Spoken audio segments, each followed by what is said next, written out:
to get my hands on one of these.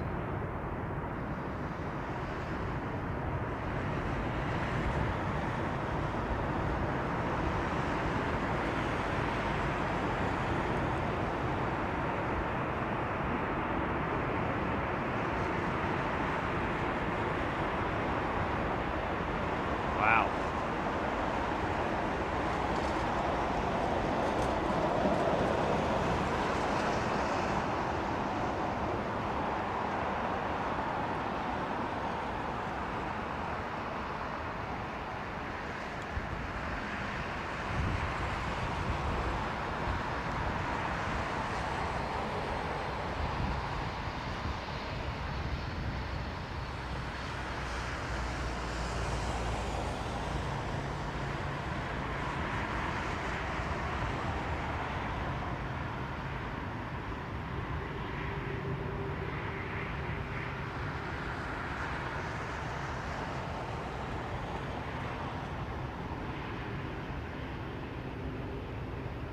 Left on Alpha 4.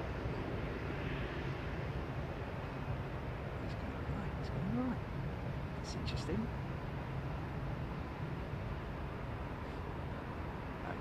Yes. Yeah, no, he's going left on Alpha 4. Nice.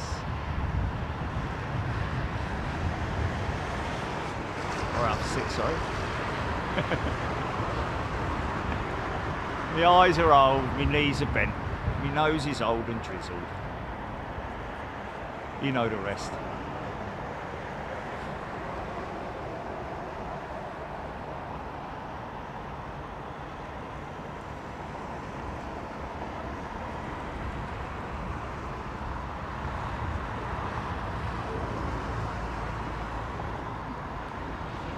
There we go. I'm getting ready.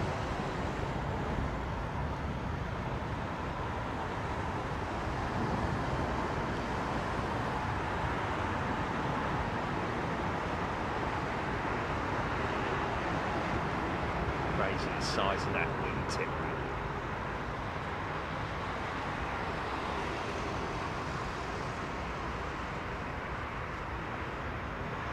Fence. There's light on it, look.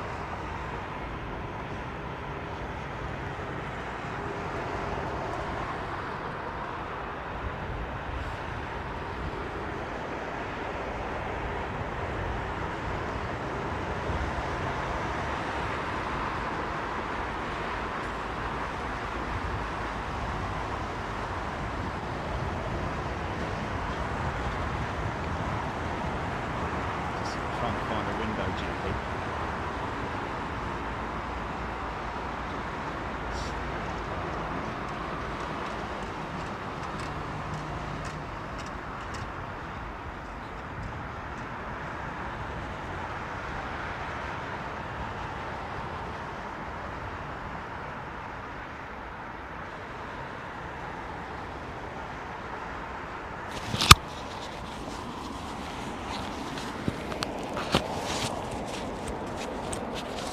This is how we do it.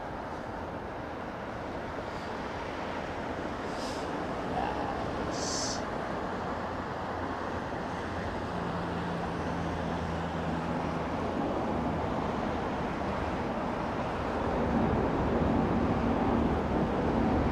Yeah.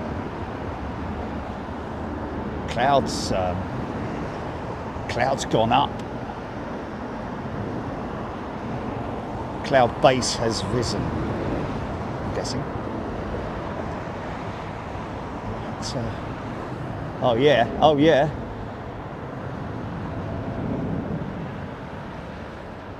Nice. Well, we might get some quality cloud busts today. Interesting climatic conditions. Beautiful, beautiful.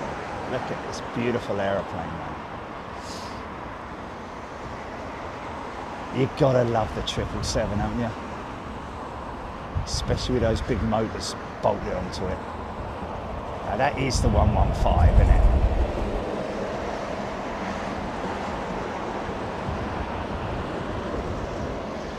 Good old Canadian hospitality.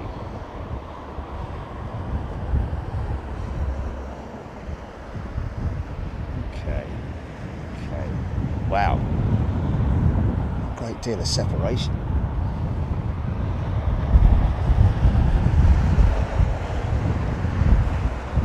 Look at the wing, look at the flex on that thing, man. Isn't it crazy? Isn't it crazy? From some angles, it just almost looks cartoonesque in a funny sort of way, doesn't it?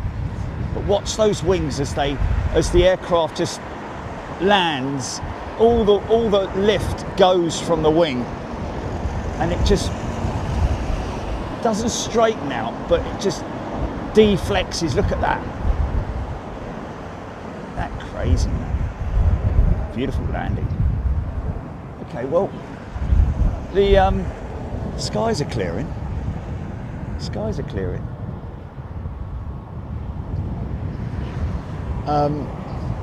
I think it's going to just be broken cloud for the remainder of the afternoon. Did get a pinky sighting, folks. We've got a pinky sighting, but he was parked up for a little while, and now he's gone. He's sodded off somewhere, probably for a fag break, I'd imagine, which is ironic considering the reason why it was painted.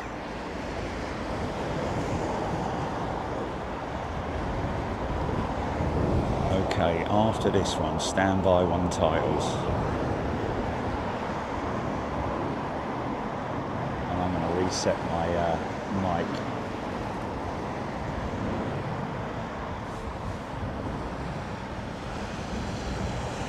See if I can get it better this time. It's going to get better every time, isn't it?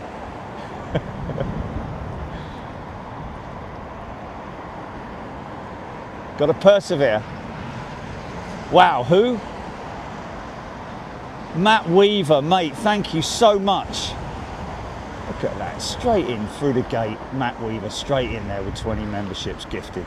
Thank you, Matt. A very generous thing to do. If you've been gifted a membership, if you're watching right now and it's just popped up on your screen that Matt Weaver gifted you a channel membership, then do the right thing, please. Come in and say thank you to Matt, because that's a very generous thing that people are doing there, reaching into their pockets on your behalf. For some people, it's a little bit, I don't know. It's sort of like, yeah. Right, okay, right, folks, here we go. Let's just do a little bit of housekeeping, shall we? Hello, how are you doing? Right, we're going to have a go at this, yeah, shall we? I'm sort of like scrolling with my hand because it's not all on one loop. So it's a shame that Apple haven't devised a scroller system where I can just read it off an auto cue, but I'm having to move it physically with my finger, so apologies for that. Eventually, one day, I will learn this off by heart and I won't even have to look at that screen. But the good thing is that I've got my glasses, they're reactor lenses, so you can't see me looking at the screen. So anyway, welcome everybody, hope you're doing well. This is Big Jet TV, a YouTube main event. You can subscribe for full access to all of our Freeview content. You can follow us on Twitter. You can download the app. We're live every Wednesday and Sunday, and we travel the world filming with our channel members. Full access to all of our international shows is just $4.99 a month, sort of around the cost of a cappuccino, that kind of thing. I'll be reading out and chatting with my channel members. Hello channel members, how are you doing? As part of their perks.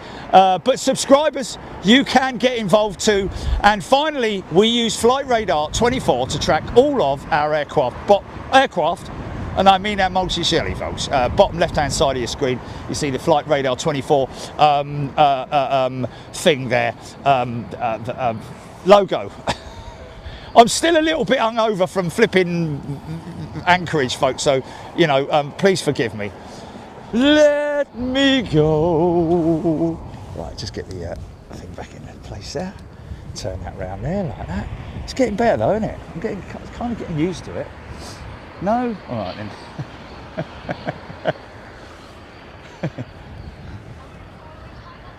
Oh, No, don't worry about it. A bit late now, isn't it? It's supposed to be before, isn't it? I don't know.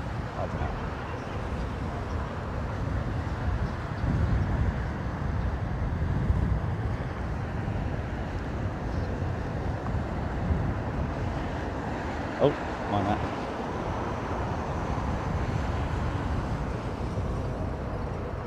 Okay, coming to you now, channel members. Oh, for God's sake, eventually, when my phone decides that it wants to play ball.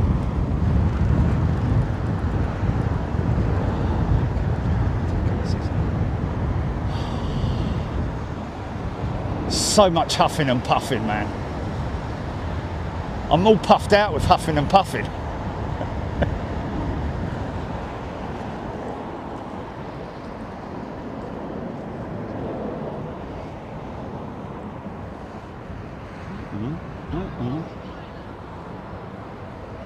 Pardon?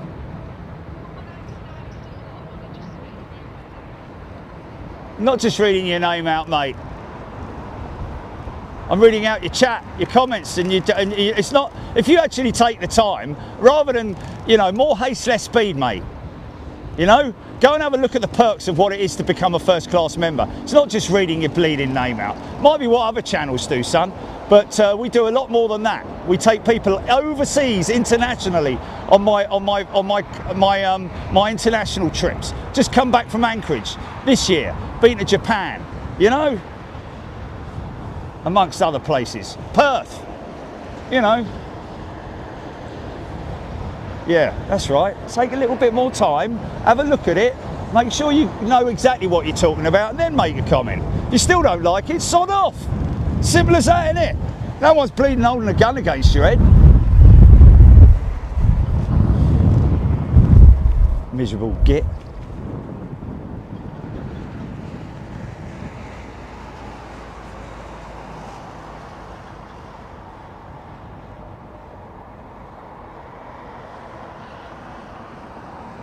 Region, no. Fair enough. He's also been watching too many other channels, isn't he, where they just read your name out and take a load of money off you. Who had 12 minutes for the first wreck? Are they running a book now, are they? Yeah, no gambling.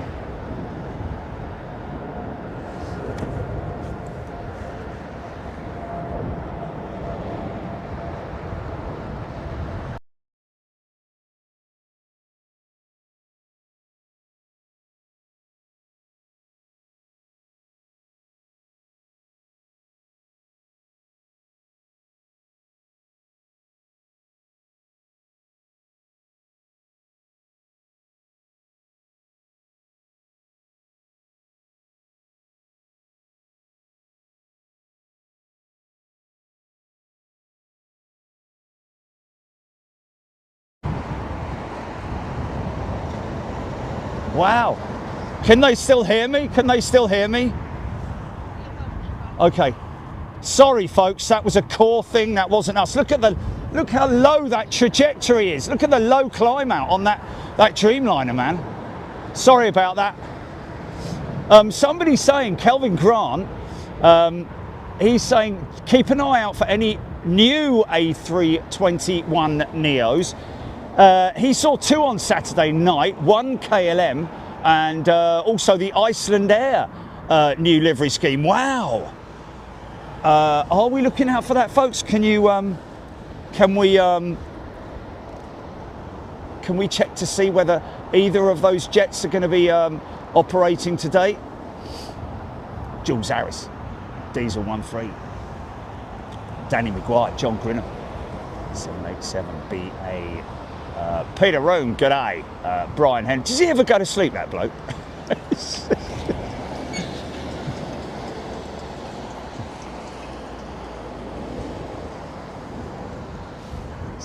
787. See where the ice packs are. See, that's the air conditioning inlet there.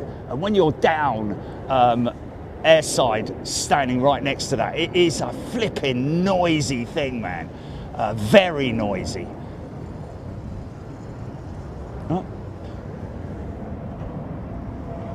Richard Whitehead, I could be arguing in my spare time. Very good quote there, sir. Janine Gray, Andy P, Andrew Trotman, Anthony T, Maggie Koala. Good afternoon. Lively joining to a ranty episode. Yes. Nice bank, nice turn. Like that. Oh yeah, that's nice. That's nice. Oh yeah. Have a look at that.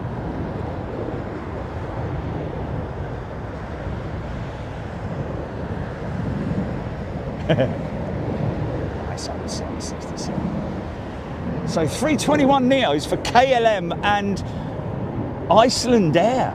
Now there's no Iceland Air jet. They normally park down there, don't they? Look at the wingtip. See, this is a good opportunity to show you. Lots of people think that they will come on the channel and say, why do some of these planes have wingtips and some of them don't? Well, what they're talking about is the upturned sort of like winglet or sharklet, whichever manufacturer you're talking about. The A350, A330-9, that is. It's interesting, isn't it, how unswept that looks. It is a blended wingtip, basically. That's what we're talking about. It's a blended wingtip. And it's amazing from whatever angle you look at it, it does appear that there is nothing there. But look how pointy that is on the Dreamliner. That is literally a raked wingtip. Whereas that on the 350 there is the blended wingtip, the big upturned blended wingtip on the 350. 777, there you go, you see, looks like it doesn't have a wingtip device, but it does, but it's flat. It's called a raked wingtip. Much the same as the Dreamliner, but the Dreamliner's is just a more sort of like advanced design. Noel Gallagher, Matt Reader, Suho Stamp. John McKenzie. Oh, he's just popping in before bedtime. Alex Hilton. Next rank, incoming 30 seconds. Mate Red. Rick Freeman, photographer. Ellis Chernoff, my brother, will be a passenger on a MAX 9 this morning. Well, he'll enjoy it. I've flown the MAX 9. I've flown the MAX 9 with Iceland Air, and I've flown the MAX with. Who else have I flown the MAX with? Going up to.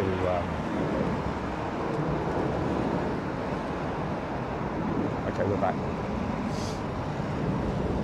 Glenn's Aviation Love. I wish I could, mate. I wish I could.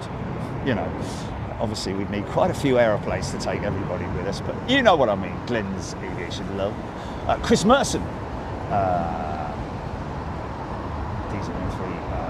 Kevs. Oh no, Hevs. There we go.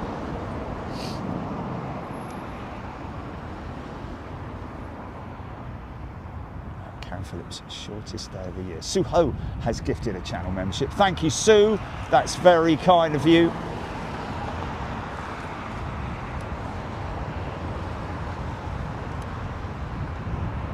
Peter Room, the big old mega room. Big, just enormous, isn't it? Oh look, Iceland Air today bringing their MAX 9 in, which I said I've flown on.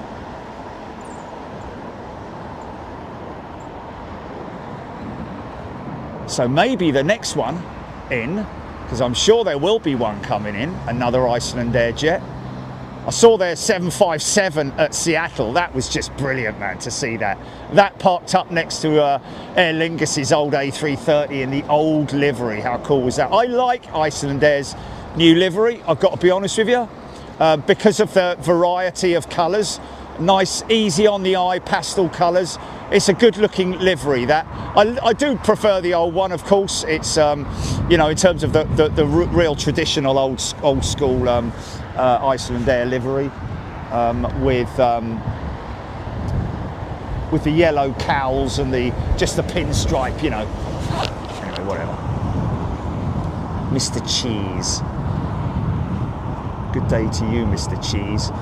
Ivan Bowden, Heidi Heffington, Paul, Chris Ward. Absolutely crazy action at Anchorage last week.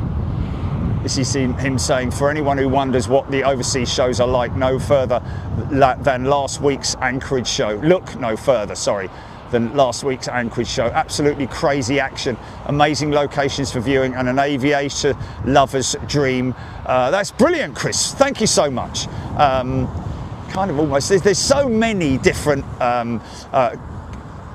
quotes that could be used for sort of like marketing purposes and all that, but we don't need to do that really. It's kind of like speaks for itself, you know.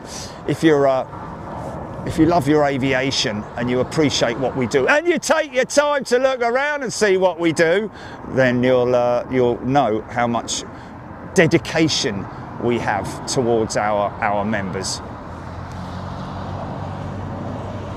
Because I'm not one of those people that can sleep at night knowing that, wow, that was quite heavy. Who, ripping someone off. I just couldn't do that. Like, getting loads of money from someone and not giving them anything back.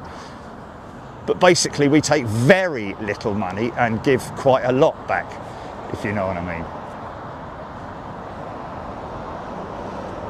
Beverly George, Mark Abraham, just watch Jerry's rant back again. Well, Blue Angry Tug, Kansas AV dude. Yes, there is a blue one and a red one, isn't there? There he is. Here he comes. Oh, hold on a minute. Might have to do a blue one as well, Jelly. I think the red one will work. Iceland Air XLR, Paul Skilling. What?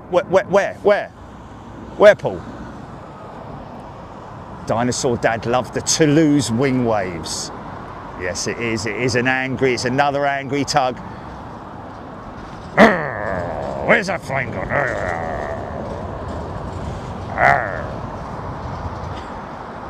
Don't get in my way, I'll just scoop you up. He's got a big lower chin, hasn't he? It's a cartoon character that makes me think of that, you know.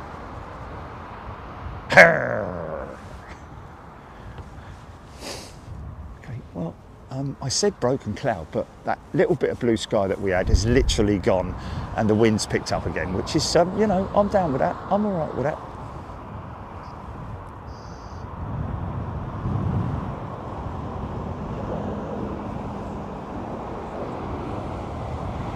Nigel Coxon. Solricht, best job in the world. Well, you know what, Solricht?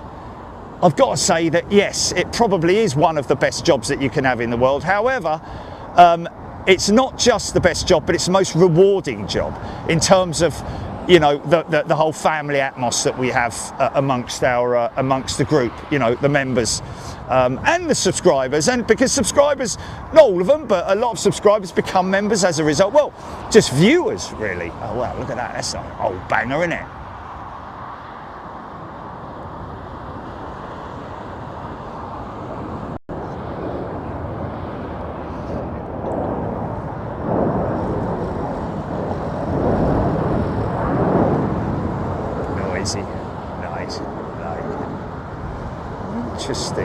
Interesting. Now, you sure that you've got the mic on not embedded, the other one? It's just that the wind little icon is coming up on the screen. It must just do that anyway, even whether the mic's being used or not. Right, let me link up my Lavalier. Stand by.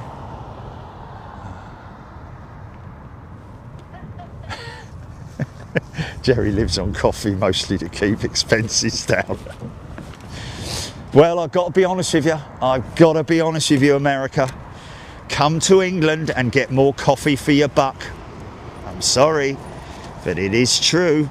I've proved it. Where did I put that mic? Where did I put that? Oh, it's in the bag. I proved it when I was in Anchorage, when I got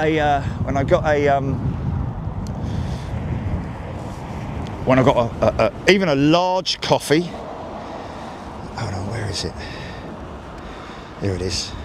Even a large coffee. Oh, yeah, there it is.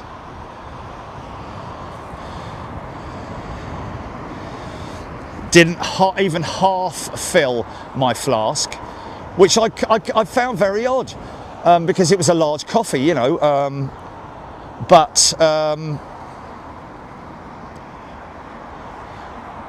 Come back here, get a medium coffee, and it almost fills the flask. So, as I said to the young lady, I said, I think they've trained you wrong. You're basically giving too much froth when you should be giving more coffee. Because it basically worked out that the froth was 3/4 of the cup, and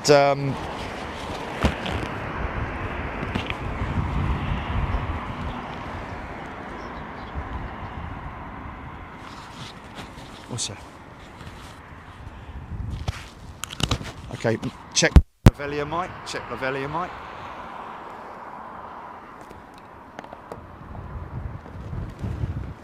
Okay, check, 1 2 1 2.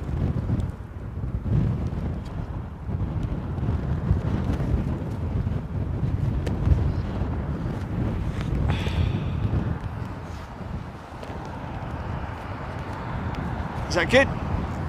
Can you hear me, folks? It's coming together of aeroplanes. Suho.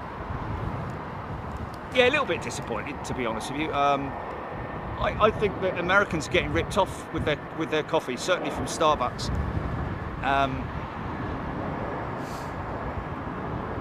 You know, I actually had to tell the young lady, I said, sorry, can you remake that? Can you make that again? She said, what are you talking about?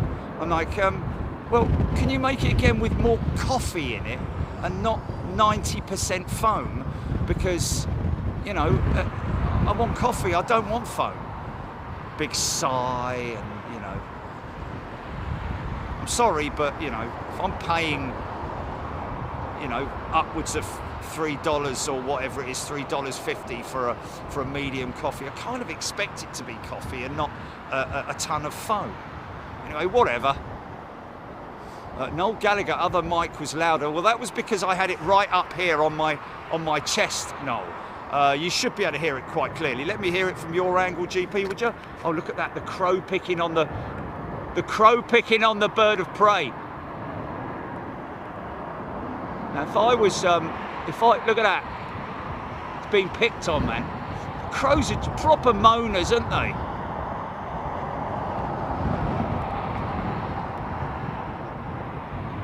Picking on it. Sod off, will ya? I'm only trying to find mice. I don't want your flipping baby crows.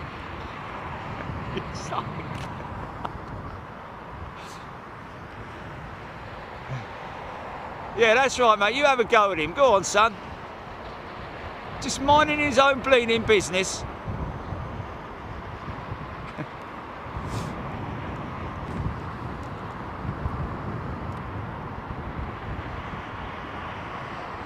Yeah, you're right.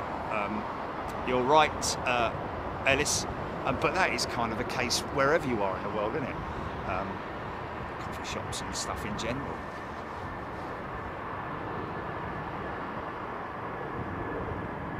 Proper Top Gun stuff. Andy G3 has gifted a channel membership. Thank you, Andy. Very kind of you, mate. Paul Skilling. I was here first, yeah.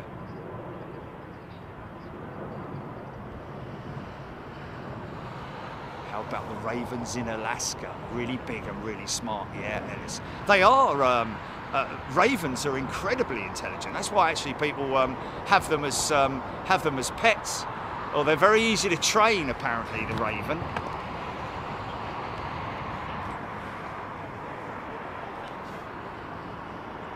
Kieran, no, that wasn't Kieran the pilot. That was a crow picking on what appeared to be either a buzzard or a... Nice. So two completely different species of bird. I'll tell you what I'm going to do quickly. Nice. Old school. Say, what about that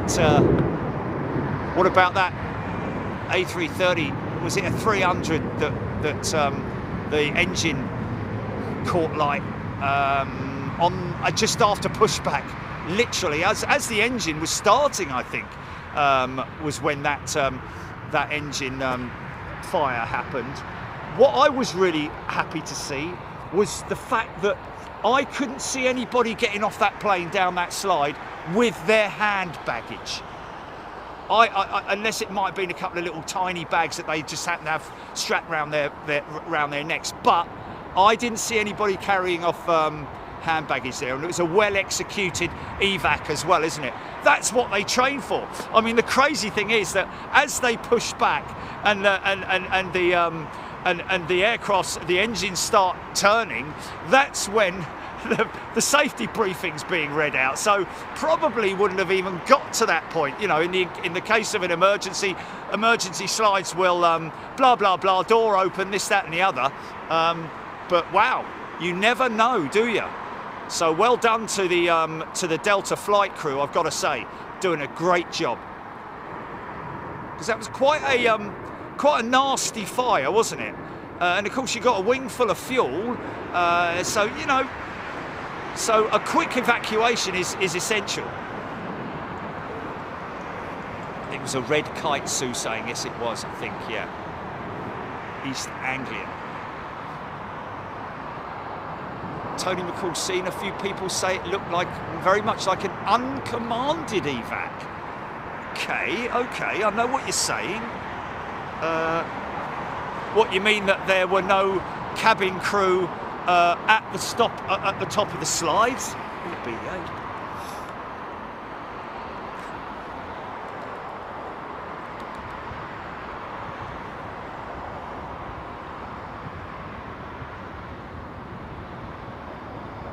Hugh Taylor also confirming it was a red kite. It's a big old bird, that red kite, man, I'm telling you. Chernoff, that was an amazing evacuation. Well, yeah, okay, well, let's look at it like this. Regardless, let's not pick holes in it, yeah? Whether it was, controlled or uncontrolled, it was well done, wasn't it? And so not only heads up to the cabin crew, but the pilots and the passengers. Because, you know, no matter how well you evacuate or quickly you evacuate, not so much quickly, but that's what I'm getting at, is you know, there's always going to be people within a certain part of the cabin who are sort of like between doors, you know, mid-cabin. They're going to be the ones who are sort of like, you know, come on, mate, hurry up, will you? You know, let's get a move on, you know. And that's why, you know, you don't want idiots taking their bags out of the bleeding overheads. So hopefully, you know, the cabin crew would have been like, do not take your bags, leave your bags and your possessions. We will come back and get them later. Get off the aircraft now. God, I'd be good at that, I tell you, I'd be so good at that.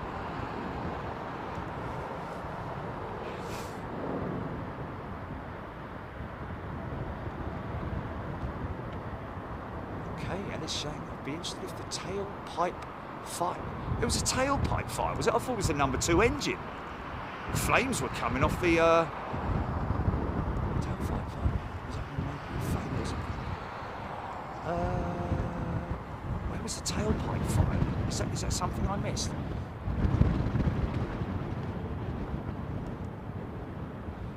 Slow is smooth and smooth is fast. That's a subby right there. Gorf saying, he's absolutely right. Slow is smooth. More haste, less speed. John Gooden, great to see the 90 from the Renaissance. 9s from the Renaissance, right. Oh, Peter Graham, Icelandair G215. It's a Max 8 today. Thank you for that. Was that a Max 8 that went out? It looked quite longer than that, didn't it? It looked more like a Max 9, but there we go.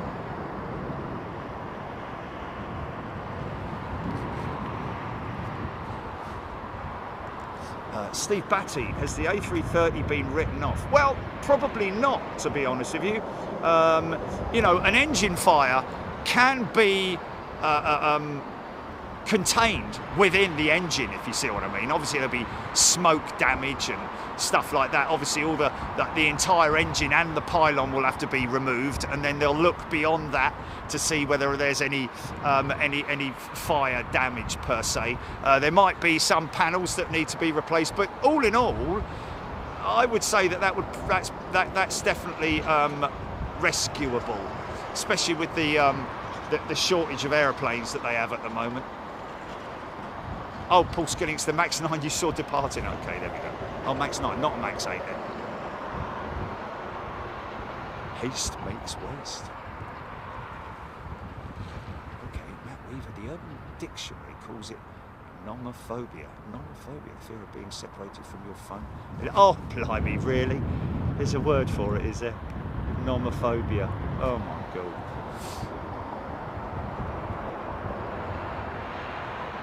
Mind you, little bit of a tiny bit of a crosswind here, you know. Feels like it's coming straight at me.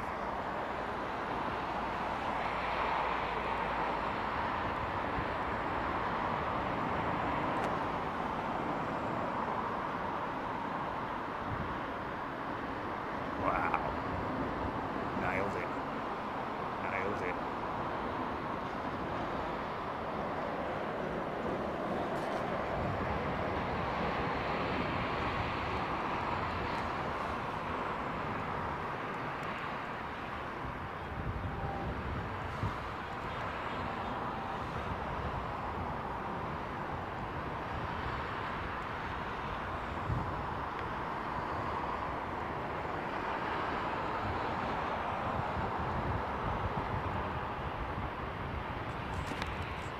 You there, GP? What's that?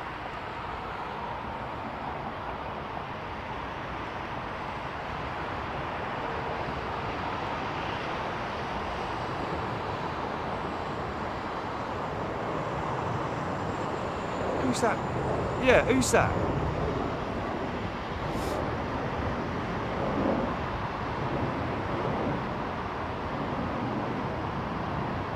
What are you talking about, Mary?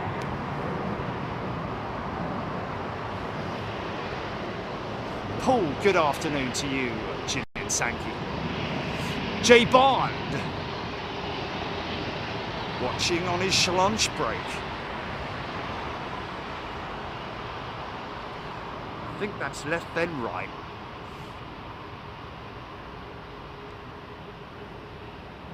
Dinosaur Dad, has an A380 ever done an aborted landing and go around? Yes, Dinosaur Dad, many, many times, and we've caught them on numerous occasions. Just go back to the storm shows. You'll see one. You will see one. Especially the you're once, twice, 3 times a go around, and they'll divert you. Yes, you want. No, he did it twice. Made it on the 3rd attempt. Rob H. I lived in Nashville for 25 years and always make coffee at home. Takeaway coffee is just not worth the money. Okay. What's that, Jilly? What's that? I wasn't talking to a lady earlier. Oh, okay, right, yeah, okay, fair enough. Thank you, Mary.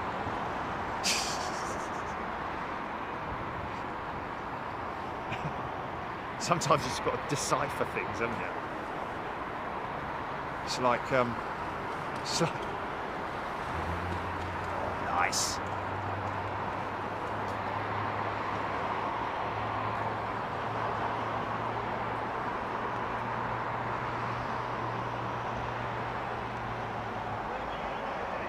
Avro Arrow Dream Lifter go around in Anchorage was special, yeah. I mean, how unexpected was that? And by the way, Jilly, that go around that fella sent, that he said, yeah, there has been a go around. That was a staged go around. not just one, but a few, I believe. When the Dreamlifter was in its primer, and it was doing demonstrations or something like that. It might have even been during its testing phase that it did a go around. Other than that, as far as we know, there has never been a recorded event of the Dreamlifter going around. Anybody who knows otherwise, then please let us know. Mary Brock, I'm from Australia. I love to go to England and Wales. Yeah, beautiful countryside in Wales, man. Mind you, I've got to be honest with you, the whole of England, Scotland, Ireland and Wales has beautiful, beautiful countryside. You just got to know where to go, really, if you're coming over here. Plot your way round the UK and you will see some seriously historical stuff. Pubs that were like, you know, from like the 1500s and stuff like that. Pubs that are older than half of the world, if you know what I mean. We were drinking booze long before anyone was even out of country. Agency Airbus A380, wow, currently doing another test flight from Toulouse. Oh yeah, of course. Apparently last time it went out, it was doing some incredible displays of missed approaches. We seem to be missing that missed approach test, or the A380 testing. It's difficult because they don't have a schedule. They don't have a schedule, do they, Jim? Because you've got that flights thing, yeah, that we pay for, yeah.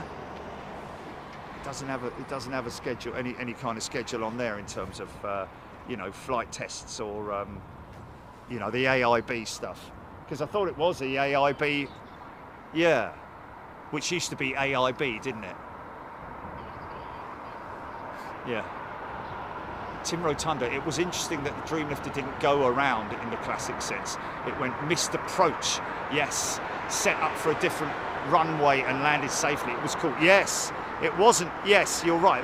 Well, you know, some people call it missed approach or go around because, you know, with a missed approach, you will perform a go around, won't you? A toga, takeoff, go around, power, basically. Or do you always do that? If it's a very controlled, one that's sort of like, you know, 3 or 4 miles out, I'm guessing you don't really need the toga power, do you? Maybe you could just do it on normal flex power, or mind you, you are already on flex, aren't you? Because you're on auto throttle, so the throttles are already up at that detent. Different on the Boeing, of course. So yeah, you would have to throw the throttles through the gate. Love it, love it.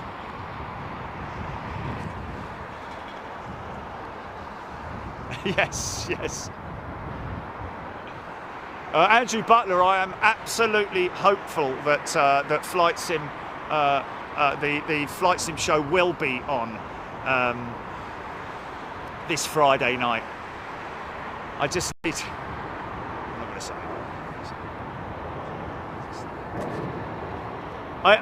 I tell you what, I will say.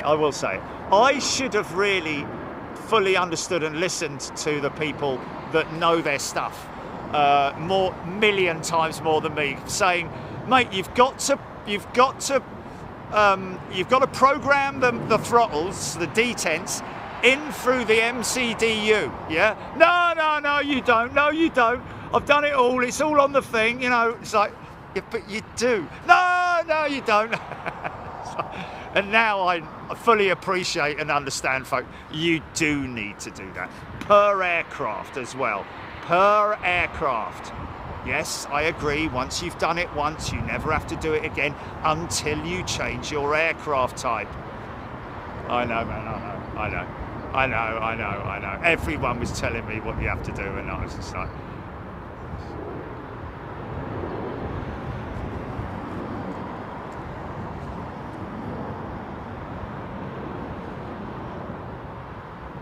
Dave Earl, my flight sim landings and circuits aren't very good at all. Dave, you just gotta keep practicing, and literally, practice will make perfect. But you know what?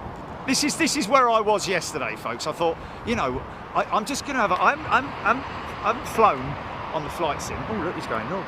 I'm flown on the flight sim for for quite some time, and I thought, because during my flight out to Seattle, I watched that A320 sim pilot YouTube video, and another one as well, another fella from cold and dark to take off, literally for a climb out, you know. So basically starting the aircraft, but initially setting up your sim brief, and then going to Navigraph and all that kind of stuff, but then starting the aircraft, going into the flight deck, starting the aircraft from cold, all of that kind of stuff, blah blah blah, and then programming the aircraft. Now this is where it gets quite complex, and I did it yesterday. Everything was fine. I had no discontinuations on my MacDo screen.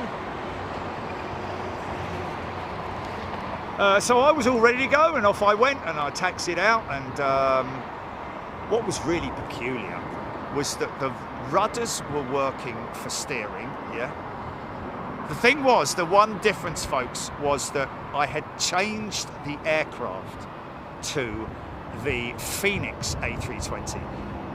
Now, the Phoenix A320 was not the aircraft that Craig programmed in for me.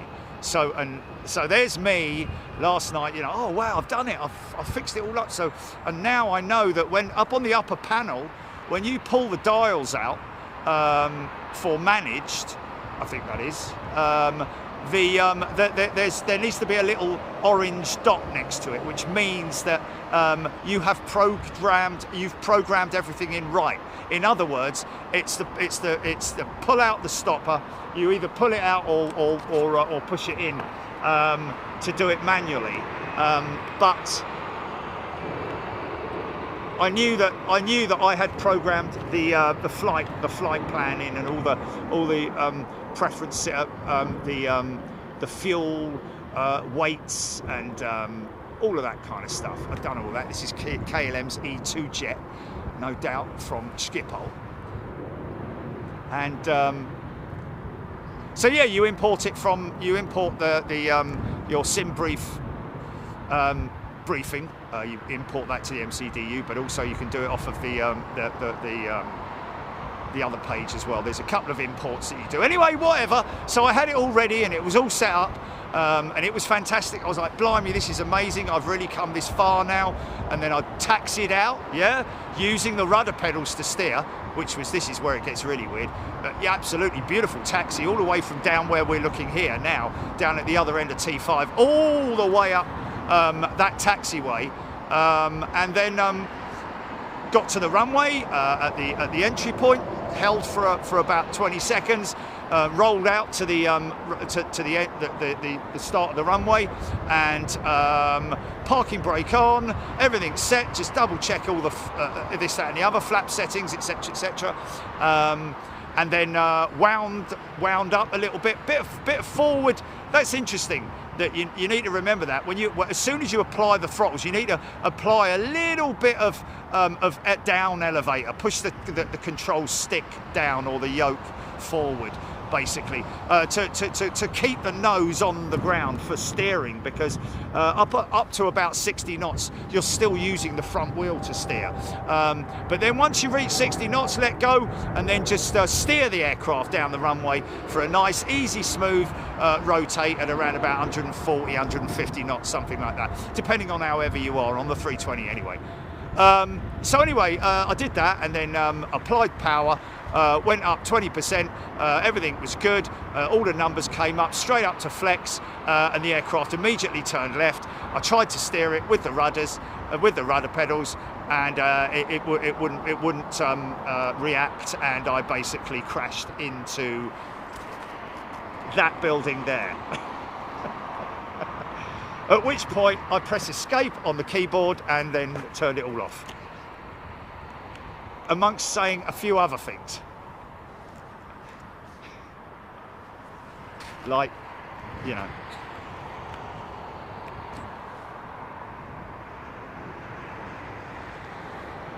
Jersey Print, thanks Jersey Print.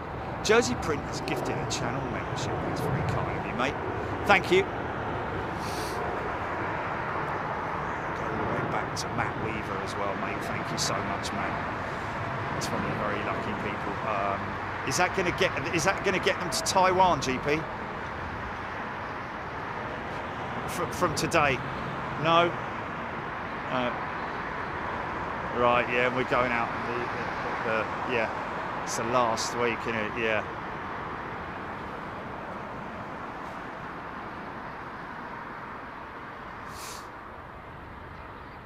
Oh, Karina saying, wonderful to receive an email that my shirts are on the way. How about that?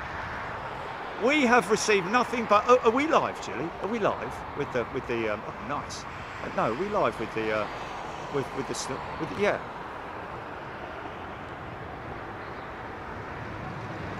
Okay, well then let's do it.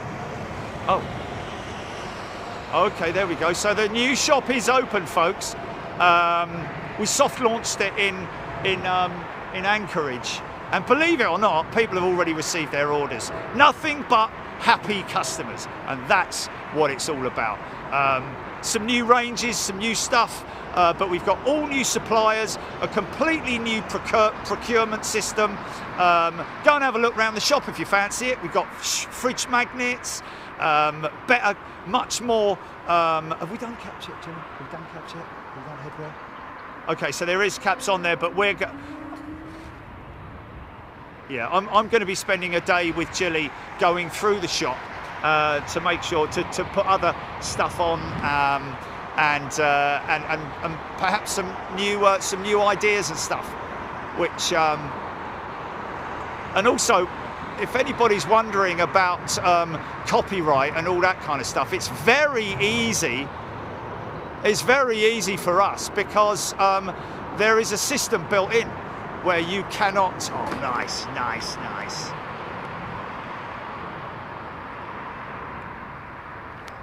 Where you cannot load anything that has any copyright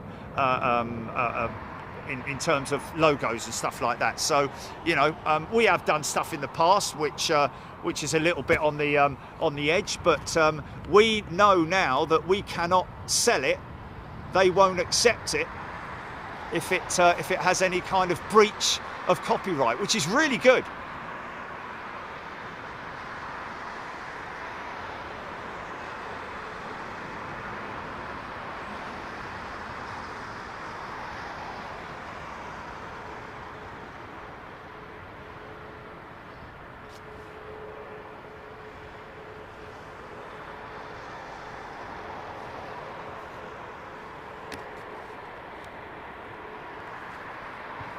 Dave, you can. Yeah, we do all sizes, literally all sizes, folks. Monique Stirrup still waiting for her purchases, but most, yeah, some of it comes from the US. A lot of the, yeah, it's all over Europe, China, everywhere. All, you know, yeah. And the great thing is, folks, that firstly, unlike Spring, who you cannot get hold of, no matter how hard you try, okay, both the company that's shop it is, like us, and also the we're the vendor, aren't we? And they're the recipient, I think. But yeah, these new guys at Shopify are absolutely fantastic. And the great thing is that they've already told us that their system works that to the point that if a manufacturer is unable to supply in time within the allotted time, look at those barn door flaps, man. So they're just checking their taxiway now, just double checking it, probably written it down on a pad. Okay, we're going left here on Alpha 6.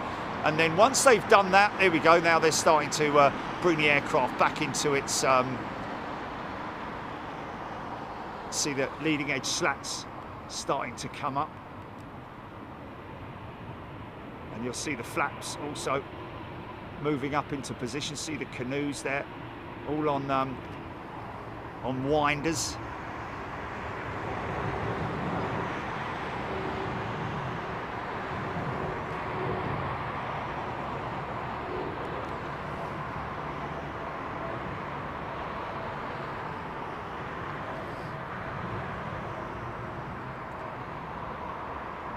You can't do that jersey print, but you could potentially, depends on what your volumes are, whether you're able to make decent volumes, but we're not talking about massive volumes for us, but you could become couldn't jersey print become a supplier for Shopify?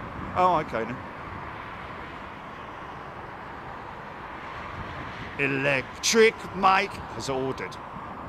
New store, Gilly, I ordered during the Anchorage show.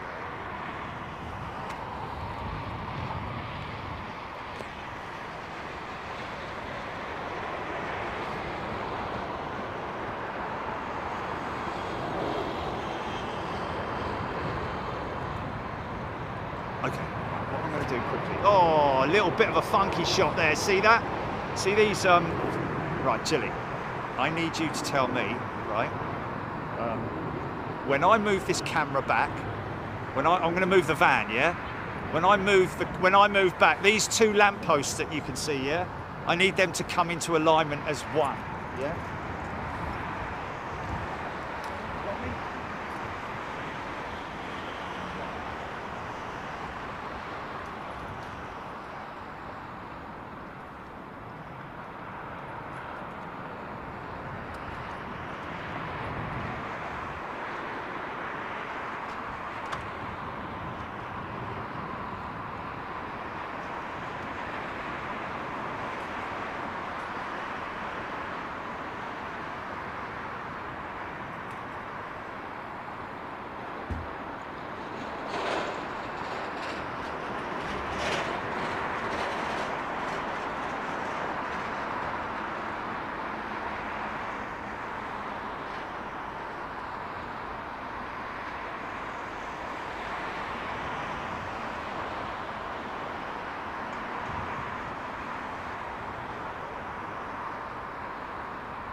Okay, yes, there we go, perfect. Pierre Rollin.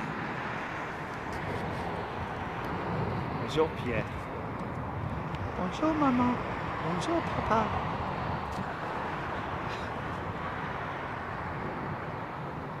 And then we'll take it higher.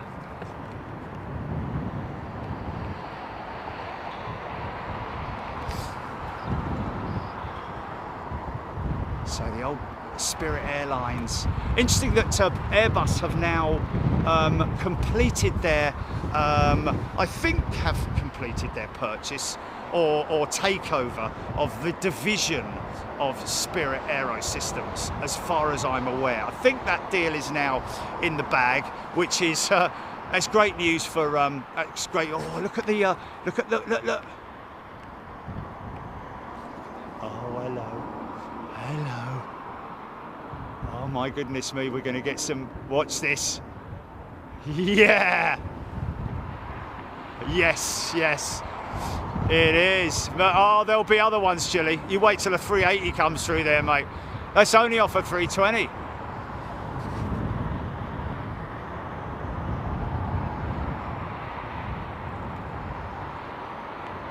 Don't worry, I will keep an eye out for the next one, which should be along. Oh, we've got a truck, so what we'll do is we'll go back to that stack. and wait for the next one to pop itself through that cloud. Come on, son.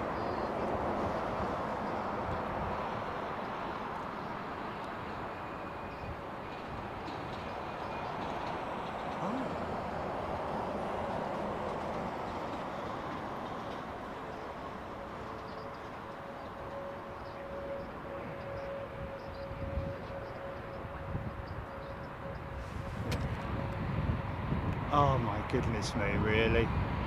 Oh no, no, really? Oh, really? Oh. Return to sender.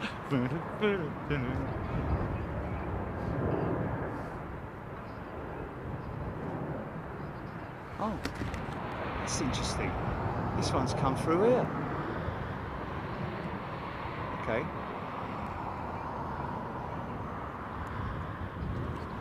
Oh, okay, that's amazing, man, isn't it? It's even more amazing.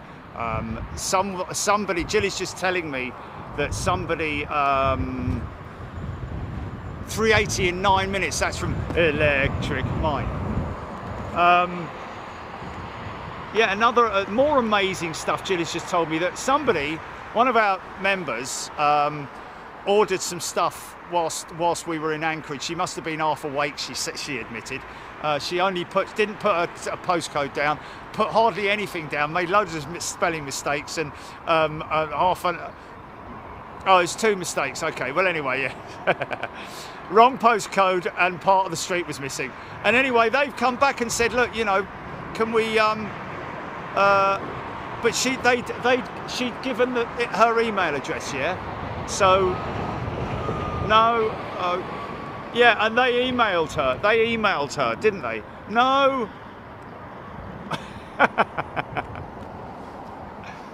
Okay, all right. Okay.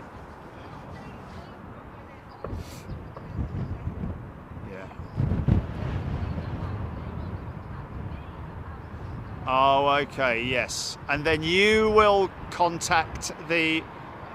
I see, yes, okay, right. So it will be sent back to them throughout their internal system. In other words, it won't be dispatched because they don't have a full address. They will then contact Jilly, and Jilly will then contact the vendor. Oh no, the member, the buyer. Flipping heck. And then that got sorted, so Jilly got the correct address from her and all the details, and then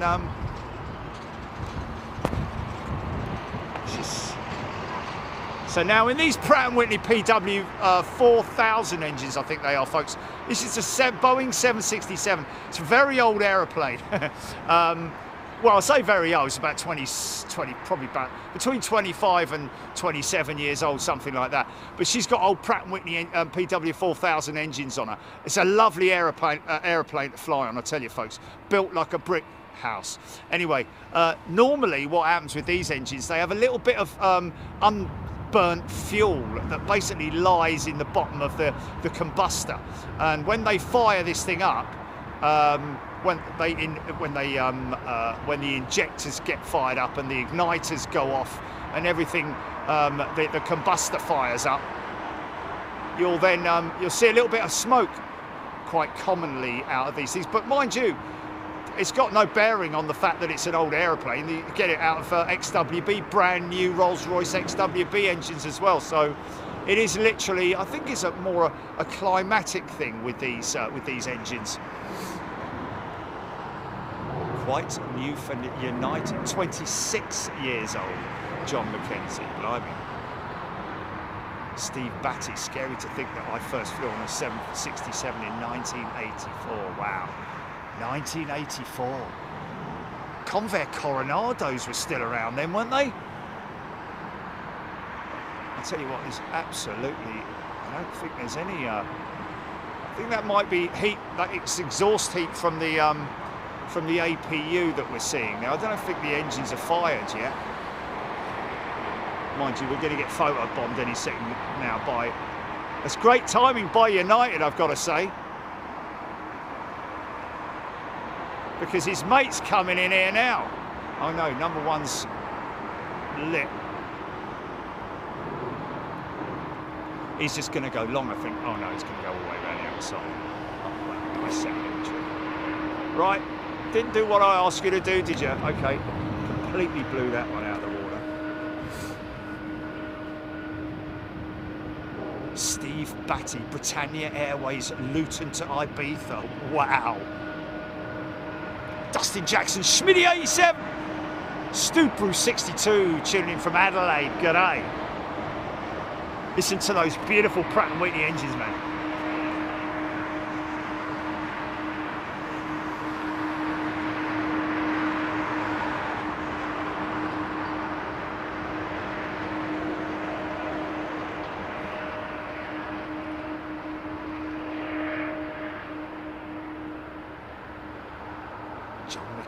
First flight A310 Air 2000, 1990.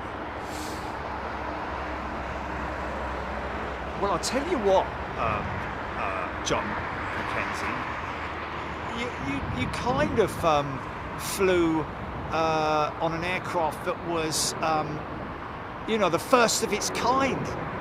The first wide-body twin-engine jet was the A300/A310, because the A310 was, I think it was just an aircraft that was, it was the A310 an extension of the A300 that could put 310 people on it or something like that, I think it was.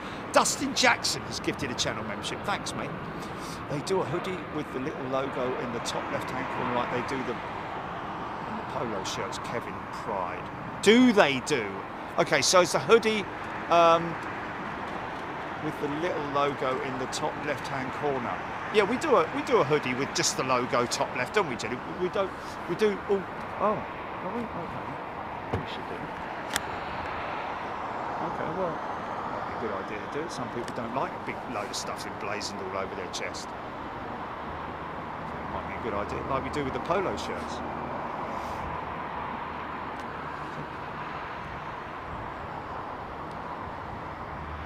No, you won't.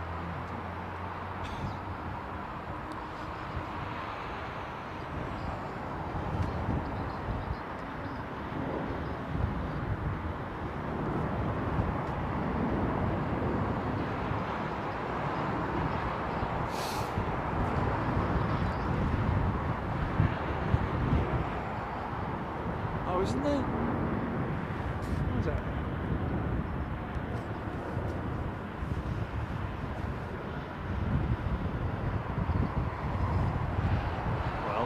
Should have on this stop.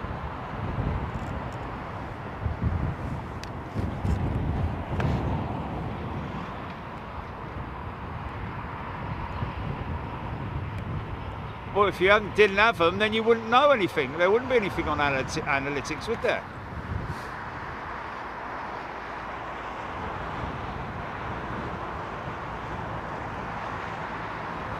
All over print, bestseller, wouldn't it? Do you think that might be partly down to the fact that it's an all zip, because people prefer an all zip over a you know, a pullover style? Maybe. Okay.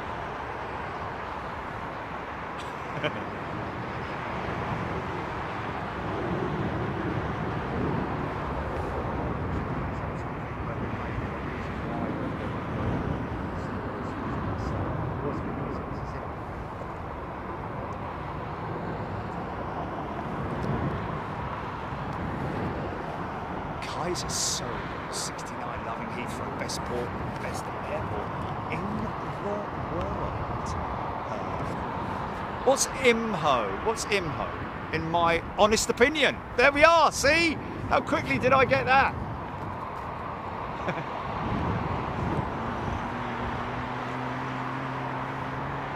Britannia were the first airline I flew on 737 Birmingham to Alicante, Melody Jones.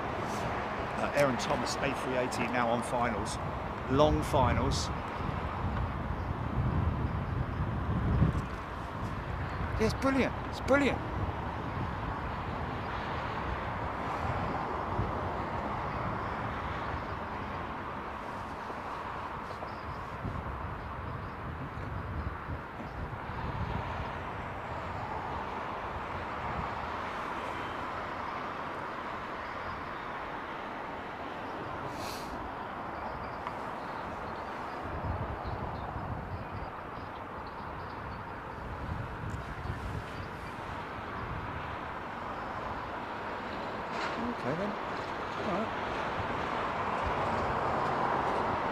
Well, of course you bleeding can, man.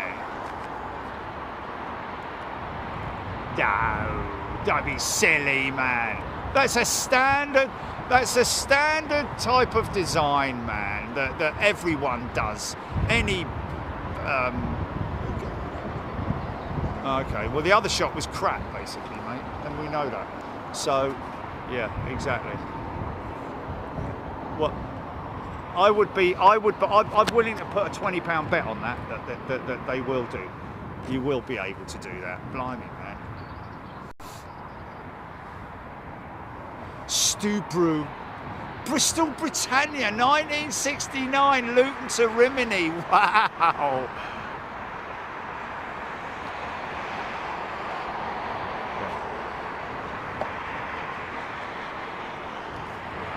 You should get yourself a membership, mate, because you sound like the kind of person that, like the rest of our members. First Blue, BAC 111, Heathrow to Manchester. Wow. Oh, right, okay. Ollie the Oxpecker. Have a look, Ollie. Go and have a look, mate.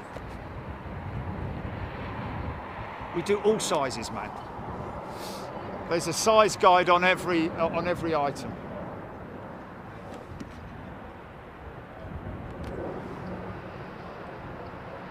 Karina, yeah. Marianne, good afternoon to you. Skirt, polo shirt.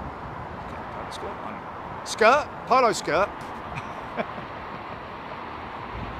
Hello, sailor. You are awful. But I like you.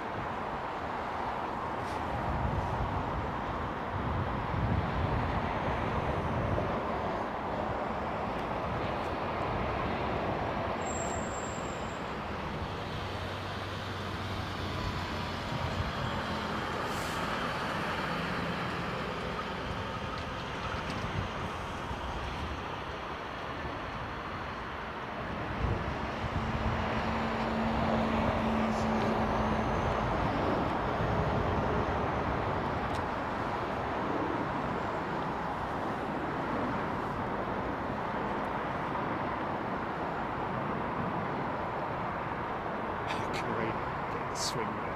I don't know, are we doing any swimwear? Shorts or something. Oh, bikinis! Spooky Cindy's Favourites has sent a gifted channel membership.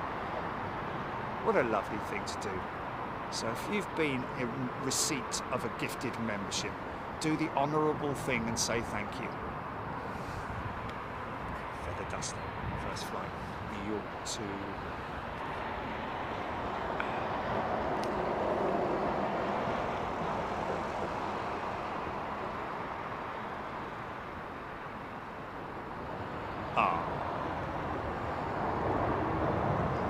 So there's somebody watching in replay.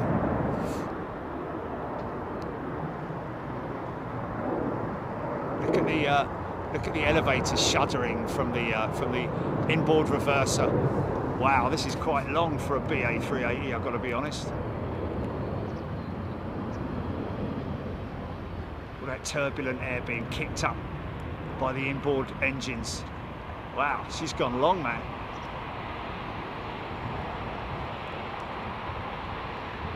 Coming off at 6. Somebody just saying that that was a red kite, like randomly. Yeah, miles behind. Yeah.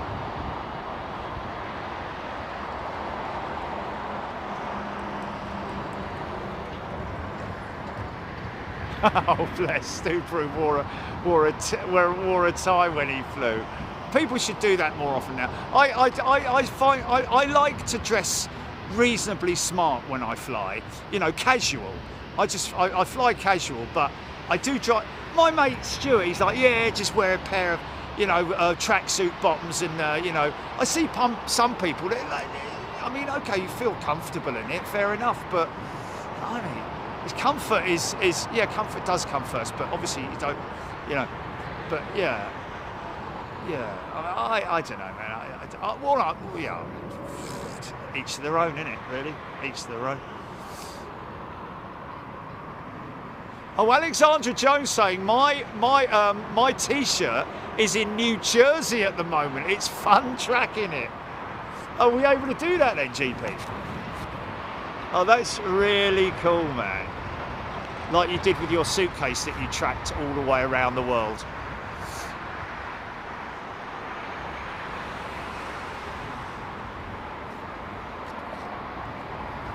Yeah.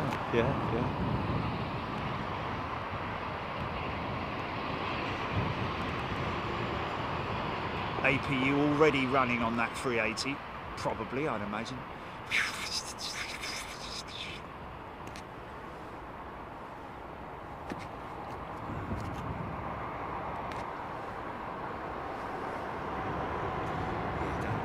Ellis first plane. Let's say it's going to be some piston prop in it. Steve Reed. Wow, Jeffrey Dingle, 8th of August 1956. Swissair DC-8. DC-6, sorry. Blooming heck. Fair play, mate. That's going some, isn't it? Cheryl Howard. Back in 1960, she wore a new dress and little white gloves to go on a BEA Vanguard Heathrow to BCN. That's absolutely fantastic. They're the kind of videos that you see of ladies wearing white gloves during those floral times. Oh, great, man. Heidi Heffington wearing my outfit. Oh, cool aircraft. No, cool outfit, sorry. Ellis Chernoff. There you go, Grumman Goose G21. Look that up, folks. If Google goes back that far. Only joking. Bruce Fine on a Vanguard. Absolutely brilliant, all you lot. It's, I do get hooted at a lot on my travels, folks, when I'm driving around. And there's a nice couple yesterday as I was driving back from Sainsbury's. Beep, beep. Like waving at me. You know, really nice, man. I get that quite a lot, and it's humbling, but also knowing that those people are kind of probably either watching or listening to me now.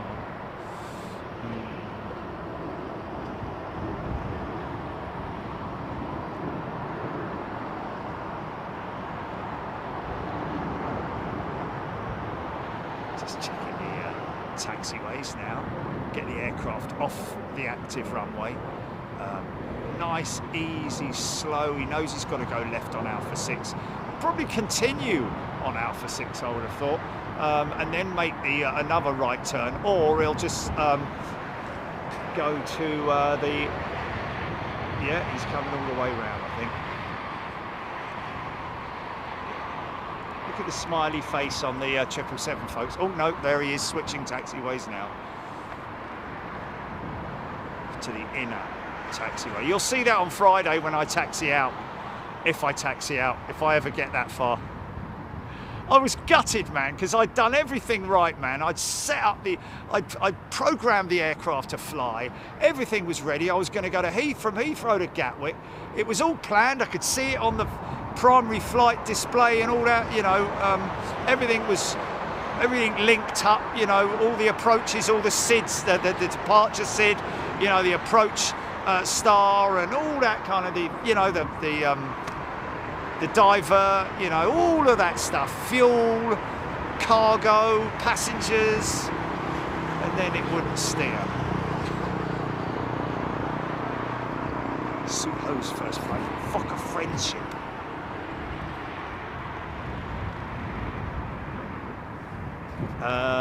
Nath Rids. Well, you know what?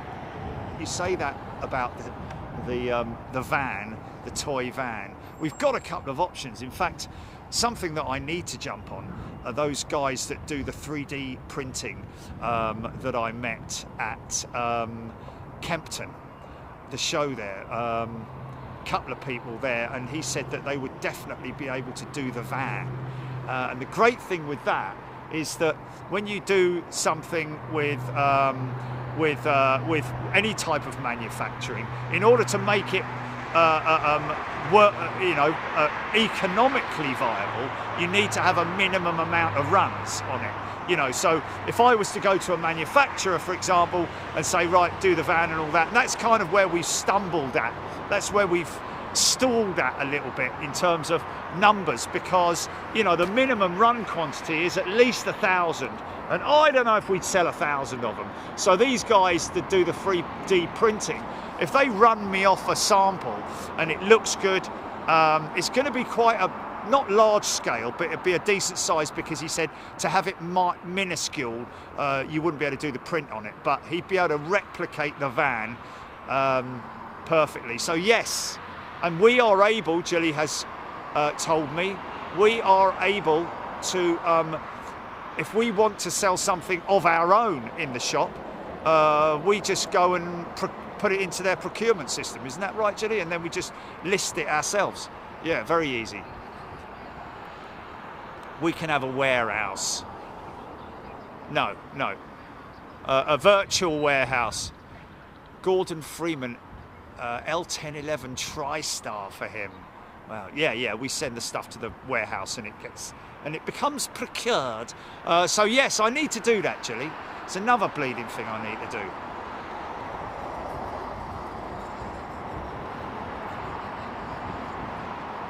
Steve Hull flew on a 720 in the mid-80s. Yeah, how cool is that?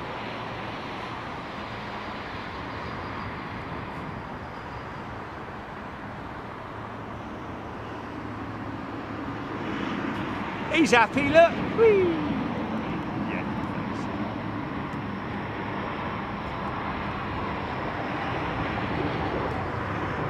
I'll tell you what.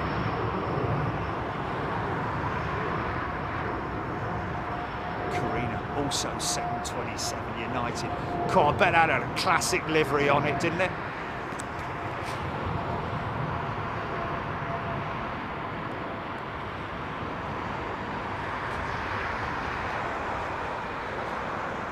Feather dust of the good old days indeed, when planes were planes. But I love all eras of aviation, from the pioneers, because you've got to appreciate and respect the pioneers, through to the early, I'm both commercial and military, but I love the old stuff. In my heart of hearts, I love the old classics. That's why I always say that I'd love to have, if I was given an era, if somebody said, right, if you could take your streaming equipment with you, which era would you go back to? And it would have to be the mid to late 80s, probably 87 or something like that. Just because you've still got Concorde, you've still got, mind you, 85, the Coronado ended, didn't it? I think the Coronado ended in 85, but there was some stuff, there was the evolution of aviation has been really quite quick, hasn't it? These flying machines, Pico 7, I flew on this 777. Which one was that, Pico?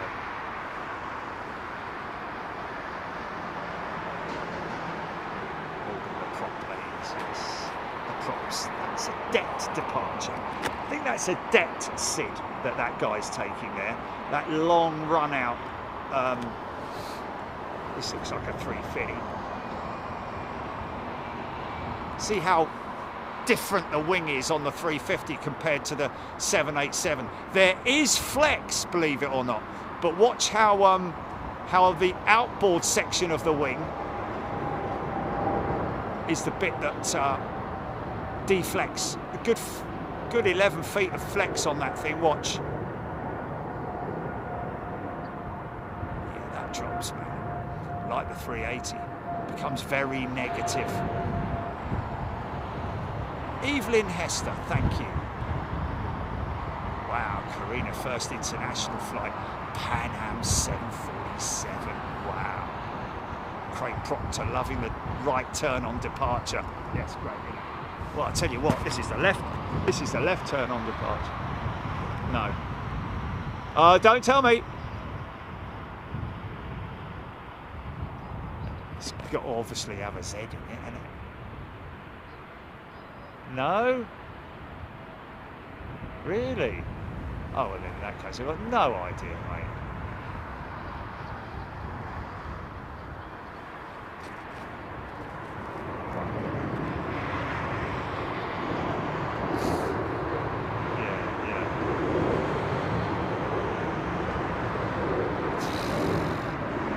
Azerbaijan, Azores. No, Azores is a the Azores is a you know, it's not. Yeah, the Azores is the Azores. Yeah.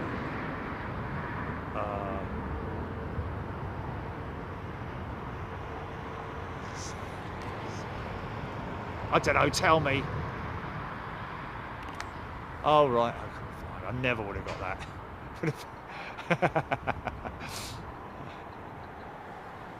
Wow, great. Like he says, great right turn, but also the left turn is pretty good to see as well.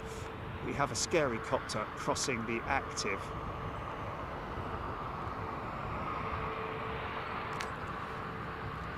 Evelyn Hester, good night to you.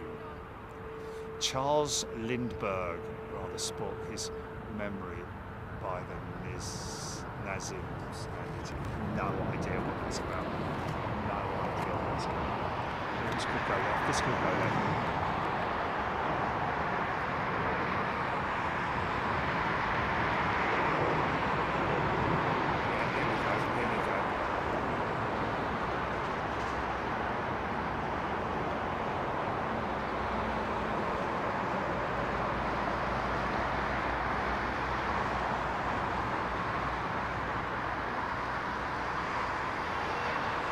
Nice.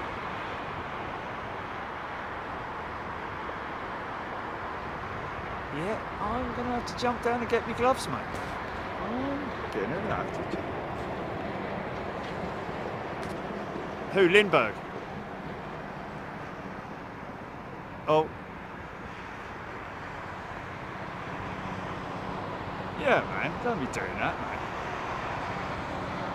Andrew Butler, what causes lots of smoke? Just the age of the engine, really, Andrew. It's like an old car, isn't it? Smoky exhaust, you know? It kind of happens.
Triple.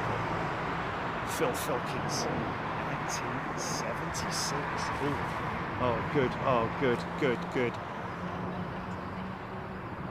Oh. Oh.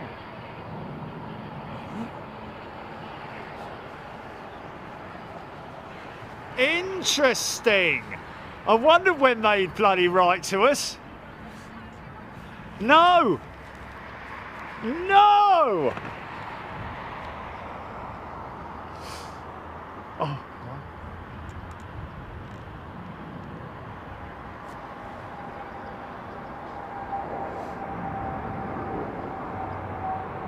Well, yeah, but I want a free van. I don't want to just give a few. Wow. Wow, that's crazy, man. I'll give him a testimonial, man. This van's been a bleeding workhorse.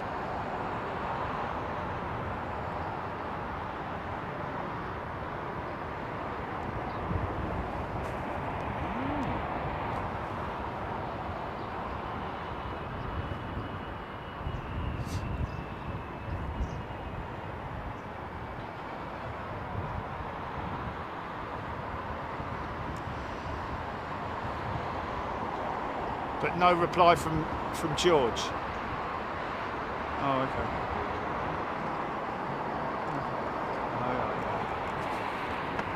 See, that's another debt departure, I think. Oh, maybe not though. It's just a little bit longer, isn't it?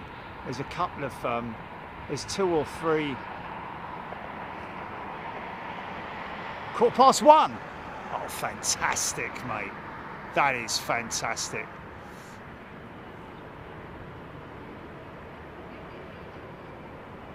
Joe Hemmings, is it the longest wide-body jet to date? What are we talking about there, Joe? Because obviously, you know, the A346 was a very long aeroplane.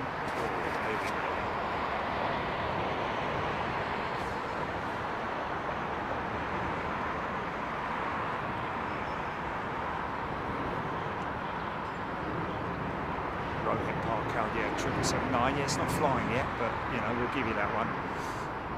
It's longer than the 380, not by much. It's amazing, but it is longer. 380 is not, you know, 380 is the same width as it is long, isn't it? Wingspan of 80 meters, fuselage length of 80 meters. But it does make you wonder, doesn't it, about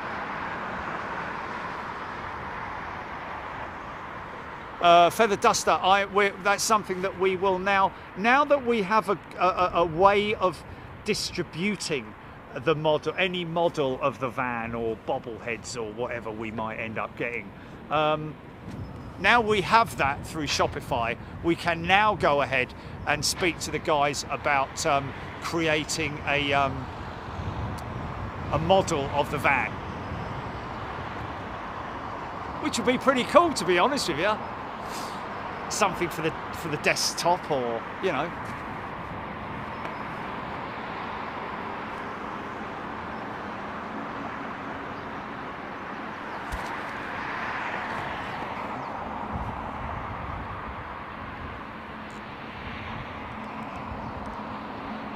CEO.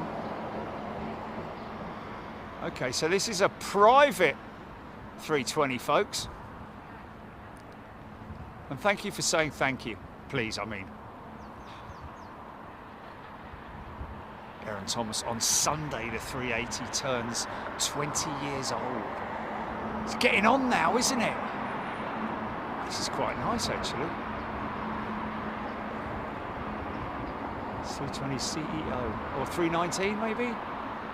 Oh yeah, look at all the the equipment on the roof. Look at the nodes. It's a 320, is it? Yeah, wow. Satcom's blister one of them, but probably Wi-Fi. And look at the bristling with masts on it. Wow.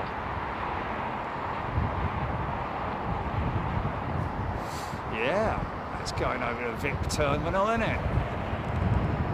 It's an old aeroplane, isn't it? The old, mind you, it's not an old aeroplane. That is sort of like a hybrid 320, isn't it? With the, mind you, hold on a minute. Are they stock Sharklets or Global Jet? Right. Are they stock Sharklets? I think they are. Yes, they are. Just, yeah.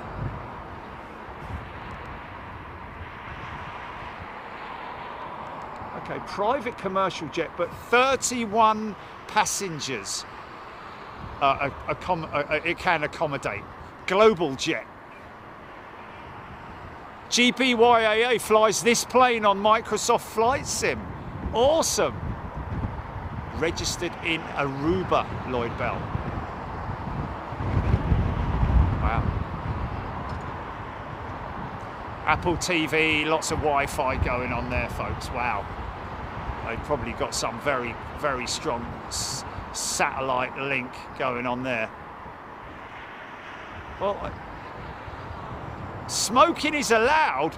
Oh man, that's going to put you off straight away, isn't it? I wouldn't want to fly on that. Nah, man, I wouldn't want to fly on that smelly old ashtray. Oh, that's horrible. Even if I was a smoker, well, yeah, I mean, maybe a cigar, you know, but only if you're hiring it yourself, not with a whole load of people on it who'd be like, excuse me, mate, do you mind? Well, then he'd have his whole entourage with him, wouldn't he? Not going to be on his own on it. Look at all the smoke coming out of here, look. What's that, sponsored by what? Benson and Hedges? What?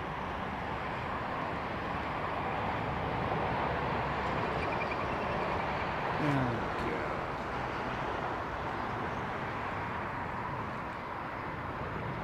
No. No. No.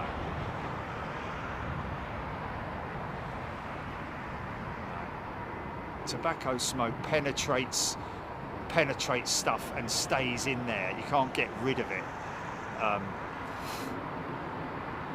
unless you're really well.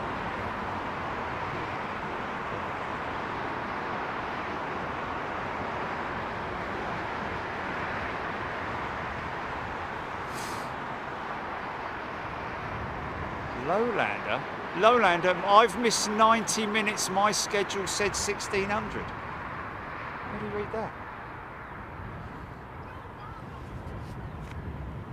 Bruce Fine loved smoking in the back seats of Air Canada's DC-9. Yeah, I mean, you know, back in the day, can you believe it? With all the, yeah, apologies for any, it must have been a bug in the app that Jill is saying. People who, yeah. Well, Bruce, all I can say, is maybe subscribe to the channel, because not all members are subscribed, are they? Well, he has to be, because he's able to chat. Yeah. So you're obviously a subscriber, Bruce. Then I would put your notifications on, and I'd put them on all if I were you, because then you'll get a notification if we're if we're early. You know, I mean, that's kind of like, you know, that would have saved you 90 minutes, wouldn't it? Sorry about that, mate.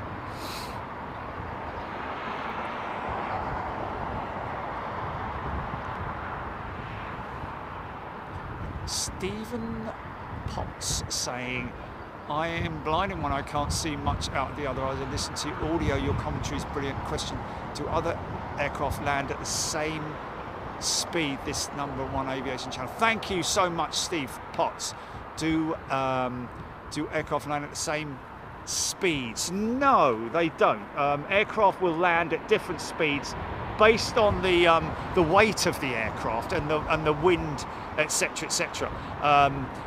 And the same with takeoff as well. They're all within sort of like, you know, 20 knots of each other, sort of thing. But you know, like a 320 will land at what, sort of about well, a single aisle jet, depending on its weight, again, anything from 120 to 160 knots, whatever. Yeah, like I say, wind and taking into consideration wind speeds and conditions and so on and so forth. On a bigger aircraft like this, 160 to maybe, well, I'd say 160 to 165 probably. Because I remember,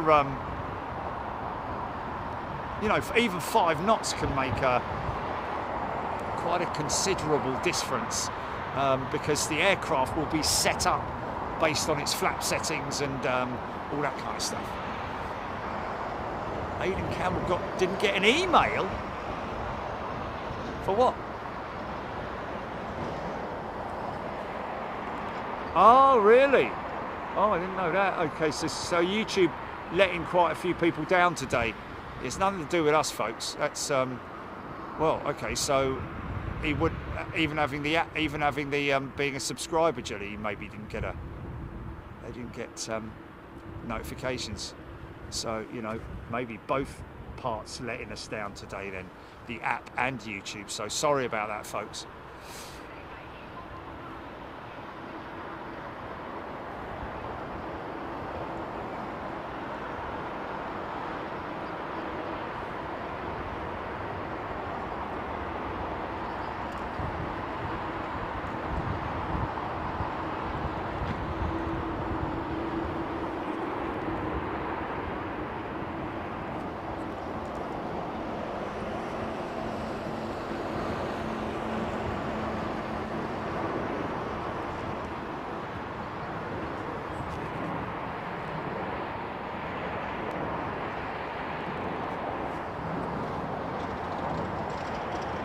Plaster, look. See, look at that wingtip there, folks, and how it morphs into a different shape as it sort of like moves at different angles. As this aircraft turns left now, watch that wing device, that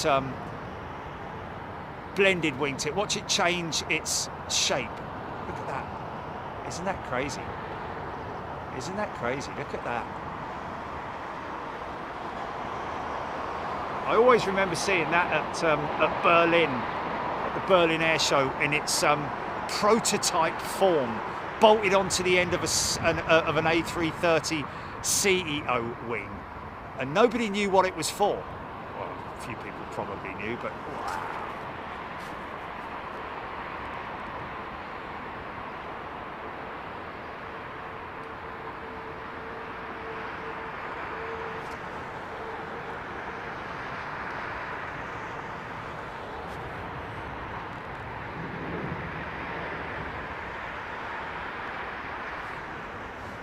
nice left turn, nice left turn. That's a BPK SID, I think he's on, the BBK.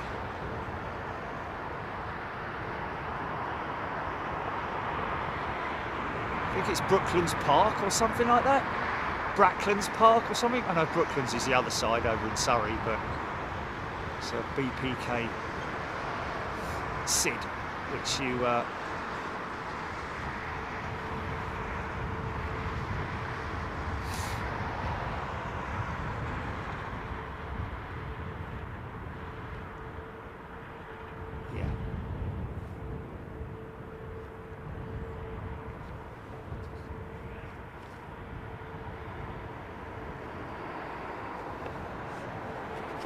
yeah, indeed. The start time for today always went well. Can I also say, if you look on my Twitter post yesterday that I put out, that's another thing. Follow us on Twitter. I do say it at the beginning, even if you don't want to be on Twitter, but it is just another form of notification or show update. I always put a show announcement out, or a show alert, usually the night before we're live. So last night I put out, yesterday afternoon, evening, I put a Twitter post out myself which said winds are variable tomorrow, so we're not sure what time we're going to be out there. We don't know why it said 1600. I think that's a glitch because Chile didn't put it out there as 1600. I certainly didn't. But if you look on the Twitter post, it quite clearly says, look out for your note, keep an eye on your notifications. And even the picture was download the app, wasn't it?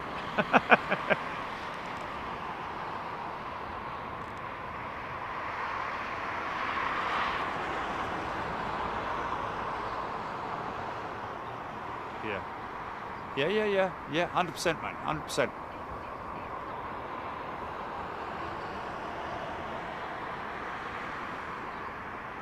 Yeah.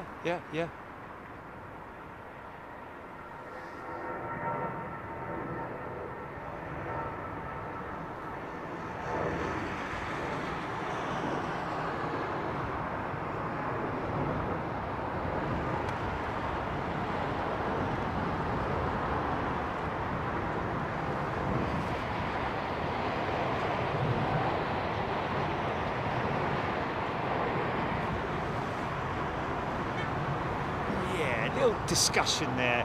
Aidan saying, if you can't tell the difference between a 330 and a 777, look at the tail. The 330 is flat all the way along the fuselage.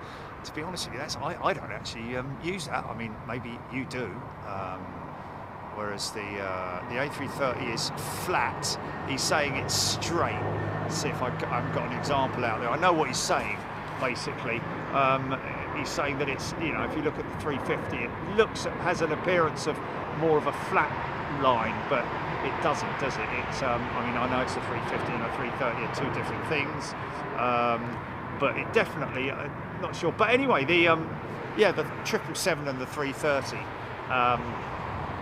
First of all, the 777 has the six-wheel undercarriage system, whereas the 330 has four wheels. It's one way of looking at it. Like somebody said just now as well, I think he was a Steve Dowdeswell saying that the 330 has wingtip devices, and he said that the 777 doesn't. Well, the 777 does, but the wingtip device on the 777 is a raked wingtip, which you can. Well, I don't even think that's got a rake wingtip. I think that's a clip wing myself, that 777 there. But you know, you can't see that one there. But yeah, the 777 has a wingtip device, but it's what's known as a raked wingtip. Whereas obviously, like he says, the 330, well, the Neo, the 330 Neo has a blended wingtip. That's the Neo blended wingtip there, which is obviously upswept in a way, but you know, closer towards the raked wingtip than a up curving wingtip like the 350, which is the that beautiful piece of architecture, it has to be said. That's the 330 Neo.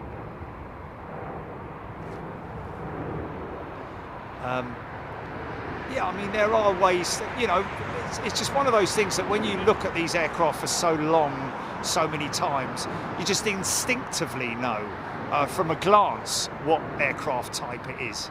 But for people new on the block in aviation, they would quite easily mistake that for a 777, and I can fully understand that. I even mistake it these days sometimes from a distance.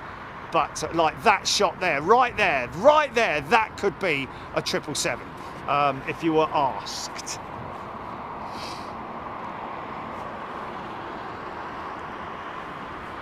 KLM 1919.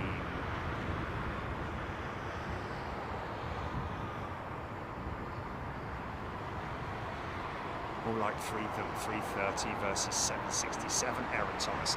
Yeah, well, 767-400 is what you're saying, Aaron. Yes, because they have a very similar rake to them, don't they? The 767-400. Wow, we went ages ago, didn't they? Have they been held up down at 9, right? Or is there a long queue down there? Oh, that's the one you went to Seattle on, Simon I saying. Awesome. That 330, Julian, just went, oh, nice left, nice left.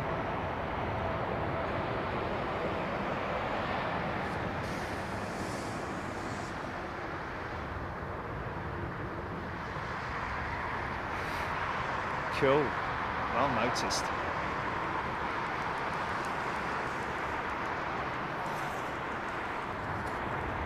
Morgan loving that Dreamliner and the livery.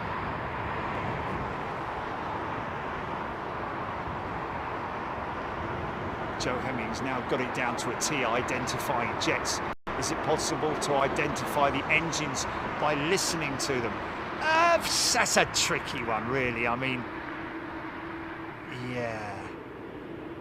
I mean, if you close your eyes and listen to an aircraft going out, it depends on what part. If you're talking about the spool up, then yeah, even that is difficult, you know. you know, I mean, you would think that a GE90 would be, you know, unmistakable in terms of its identifying it from an audio standpoint. But, you know, that initial spool up with that high pitched noise with the blade, the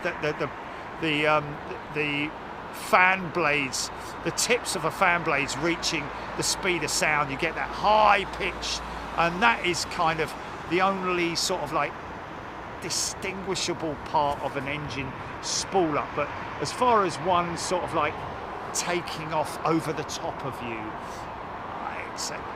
I mean, a jumbo, don't get me wrong, when I hear the jumbo going out at whatever time it is at night, when they're on 27s, going out over the house, and I can always tell that it's the jumbo, but that's not by the engine noise, that's by the bleeding racket that it makes.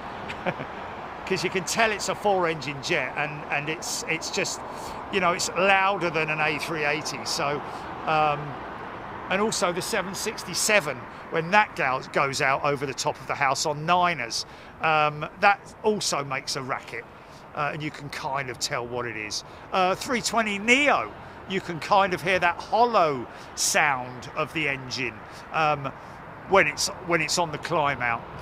There are some engines that are a little bit more noticeable audioably than others. Richard the Road, while you were in Anchorage, I was out practicing on my VX1. Sorry, you make it look so easy. I appreciate what you do for BJ TV community. Oh, thanks, Richard. Well, to be honest, man, it's another one of those. I mean, the beauty of this camera, really, isn't it?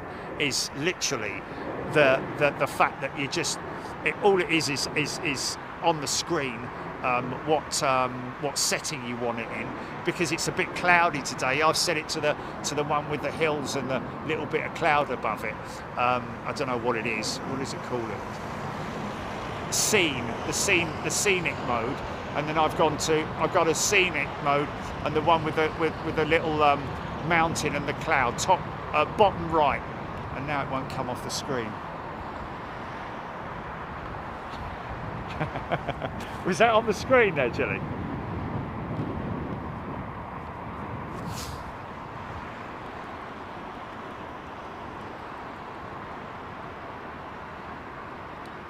Yeah. Yeah, I don't know what they mean. I just that picture there, the picture with the mountain and the... They do different things. They definitely do different things. But I don't know what it is in terms of the shutter setting. I guess it's the shutter speed and all that, doesn't it? Anyway, this one's got a better lens on it, the VX3, isn't it? Yeah.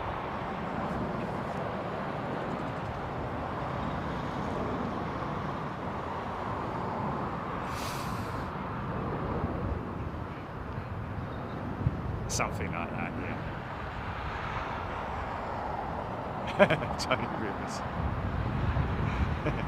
Trying to sound like I know what I'm talking about.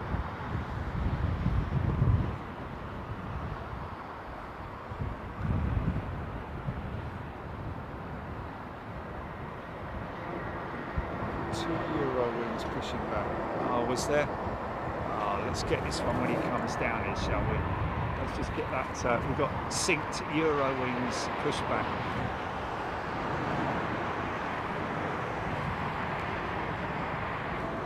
So the other one, there's a little bit of a sort of like, you know, an opening where that one at the is that a CEO and a Neo? Are they both CEOs? I think they might be both CEOs.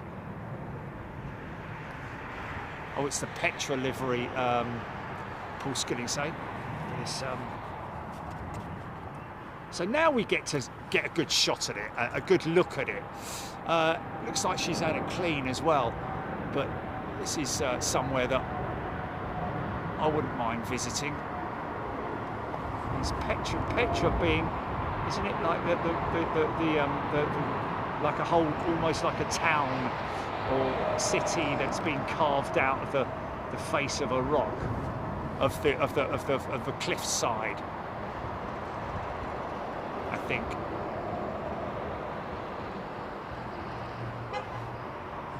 Oh, did they? Now, I think that is a vinyl application. I don't think that's been sprayed on. I think most of the things, very clever the way they apply this vinyl, you know. I mean, that shark skin technology, which we talked about when we were in Frankfurt last time, is also a vinyl application. Quite a few operators now starting to take that up, that shark skin technology. Jazz, one of the 7 wonders of the world, is Petra.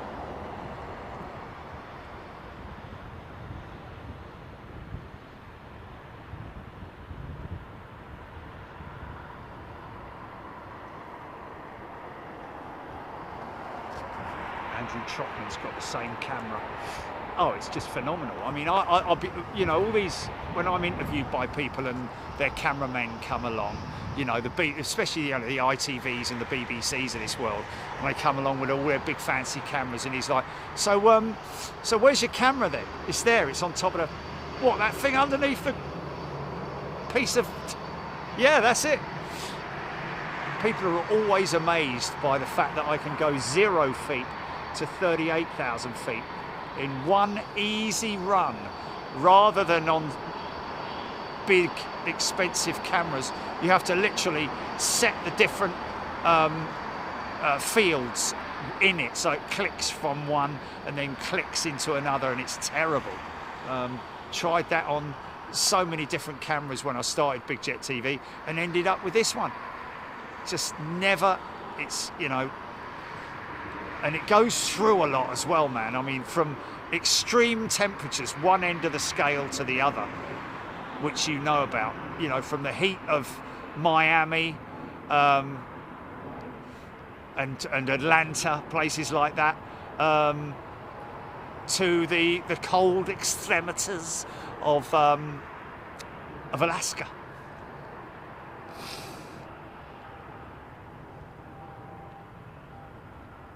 John Grinham, Avianca in a 350-9 would have looked good, yes.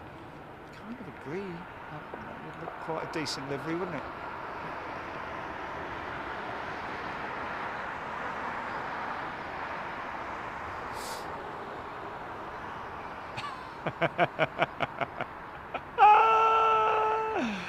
You're joking, man.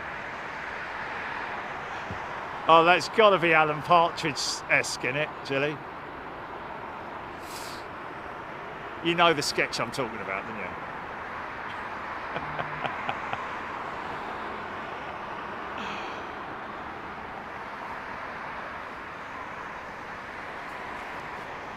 No way, man. Oh my God!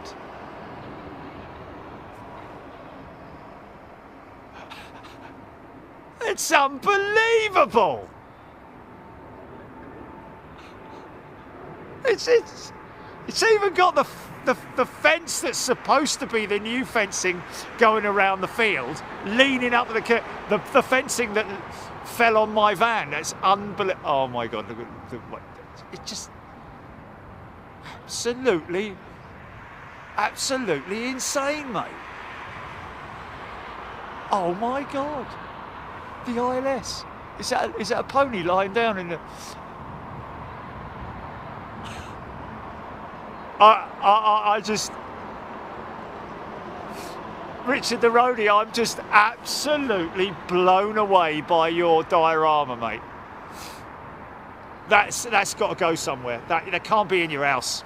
That can't be in his house. It's got to go somewhere, innit? That needs to be displayed somewhere. All he's got to do. Look at that. Yeah, the graphics for the van, yeah. Oh my God, he's even got it. Absolutely insane. Fair play to you, mate. Well, I'll tell you what would be quite interesting, Jilly, is that van that he's got there. What scale is that? Because that is kind of maybe the scale that we need to do the ones for sale in the shop. And if that's the case, we'll get a new one done with the print on it. Unless he's free. What scale is it? It's Richard the Roadie, mate, I've got to say, just phenomenal, man. Just phenomenal. Very skilled.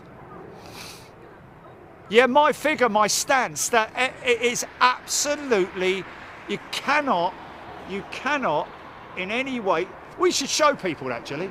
Can you download the images? We've got to show you this, folks, because Richard the Roadie's he's one of our members here. He's been working on this for a long time. And when he first did it, he sent a couple of pictures like, oh no, here we go. But I tell you what, I'm absolutely blown away by it. And we're going to show you, because all he's looking for now is the graphics for the van. But like I just said, I think that's worthy of potentially getting that thing done. I mean, where did he must have, has he found all the, has he made all of that stuff? You know, the gates and the fencing and the van roof, the railings on the roof, and insane, mate, insane. We will show you, don't worry, folks. We're going to show you, man.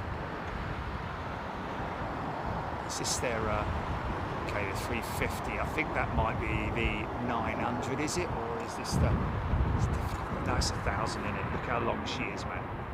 Or is it a 900? You see, the first thing you look for is the triple undercarriage, yeah, but also look how long she is. That's a 1,000 all day long. Okay, let me know when you're ready, yeah? Rolls-Royce proudly emblazoned on the side of the engine cowling.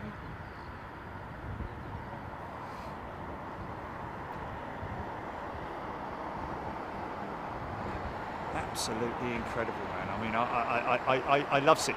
Do you know what that is, Chilly? Do you know what that is? That's Miniature Wonderland-esque. That is on a par with Miniature Wonderland, mate. I'll be honest with you. That cannot stay in your house. It's got to go somewhere, innit? It's got to be displayed somewhere, proudly as well, man. Not that 99% of people who look at it will go, what's that then? It needs to go somewhere like ARD, doesn't it, really? Oh, we've got clear...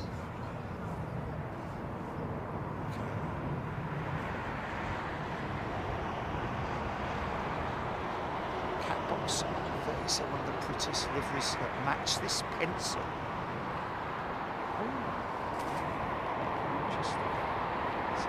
Interesting inspection, whether you have an aircraft on the approach.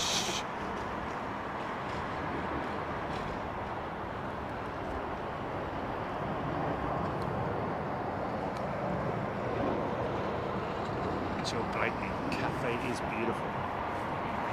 Well, we flew them, and they have great onboard service, I've got to be honest with you. Oh, by the way, can I just say, Virgin Atlantic on the 339, obviously their aircraft differ because some have older Wi-Fi systems on them than others, but Virgin Atlantic A339 going out to Seattle, flawless. Flawless Wi-Fi. Okay, I was in but businessy, whatever it was called. But I think that if if you pay for it, what is it, 20 quid for the flight or something like that. But also, anyway, it was flawless. And also Delta on the way back on their 339. That was a 339. Yeah. Jazz. Whoa, did anyone else see right through the A350 main gear housing to the other side? Didn't realise it was a single hollow chamber for both left and right main gears. Okay, let me read that again, Jazz. See, right through the 350 main gear housing. Are you talking just to the other side? Didn't realise single hollow chamber for both left and right main. Single hollow chamber. Okay, I need to have a think about that. Right, folks, stand by. We're going to show you these incredible, the effort that's gone into this. I'm blown away with. You know, hold on, no, not yet. And I need to put it on live, don't I, so I can see it as well. But it's going to be a 20 second, yeah.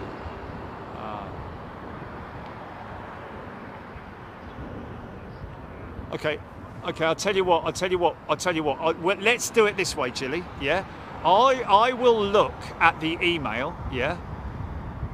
And I will look at the images, yeah? I will look at the images and I will say which one to show first. Oh, okay, right, okay. Which one are you putting up first? Okay, so the two vertical ones, the wide angle one, with the horse and me opening the gate, right. Okay, so for those of you who are familiar with the paddock, folks, you will, I'm just amazed by, okay, GP, put it up, I'm just amazed by, and then you can tell me when you've taken it down, yeah. Okay, number one is up. Now look at that, folks. Just the detailing is absolutely, even my body positioning when I'm opening the gate, it's just unbelievable. And that fencing to the right is actually there. It's actually leaning up there, and that's what fell on my van and crushed one of the headlights. And look at the ILS. Look at that. Absolutely incredible. And the background and the backdrop. Okay, now we're going to put up two of them next to each other, which is the overview of it, and of course the other one of me having now opened the gate. Even my mannerisms there as I'm opening the latch and all that. It's just absolutely brilliant, man. And then on the van there, man, is that what a pony asleep lying down on the and the baby one with it, yes, mate, you've excelled. I gotta say, mate, lots of people have done lots of things for us and all that, but Ginny, come off, take it off.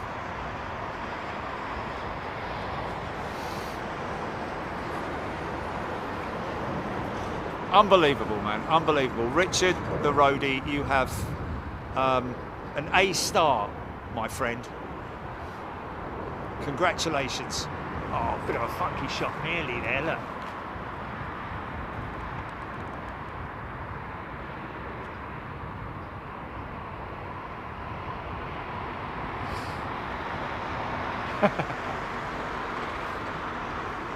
Plastic trousers. Brilliant. I'm absolutely blown away. I'm wondering if this, I think this jet's gonna hit that cloud and maybe create a little bit of a disturbance in that cloud. Oh, look at this. Yeah, as it disappears in, oh no. This could be quite good. If he just skims the top of that cloud.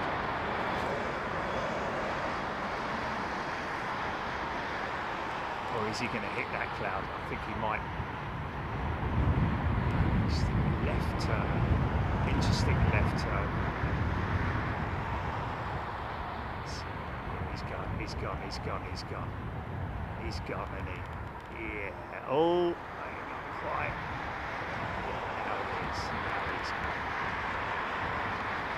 See if there's the amount of turbulent air, mate. That 380 leaves behind it. The wake is incredible. Sasha, we haven't done a model van yet. We're going to be working on that, so we'll let you know. The shop's open, everybody. If you want to go and have a browse through, there's not going to be anyone more in there when you go in there. Like, can I help you? Is there anything specific that you're looking for? I'm on my own, mate. I just want to be on my own.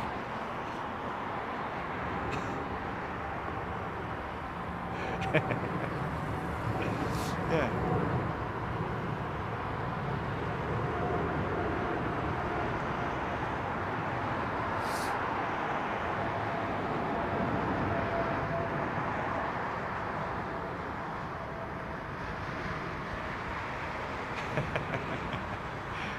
He's made you quite muscular in the legs. Joe Madden loving the Gulf Air jet. So this is not our usual sort of like 09 operations position here, folks. You know, we do mix it up a little bit. We've got a new position down at the end of runway 09 left, which is looking directly down the runway. But I thought, you know, just for the atmos, you know, with us being in this location, you can see stuff going on over there and over there as well. You're a little bit sort of like away from the madding crowd when you're over right up the other end of the runway there. That's kind of reserved for 27 right arrivals. And also for head-on arrivals, but with very windy conditions. And I'm at the Renaissance, ladies and gentlemen, which is a fantastic hotel to come and stay at. Very popular. It's been here for many, many years. Very popular with plane spotters or people just coming to watch the planes. Not plane spotters in general, but just fans of aviation, which is what we are. Tapper 8, this one in from Mexico City, I believe. Travelled 8,903 kilometres. Flight time of 9 hours and 49 minutes. Wow. From Mexico City. Wow, that's a fair old slap, isn't it?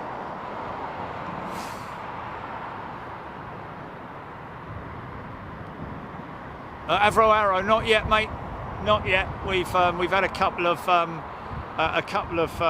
hiccups regarding the new position. I was, you know, it is what it is. If it happens, it happens. If it doesn't, it doesn't. It's no big loss, you know. Shame, yeah. Just a little bit of sort of like, you know, overthinking it from some people's points of view. Oh, Ian Hanna used to go here when it was known as the Penta. Oh, okay. So I think this is owned by what's his name? Aurora, isn't it? The fella, Indian guy. He loves his aviation. Does the Aurora man? When he built the hotel in the middle of the airport, can you believe it? But that upper restaurant slash bar with the balcony was his office until it opened when they changed it into the bar. That was his office. Can you believe it? Morgan sent a channel membership. Thanks, mate. Very kind of you. And Tom M has been gifted that channel membership. So this is the 350. This is the 1000 as well.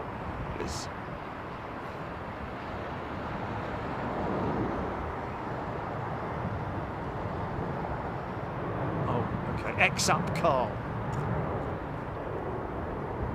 Those guys come on who were giving us a flash the other day from the.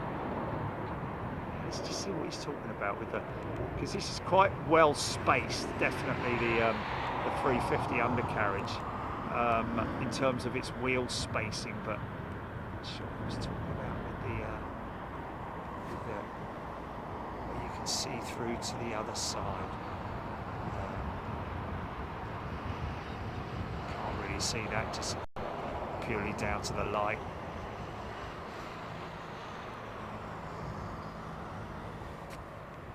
Or is he talking about this shot here, maybe? Quite a wide axle on the A350 undercarriage, quite a bit wider than the 777. Slightly smaller tyres, but more spaced for better weight distribution, I'm guessing. But what's also very interesting with the A350-1000, not the 900 but the 1000, is that middle set of wheels is slightly offset. When I say offset, it's slightly narrower gauge, the axle width, and that is so that they could fit the undercarriage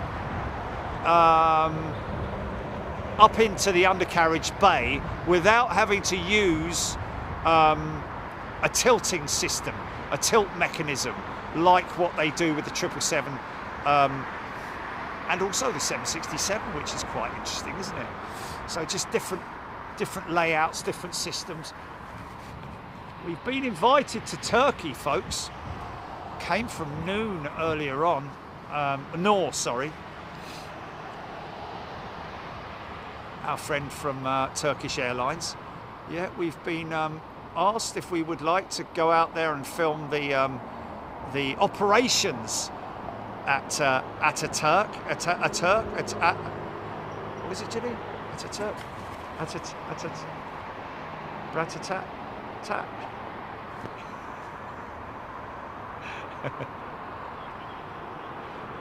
Is it? What did you tell me what it is?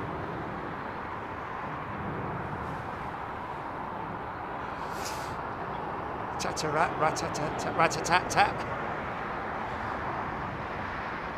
No, it's not Istanbul anymore, is it? It's not. It's rat-a-tat-tat. Oh, it's not Ataturk anymore then, no.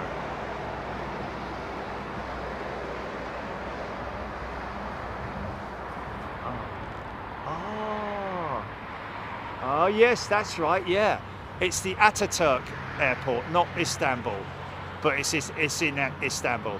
No, it's the other way round. Oh, okay. Ooh.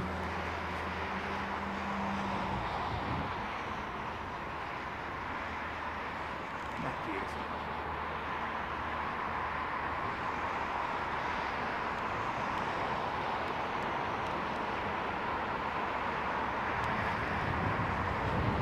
Start up. Start it up.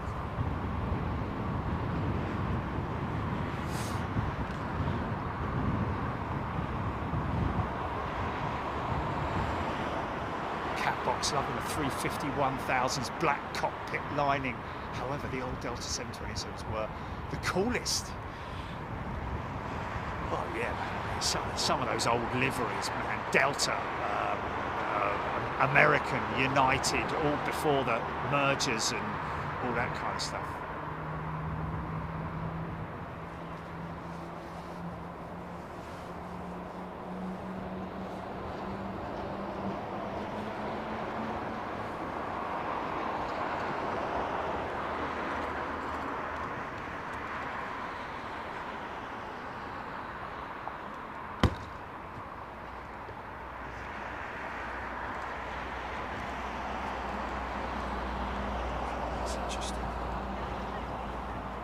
Okay, so Ataturk is the old airport, right? Okay, I've got you.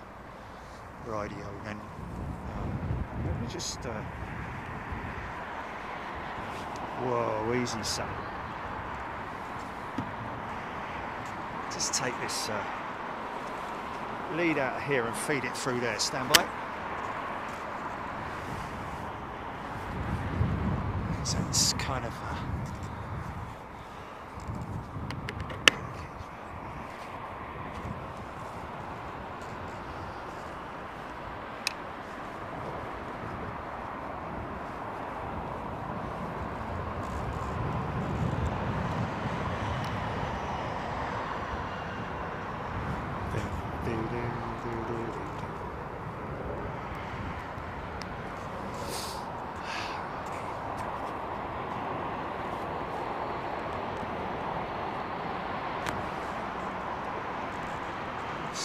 That's pretty decent. 6.2, isn't it?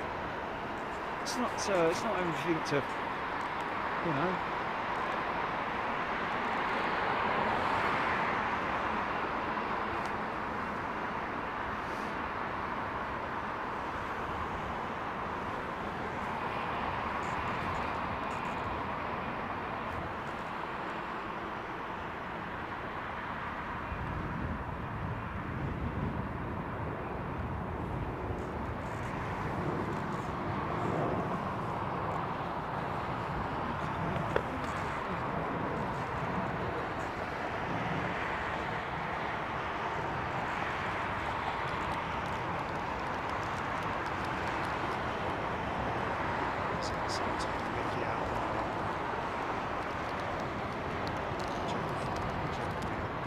geographic knowledge.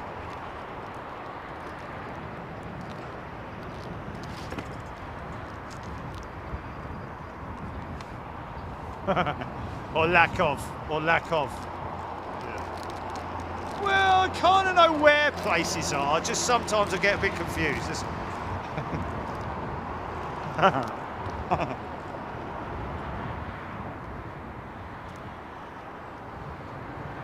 Oh.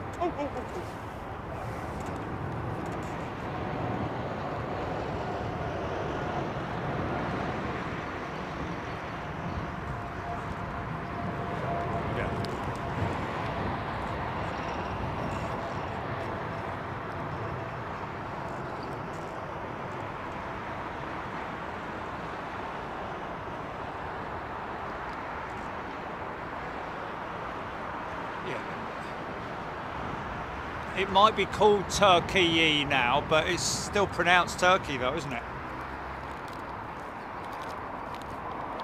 Yeah. Yeah.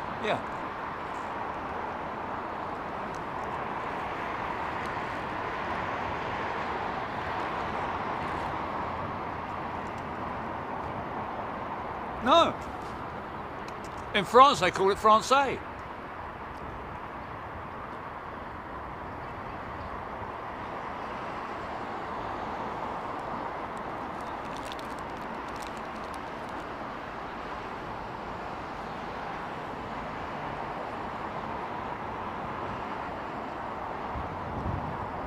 Carrie has just seen the new store.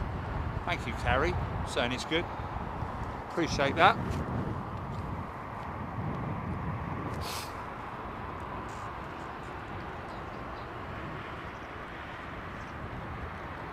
Oh, Aidan saying all scheduled passenger commercial flights were transferred from Ataturk Airport to Istanbul on the 6th of April 2019 following the closure. Oh, is it? It's all cargo. Ah. Oh, okay.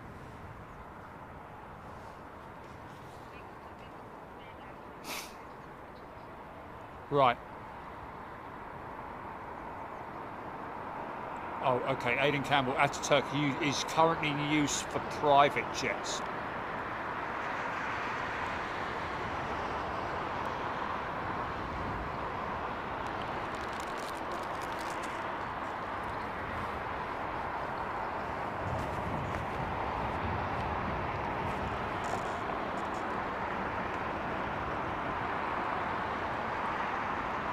Blimey. 15 quid a pint. Chad Hart, fair enough. Dexter Charchi, big jet. Female pilot, me thumbs up. Oh, is it? Oh, okay. Female pilot. Yeah, right. Oh, okay, I've got you.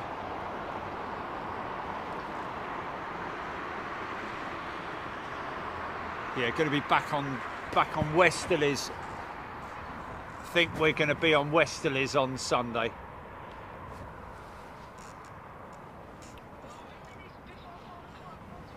Yeah.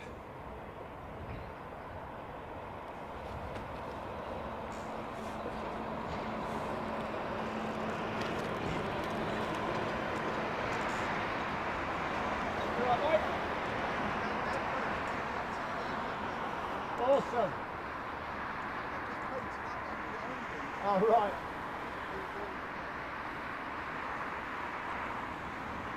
I'm good, thank you.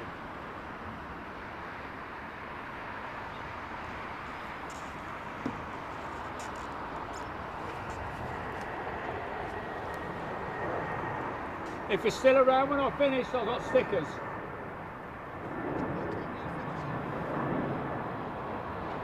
What time we go live, Jelly?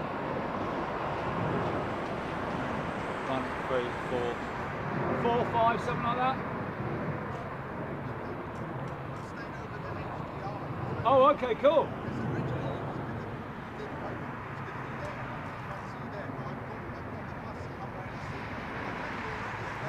Oh, okay, cool. Having a good stay over there, yeah? Awesome. Nice one, Andrew.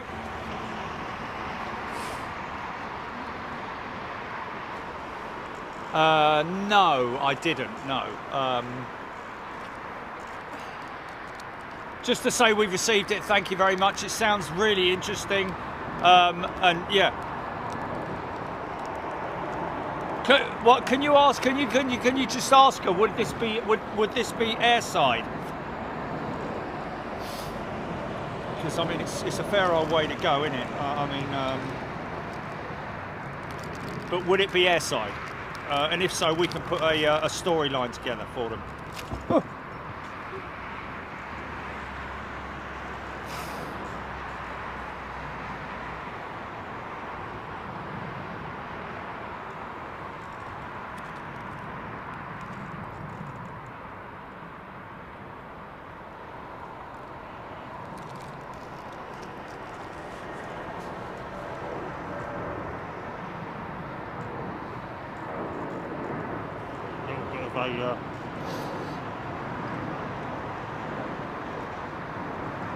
Stand by, folks.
Will do.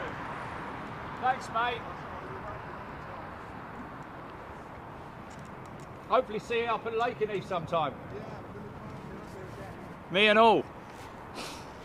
Oh, nice.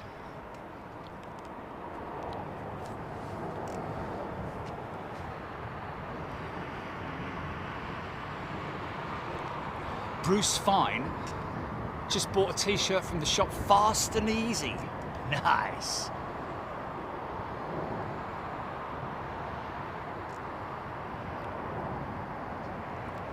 That's great, isn't it? That's the biggest part of this news story is the fact that navigation is easy, but also just the whole process of ordering something is easy.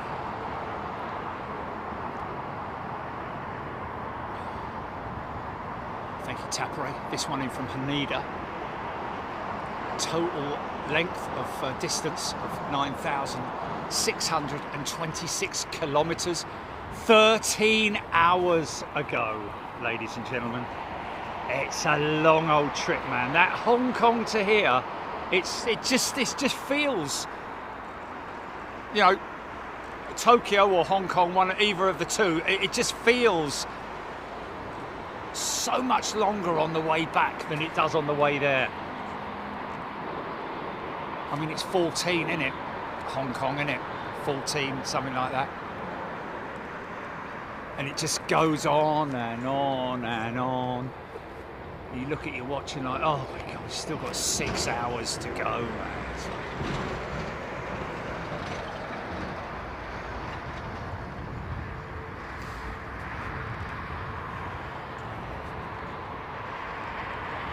Isn't that beautiful?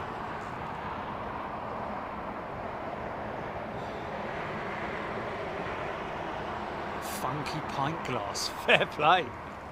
I like it.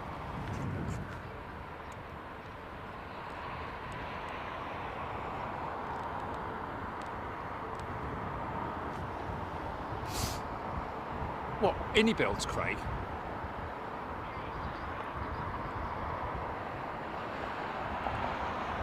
Fix Charlie 10 looking forward to his first cuppa with his Big Jet TV mug. Like it. That's awesome, man.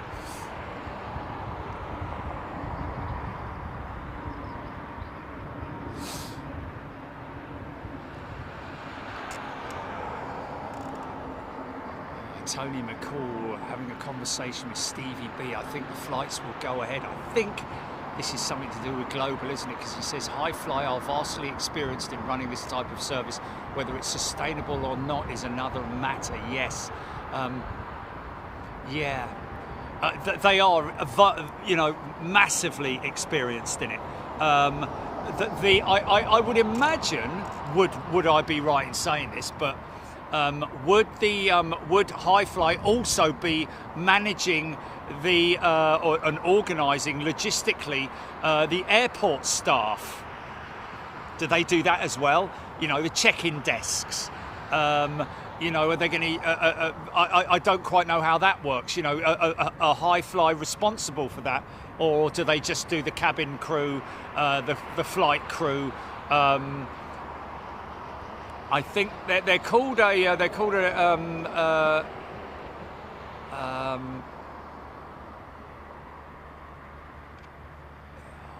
what's the terminology? It's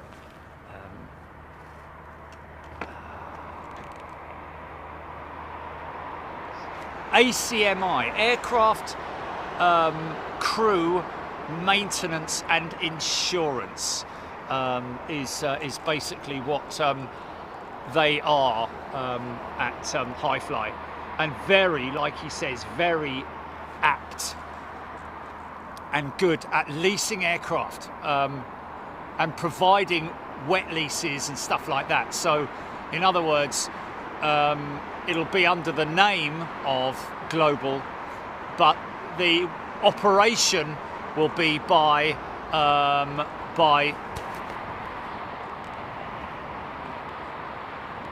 High Fly. But my question is, like I said, is the airport logistics dealt with through High Fly as well? And if not, then, you know, airport refueling. As far as I'm aware, unless somebody's got an update for me, but Global haven't yet got their license, their license to fly the aircraft. ACAL, I think it is, isn't it? The ACAL license. And without that, they can't go flying. Even though they're apparently selling tickets already. So I don't know. I'll be honest with you. I'd rather listen to somebody else's take on the flight if it happens, and good luck to them is all I can say.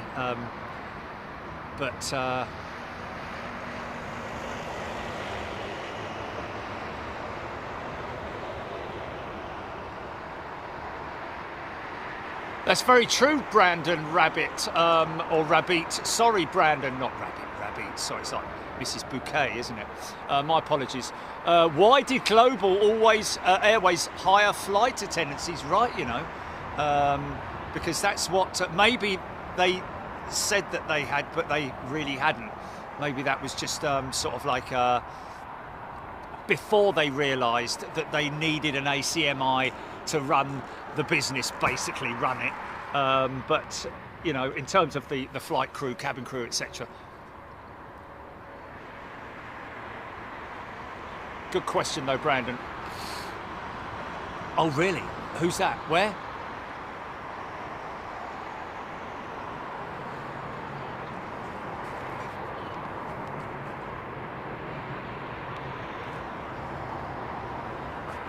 All right.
Wow.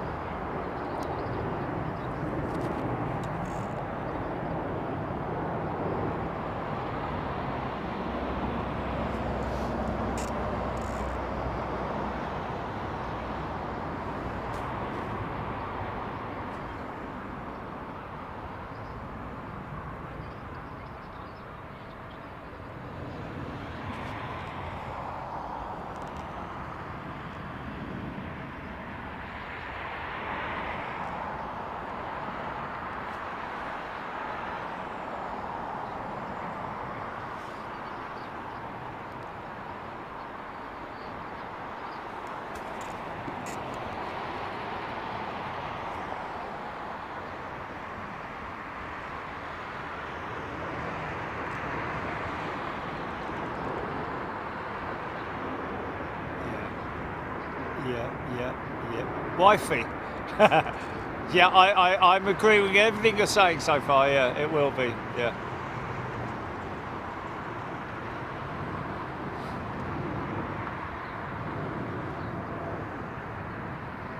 Yeah.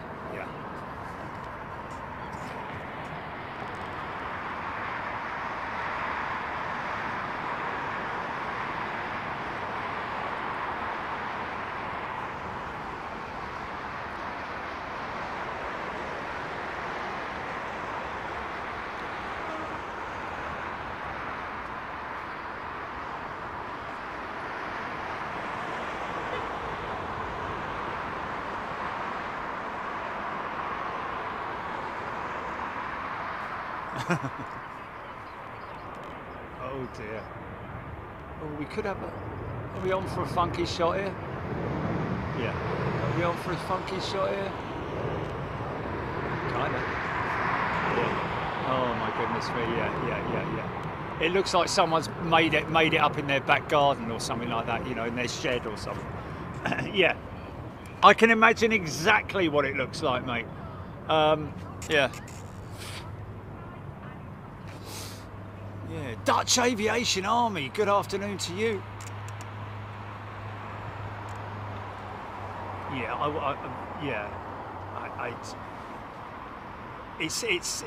there's literally very basic amount of money being spent on the interior of that aircraft. It's not a cabin refit. All it is just a cleaned up and, well, just a cleaned up existing cabin, as far as I'm aware, with, you know, basically the shell of the ex-China China Southern interior. Good luck to them. But so far, their tickets have come in at more expensive on the day than, what was it, British Airways and Lufthansa. Aer Lingus, British Airways, Lufthansa and Virgin Atlantic.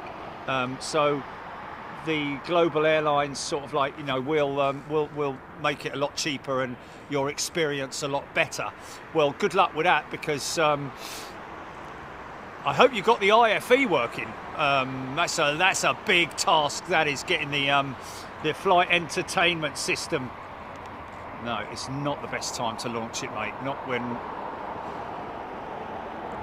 traffic to America is on the slowdown at the moment. Hopefully it'll pick up when yeah, hopefully it'll pick up.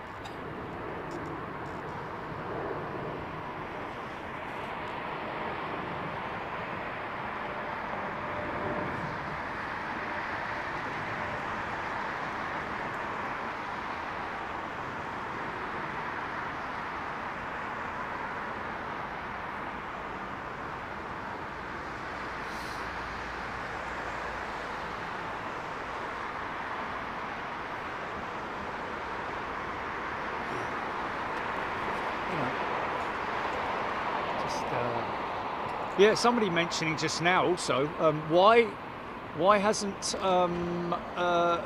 Glasgow Airport, why aren't they making a big thing of it on their socials? No. Have I eaten all of that? Oh, no, I haven't. Great. I love it when I've got a little bit left.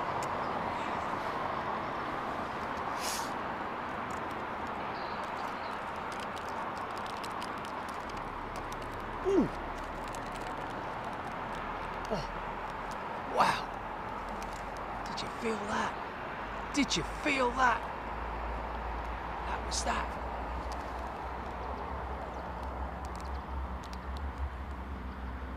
I think, no. It was that. It was that. I'm pretty sure.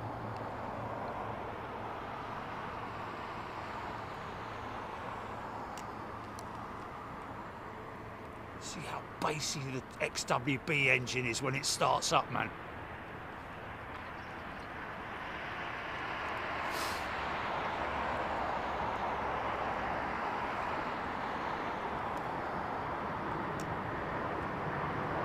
Is it going by 70%? I don't think it was that much.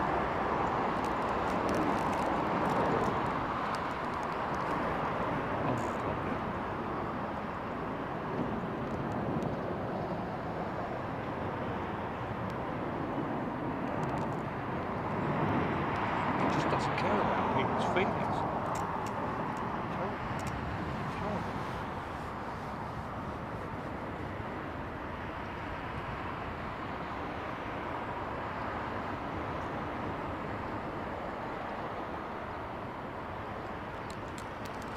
Really?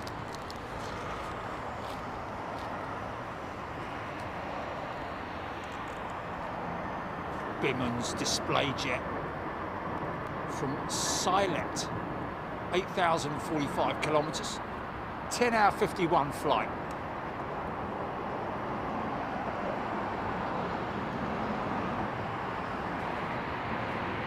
Really?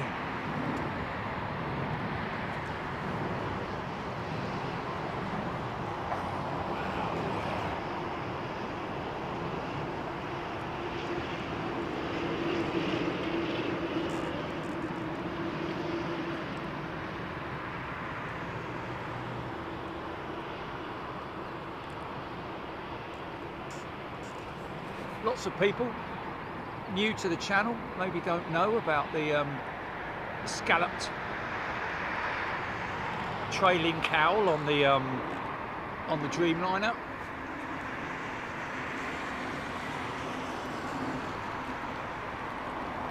Designed to make the aircraft quieter in the cruise, or just quieter all around, but has actually made it less efficient than they wanted it to be in terms of the numbers. Just wait for that Air Canada jet to fire up. Turned that round quick, didn't they?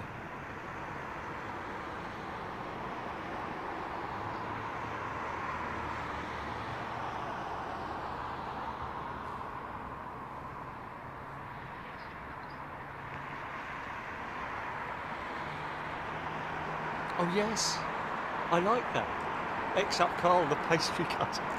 He's from Airside, isn't he? I like that pastry cutter.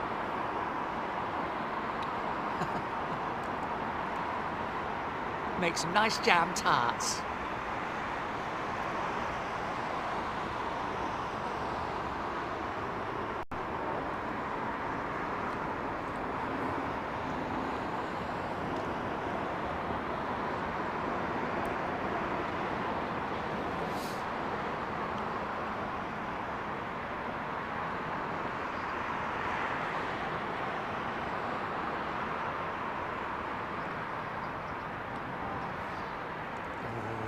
She is. Sorry folks, gonna have to pull from that.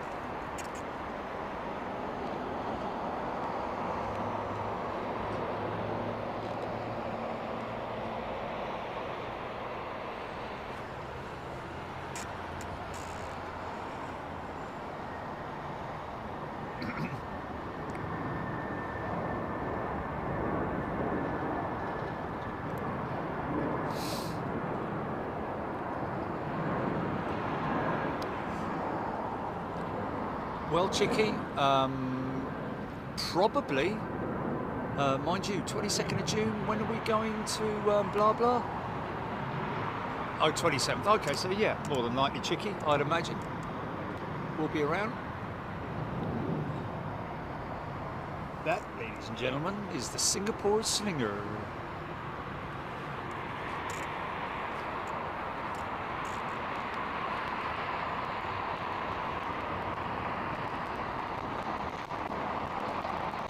Pastry cut, I like that.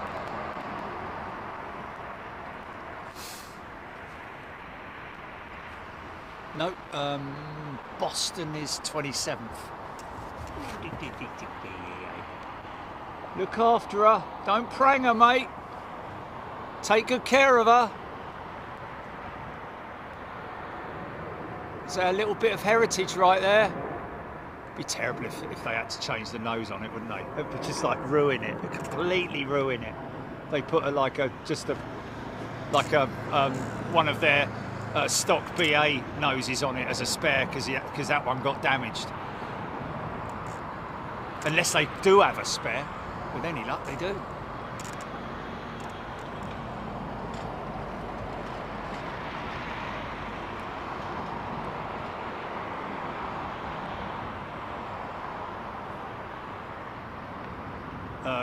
There's a subscriber there asking about the runway operations.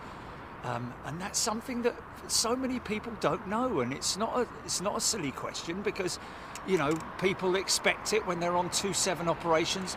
They switch every day at 3 o'clock. You can set your watch by it, literally. But on 09s, they always keep the same operations all day long. So these will always be arrivals on the northern runway, departures on the southern runway when they're on 09s. No switch over. Because of the Cranford Agreement, believe it or not. Okay, this thing should come right down to us, folks.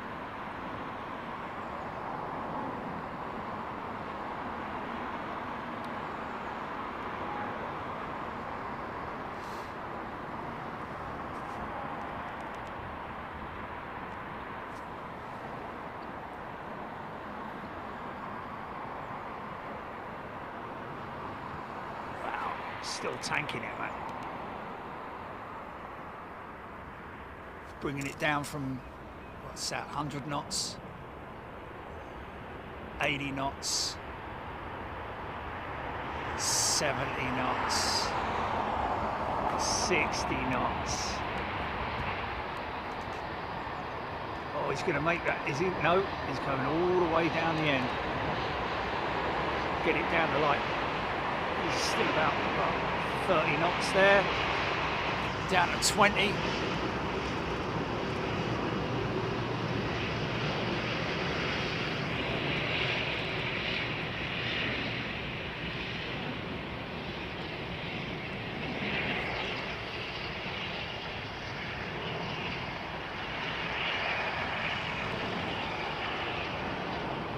Bruce fine, lots of rudder action, didn't see that, Brucey. Cat box, almost like a gull wing, yeah. It's a lump in it. Look at that, man. Look at it. Your bum does look big in that, mate.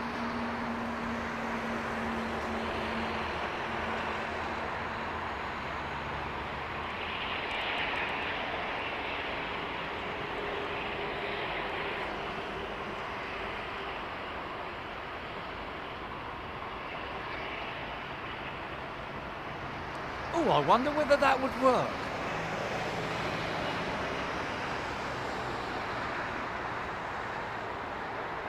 Because then you get live speed, wouldn't you?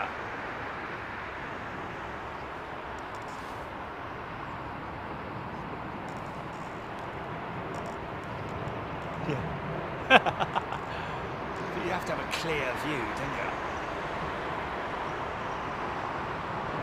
Zach Joseph Travel got into a program/scholarship with Aerobility. Mate, that is fantastic. If that's the first you're telling us about it and you are just new to it, then mate, congratulations. Get yourself flying. Next thing you know, mate. Oh dear. Oh, I could always send it back if it doesn't work, can't I? It's not like me not to send something back, is it?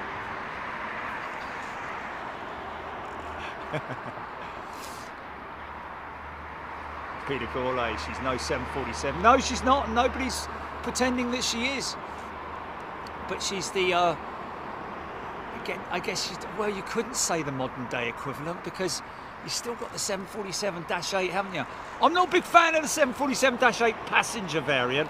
I'm a big fan of the 747-8 freighter because it looks okay. It looks right because of the short front end on it. I'm not a big fan of this super long upper deck. It is impressive, the 747-8, but the 747, I mean, obviously the 100 and 200 are my favourites. But the 400 variant of the modern day jets is a real, just because of her old engines, really, you know, the CFs and the, you know, I mean, very rare these days that you see a Rolls-Royce powered one, isn't it? You know, I think there's a few operators who've got them, but they're very rare these days. There's a 200 that's still operational, isn't there, that we saw at Frankfurt one time. Came and lined up right in front of us and went out right in front of us. Beautiful aeroplane, man. Yeah. Andy too, yes, you're probably right, mate. I don't want to be pointing a gun at a, yes. He's right, you know. I can kind of guess what their speeds are anyway.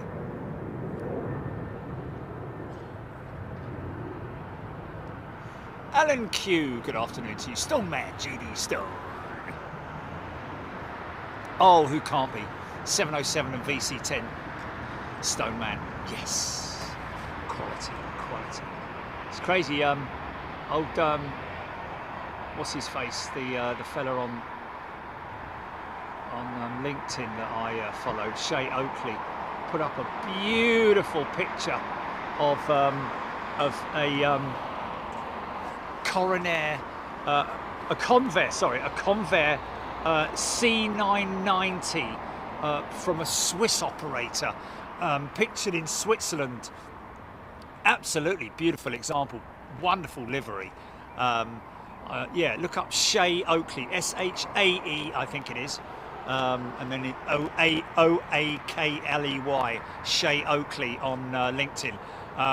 Always shares good quality, old school, classic images.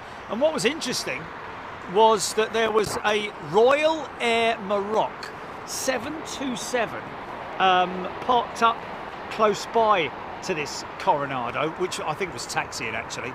But isn't it interesting that the Royal Air Maroc livery hasn't really changed since, I think that was 1980, was it 1985 that image was taken, I think.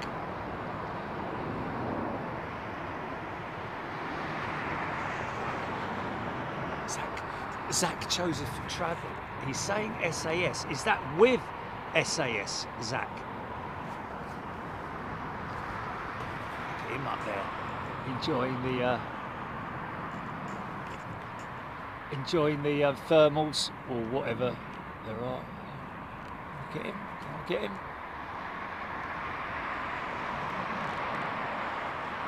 That's a kite, isn't it?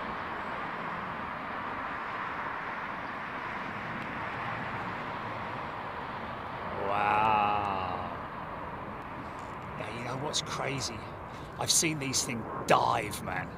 And when they dive from a dizzy height, they don't half come down fast. But I don't think he's going to be doing any diving today. He's just looking for scraps, isn't he? From that height up there, man, it's crazy, isn't it? They usually they don't prey on live stuff, as far as I'm aware, anyway.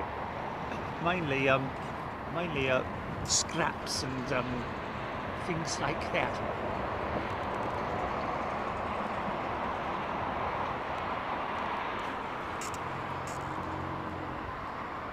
EGPX Swiss Air Coronado. It wasn't a Swiss Air Coronado.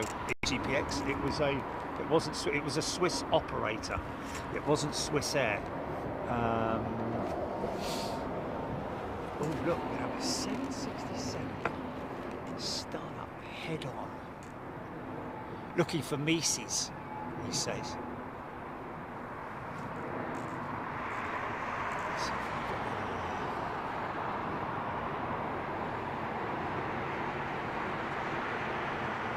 there it is there, look.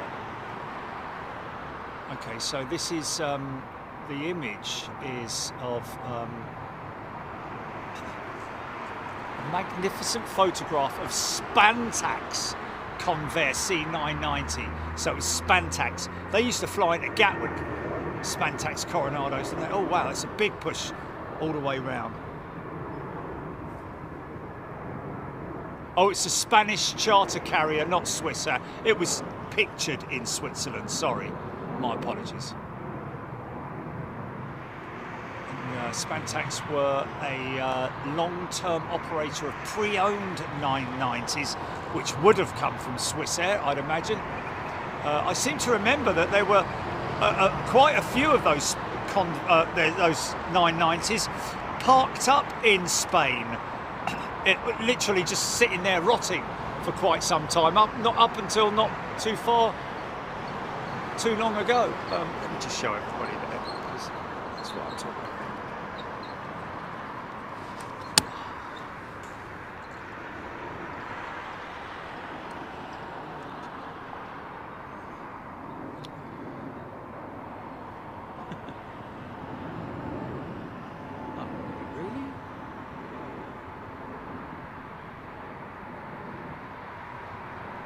Turn that sideways.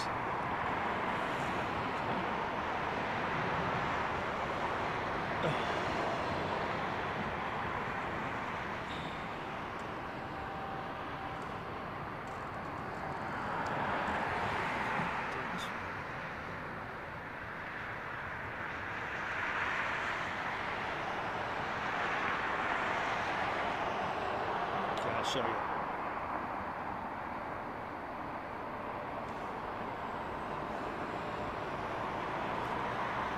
There you go, folks. Have a look at that.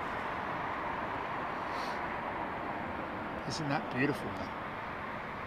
Of course, the 990 had those big mass balance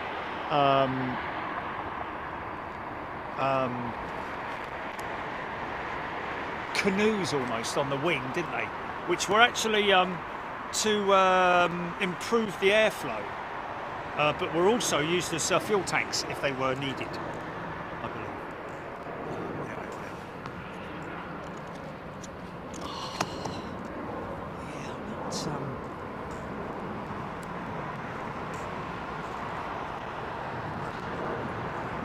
So, folks, could be a smoky start for this 767.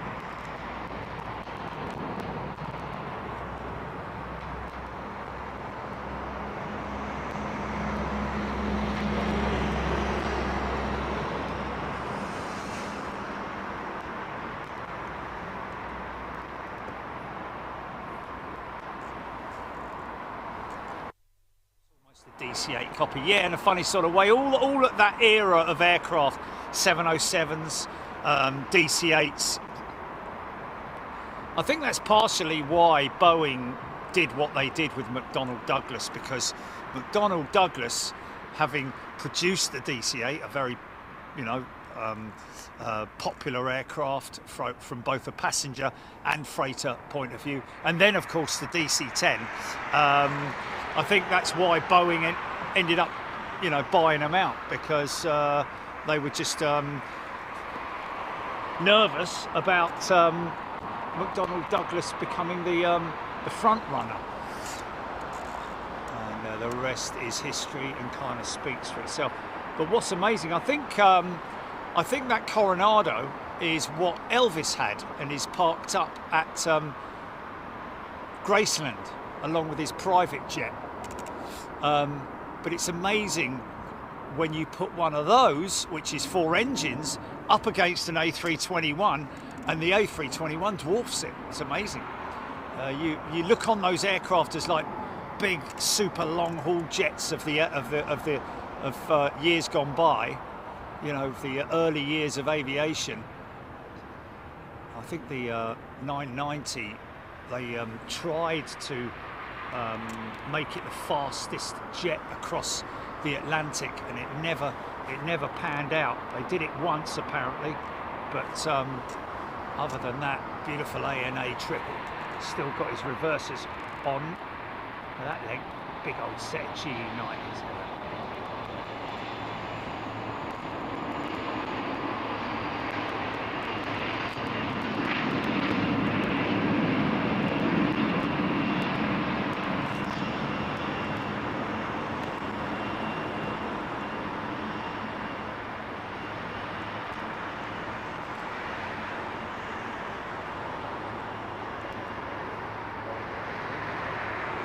Yeah, the 880 in GPX, yeah, he had the 880, not the 990.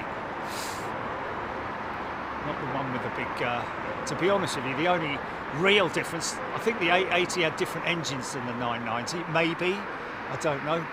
But certainly the only real noticeable thing between the 880 and the 990 was the big, those big mass balance canoes on the wing. Which was supposed to enable it to fly at the speeds that they were predicting, but it never actually happened.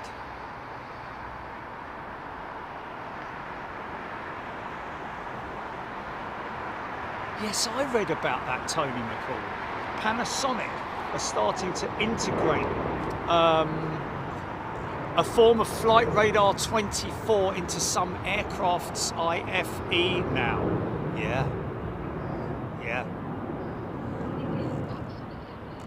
Yeah, Panasonic Aviation, eh? Wow. Very funny, Scott Hetherington. Elvis was all shook up when he flew on the Convair 880. Yeah. Maybe that's why he wrote the song.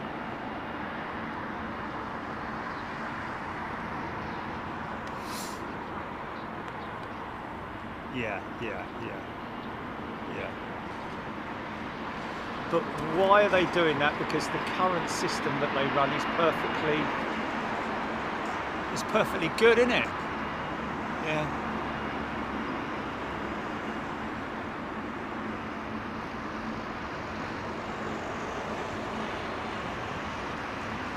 I don't know, Tony. Some of them are all right, aren't they? I mean, most of them are okay, aren't they? The tracking systems that they have on the IFE, aren't they? I mean, not much different than what flight radar would be. I mean, I don't know. I mean, maybe it's just easier for them to do it in future aircraft in terms of the cost of developing the IFE, the flight tracking system on the aircraft, developing it for the aircraft specifically. It's going to cost money, isn't it? But for flight radar and Panasonic to offer it in alignment with flight radar as a package, it's like, yeah, fair enough, because that's just a software thing, isn't it? You have to, mind you, so is the other thing, but you have to still have a software company build that, don't you? That tracking system.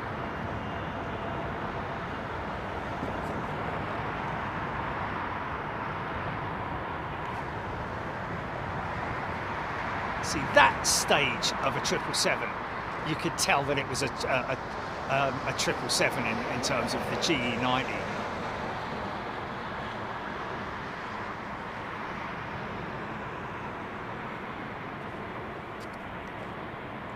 EK31 2 out HGC. Do you remember when?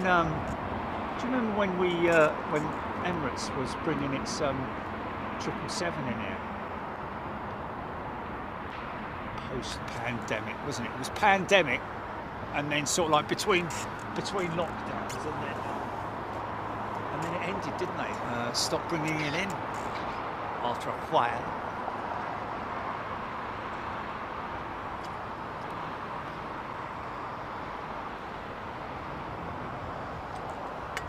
Greetings to you, Mr. Sikorsky.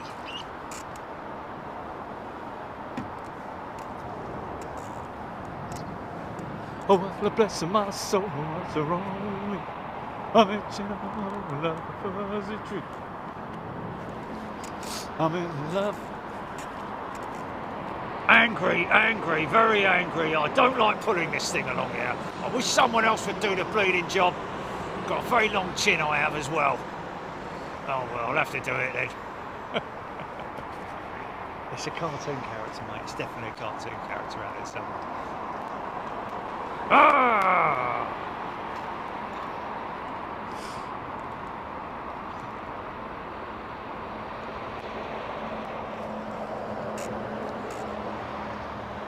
Quagmire, yeah. The old Quagmire, that is, in the early Family Guys.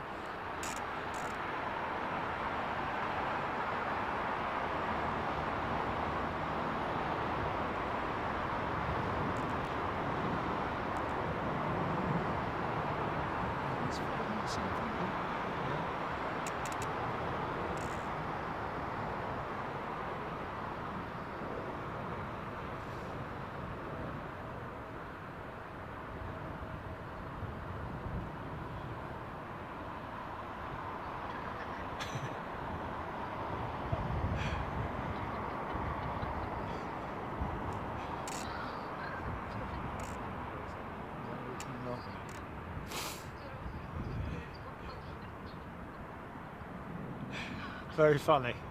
Thanks, Matthew. Aviation Guide. Qantas 380 is 9 maintenance. It's just a remote stand until its departure later on today, this evening. Unlike they do at Chicago and New York and all different places where international flights come in, disembark them and then drag them off to a remote stand, because obviously they can't sit there all day taking up the gate when other aircraft need it.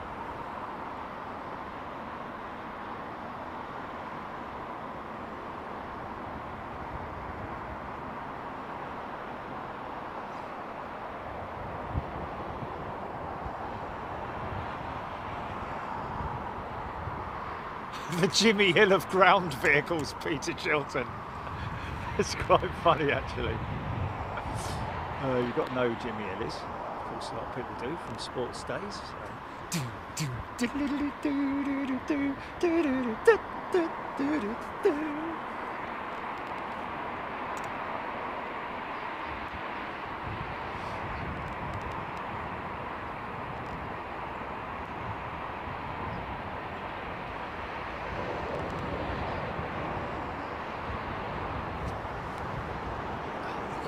Nice slow drive past, man. Oh no, it's going straight off here. It's going off at Alpha 6. Nice new set of front tyres.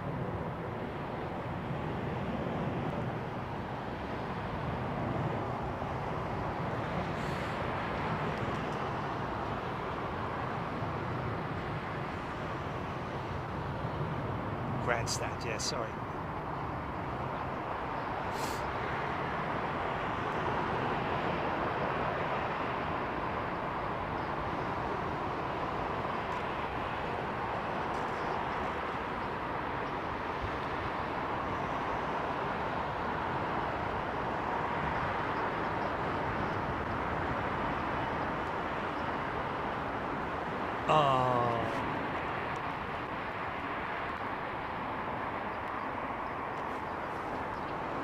What's he saying? He's ordered them and they haven't been delivered, did he say? It's showing as delivered.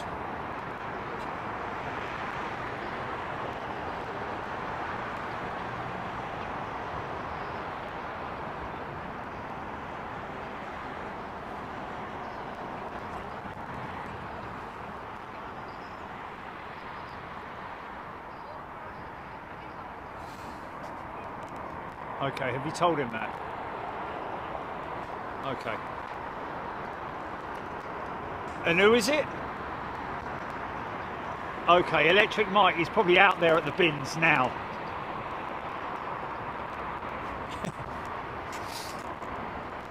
Let us know, Electric Mike.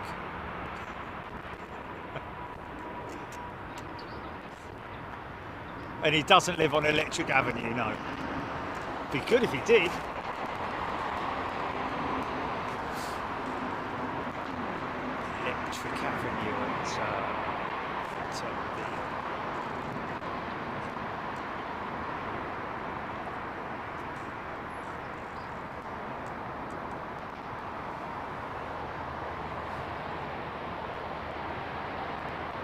you know what? I think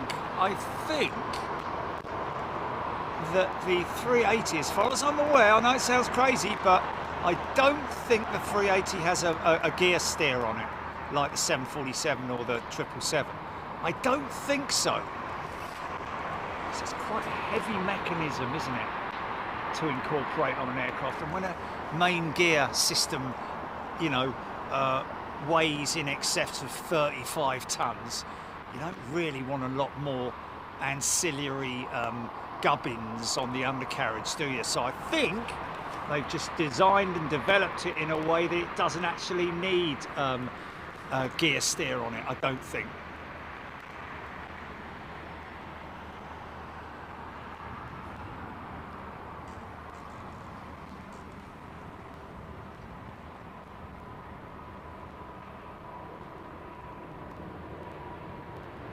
Then we'll take it higher.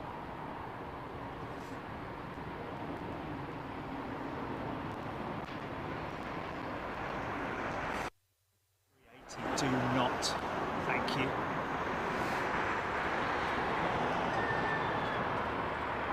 Just a big old lump in it. 359 with Malaysia. I'm a big fan of the design of the ground spoilers or the flight spoilers, depending on whether they're aircraft's on the ground or in flight. Those ground spoilers over the wing, beautiful piece of carbon.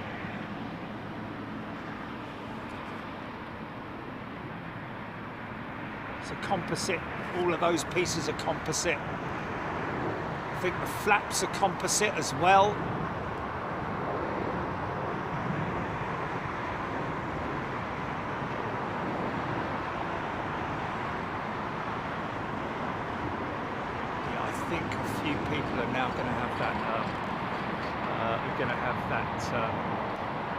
Earworm today, I think.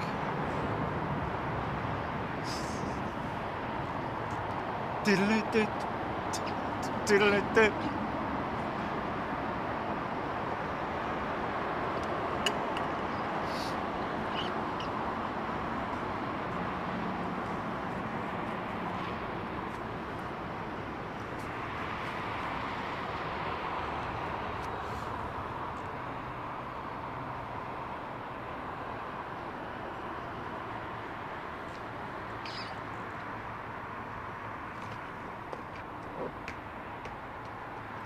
I wouldn't be surprised, you know.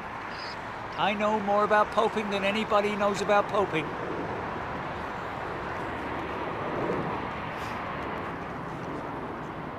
Pope Trump. Wouldn't be surprised. A bit of ocean. Harry just booked my flight to Manchester to get the Globe aircraft. Oh, the global aircraft. Make sure you... Oh, he's booked his flight to Manchester to get the global aircraft, right? It's not going to Manchester, it's going to it's going from oh, it's Glasgow and Manchester, right? Okay. Have they got two aircraft then? Are they on different days? Oh, okay.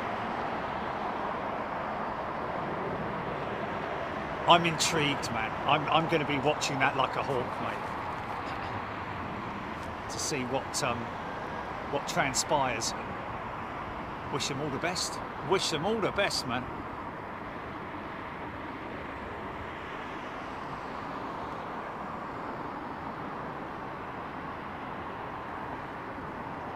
Just hope it doesn't end up on some crime watch thing or something. Took all my bleeding money! He's done a runner, isn't he? Only joking. All a bit of banter.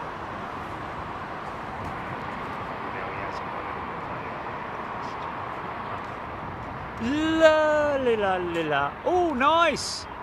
Croatian 220. Now, I'm sure we've seen that, but not that often. It's normally their 320neo or the 319, but the 220... Laugh it up, fuzzball. That's a saying, isn't it? Laugh it up, fuzzball.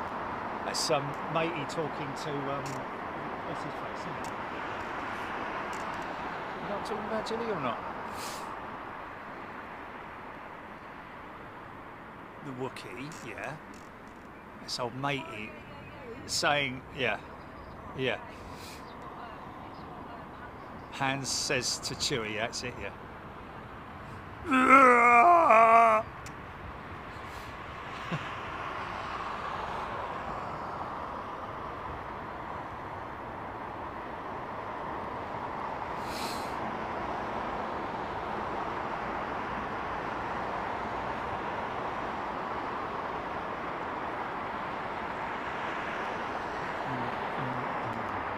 That's it, laugh it up, that's it.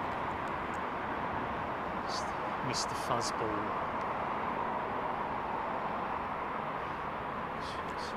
What's that being furballs? Not furball.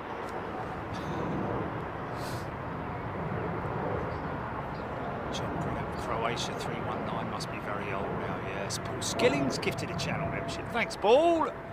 Appreciate it. Oh, okay, Mark, okay, fair enough. Marco, Croatia only has 320 CEO, not a Neo. Interesting. Okay, well, they've got a 220. I could have sworn I've seen a Neo, Croatian Neo. Oh, well, maybe I'm just seeing things.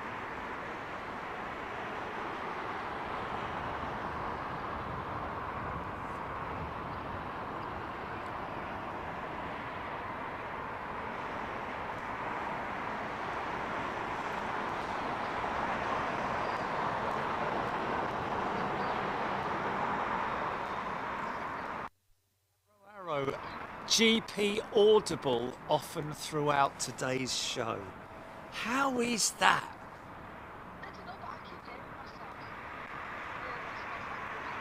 You know what it is? It's because I've got the headphones. Oh, okay. It's because I've got the headphones on. Oh, look at that! He's gonna hit the cloud. Oh, he's hit the cloud. It's because I've got the headphones over my my bobble, my woolly hat. So maybe if I just turn you down a little bit. No. Microphone's miles away from me, mate. Microphone's about a foot away from me. So I'll just turn the volume down on the old blah blah. Say hello. Yes. What's going on here then?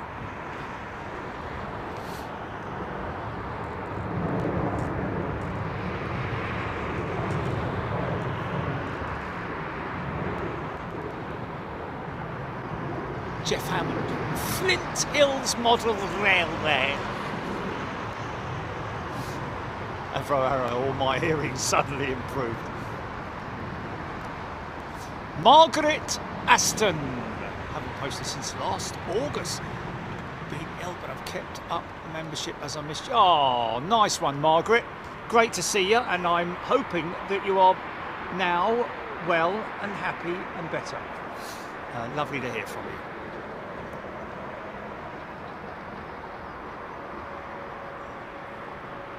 Well, I do worry about that sometimes because Jilly does like to swear a bit like me. She's definitely not a Victorian lady. That's for sure.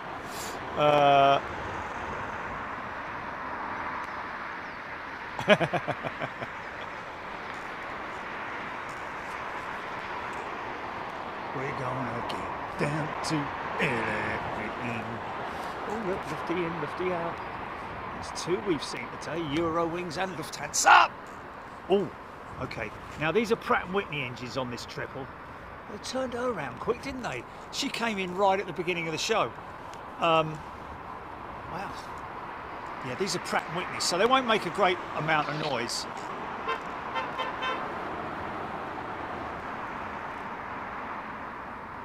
Richard Fleer tuning in from Chicago. Take care, mate. Happy birthday. Thanks, mate.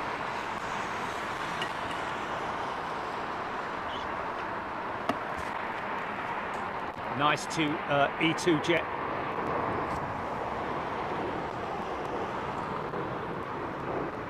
Oh, Alistair Cummings saying thank you for the gifted membership. Isn't that a nice thing to do? Thank you, Alistair.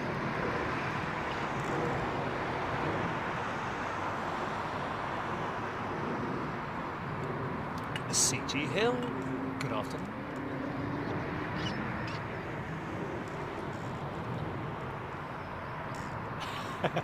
Ian, I wonder who next year this one.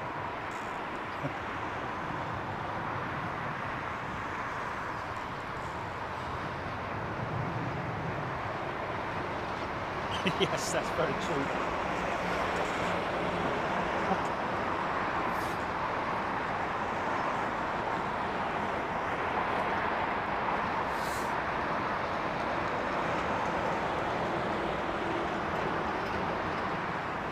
Oh, that's a tricky one, isn't it?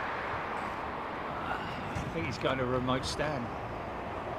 It's global. Oh, sorry, China Southern, I mean.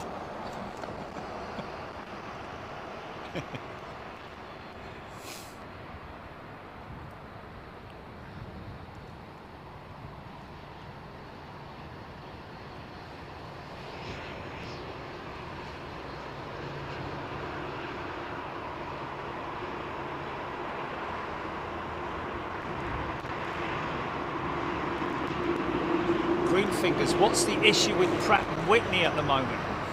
Well, a major issue with Pratt & Whitney, the geared turbofan, that is green fingers, related to the A320neo and also the E2 jet, along with the A220 as well, which is a problem with the high pressure turbine blades, I think it is. The high pressure turbine blades, which are at the back of the engine, the hot part of the engine. I believe, as far as I'm aware, all GTFs have got to be switched out with the new,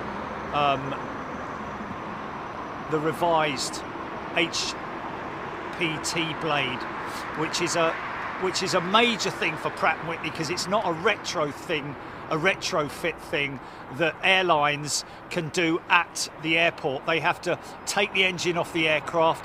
The aircraft literally becomes unusable and is parked up, and it takes, get this, over 300 days or 350 days or something like that to for the time it's off the aircraft to the time that it's put back on the aircraft, because that's not because of the amount of time it takes to carry out the work. It's actually just 90% of that is the queue, going into the queue or the line, or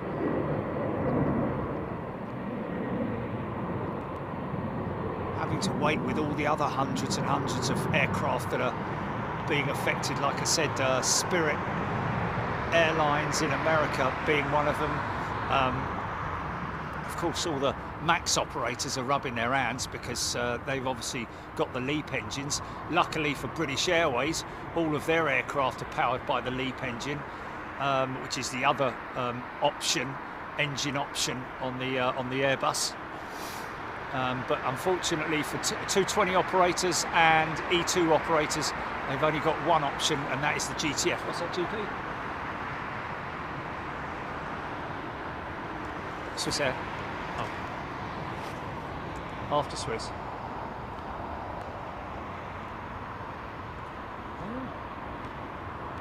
Oh. Okay. Where's the comment? Where's the chat? Where's the comment?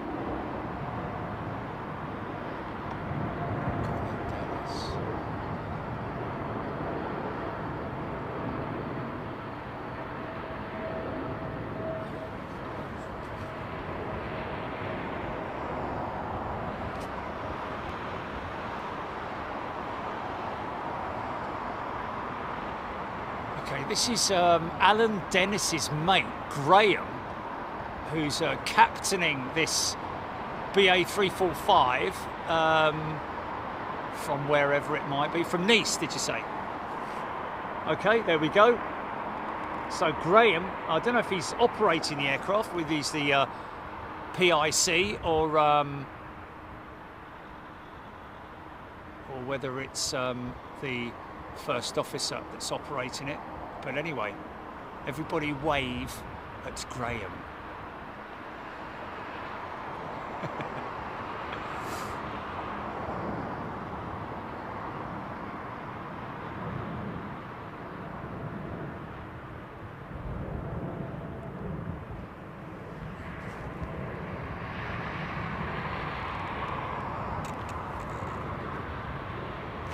There you go, Alan.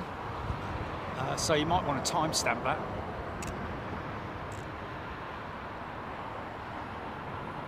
Screaming at you. He's got it. He's got it. Okay, awesome.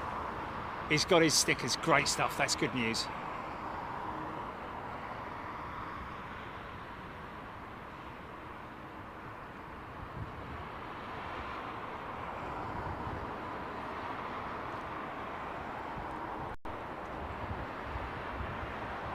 Qatar this one landing 777-200 from Dubai. 6 hours 54 minutes ago this thing took off. This Qatar.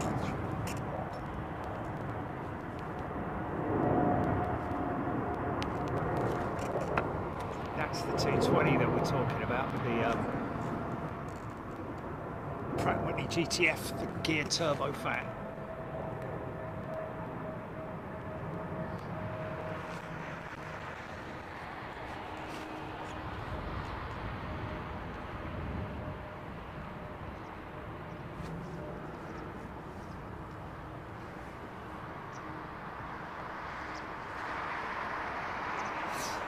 The Jews come in. Anchorage was awesome. My first overseas show as a gifted member, thinking of becoming real member. Well, don't think about it, the Jew. Come on. You do it. You can do it. Taipei next month, ladies and gents. Taipei. That's going to be an interesting one. And of course, we will be going back to Anchorage later in the year for more.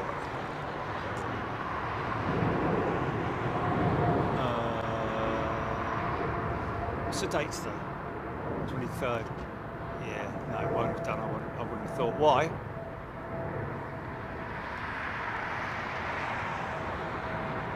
Right, yeah.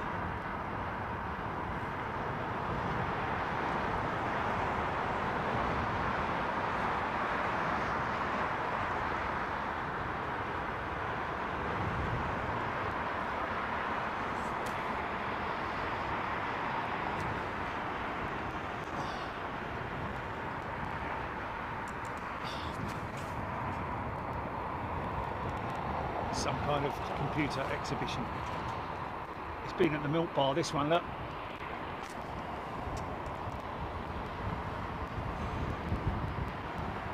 Oh. No, we won't be going to that. We wouldn't go to it anyway. Oh. Did he get the wrong exit there? I think he did, you know, look.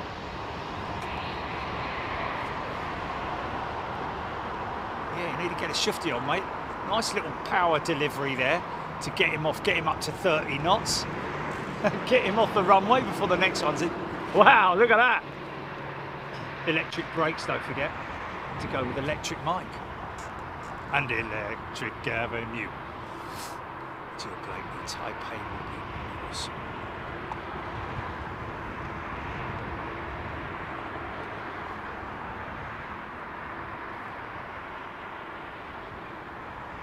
Mark Jones staying in the Renaissance in June.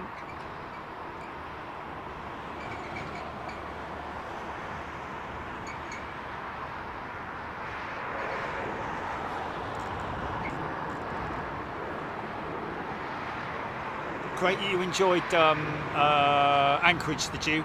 Didn't see you there on the comments, on the chat, but you know, a lot of people just sit back and just enjoy the scenery, the sounds, the sights. But I'm just glad you enjoyed it, mate. Captain Bob.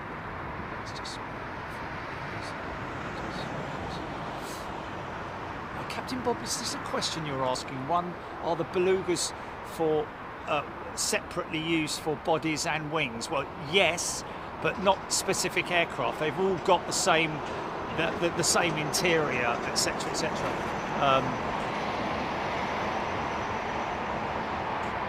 It's the same makeup. The XL, the Beluga XL. Wow, that's a quick exit, man. Fair play. But yeah, they can obviously carry. Obviously, I'd imagine when they're carrying wings, they might be able to carry some other components, but I would have thought that wings would be sort of like on their own, whereas fuselage segments and other components, maybe empennages, horizontal stabilizers, tail fins, you know, the rudders, the vertical stabilizer, that whole system, which normally comes in pre-painted, I believe. The whole tail section, but doesn't come attached, just for the reason that they come from. Some of them come from different parts of the world, obviously, but just easier for transport. You don't really want to be assembling a horizontal a complete empennage and then shipping it. That would just be it's better to ship flat.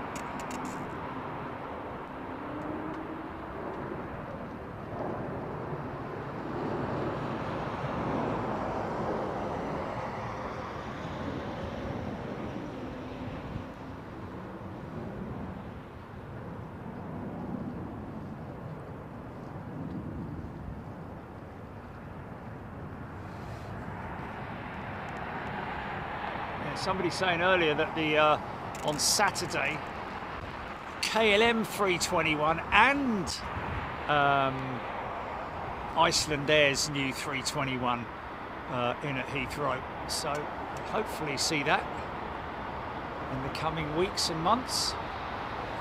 Nice Turkish trip, still got his.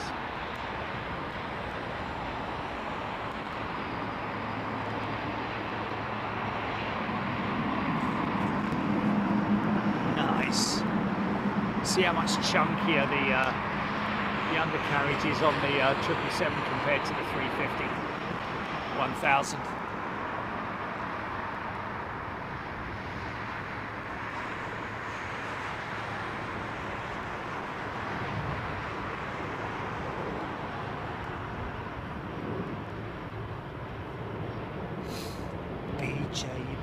DJB planes watched every minute of Anchorage live, but just didn't comment. Just enjoyed it. Wow, that is fantastic. DJB, brilliant, mate.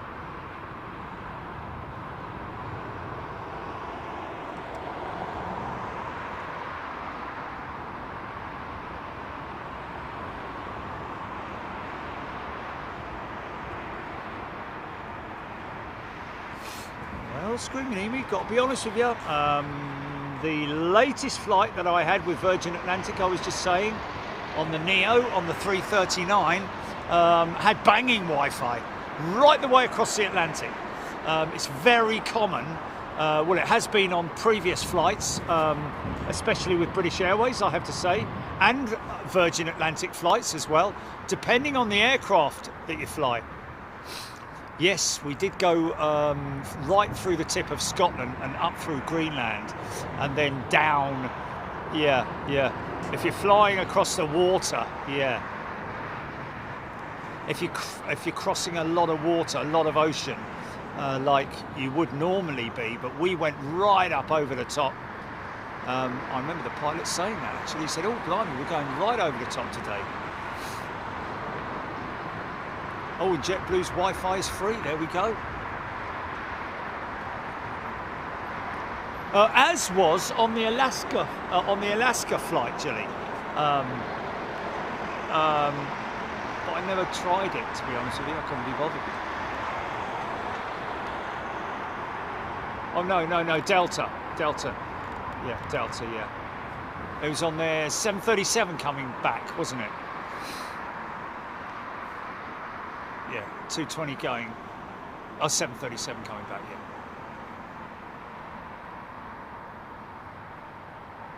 Thanks to that jet off to New York.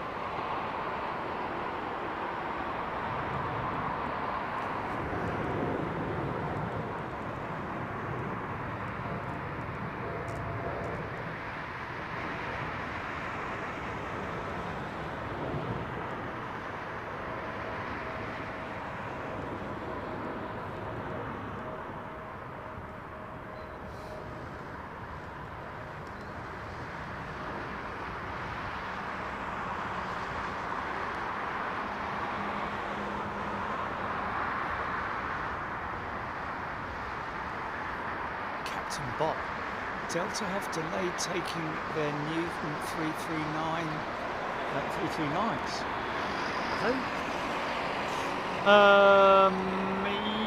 Yeah, they were deferring, but that was before Trump backtracked on the tariffs certainly for France. So I think that might be on again until the next time.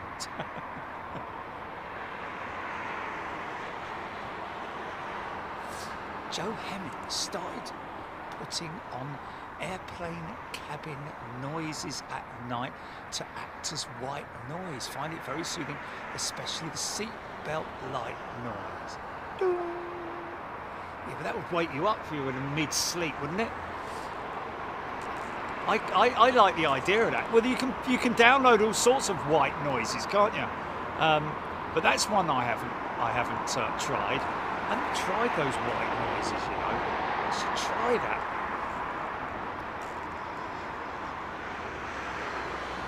Because I can't listen to music because you start singing along to it, don't you?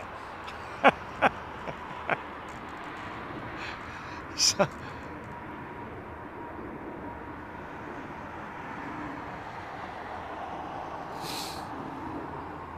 Screaming Emu flown Delta, American, BA, Virgin and JetBlue from Heathrow to Heathrow, to and from Heathrow, and VS and JB. Okay, JetBlue and Virgin win hands down. Lovely experiences with the others still, but yeah. What are we talking about? Yeah. Haven't done the JetBlue experience yet. But to come that coming from you, to be honest with you, Screaming Emu, that's a good bit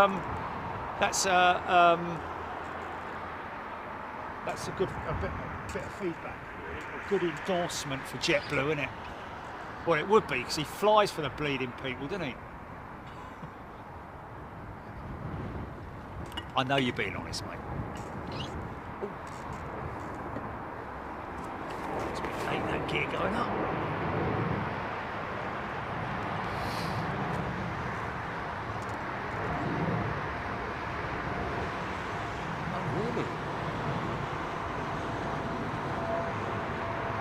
That's competitive, isn't it? But my question is, I think Screaming Emu only flies in the comfort one up front, doesn't he? He doesn't fly in the cheap seats. Mint, I think he flies. Yeah.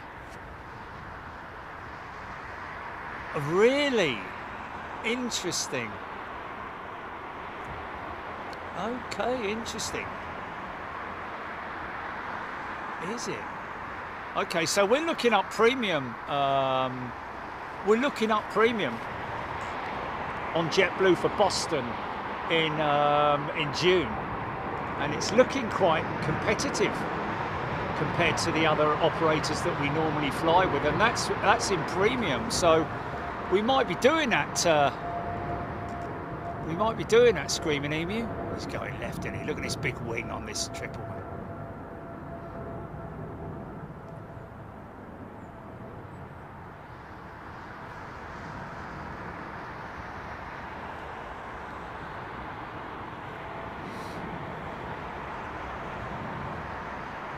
Oof. Oh, right, yeah.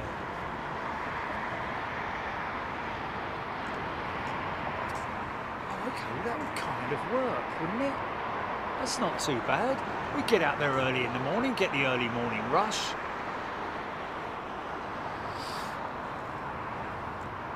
Yeah, yeah, exactly. So we would, no. We'd be able to get down to the airport, well I would, nice and early.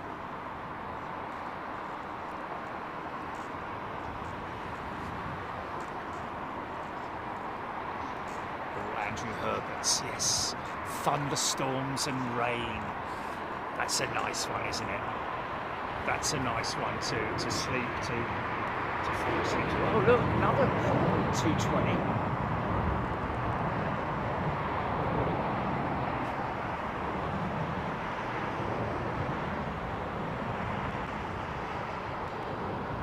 Could do what, GP?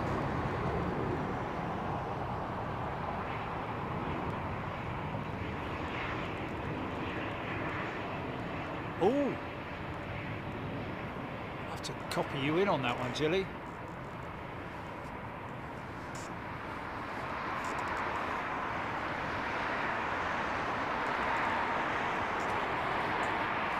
Nice one, Screaming Emu. We'll look into that. Awesome. Awesome. F&F. A little bit of an F&F love, innit?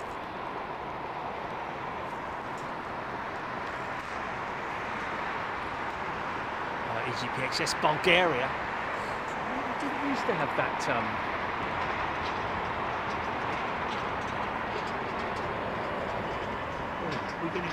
We're gonna get a funky shot here. Look. Yeah. Wow. Gotta love that.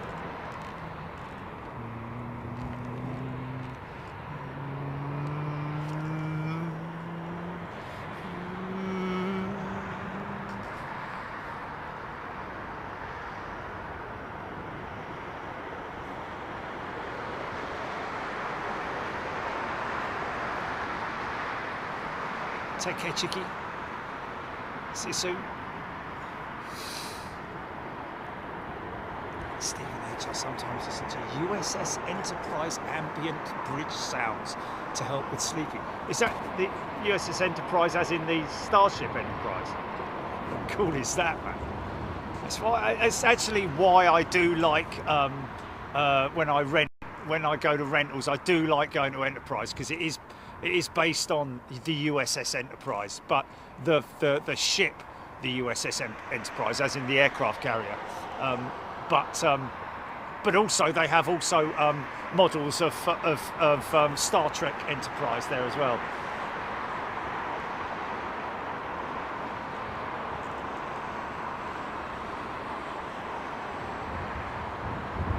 John Francis. Brett Myerscough. Yes, we would. We would love to see Concorde fly just one more time. Imagine that. Imagine the crowds that would bring out if you just operated her once. Just got one back into flight airworthy condition. It would cost millions, but the other thing is, you might well get it back into flying condition, but you wouldn't get an is it ICAO license? A license to fly, basically, a license to operate. Although I think our ICAO might be linked to passenger operations, but to see her fly empty with no passengers, it's just getting those engines up and running, isn't it? I mean, blimey, O'Reilly. Okay, AOC, yeah, AOC, that's it, yeah.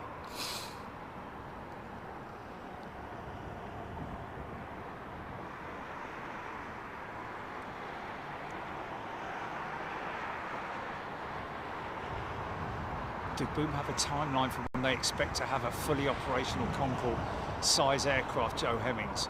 Well, for a start, we don't think it's going to be the size of Concorde, do we? We think it's going to be more like an advanced Learjet type, a private jet sort of like thing, isn't it? I don't know. I don't know exactly how many. It's all sort of like up for debate in terms of the passenger capacity for the Boom jet, but years down the road, I think you'll find.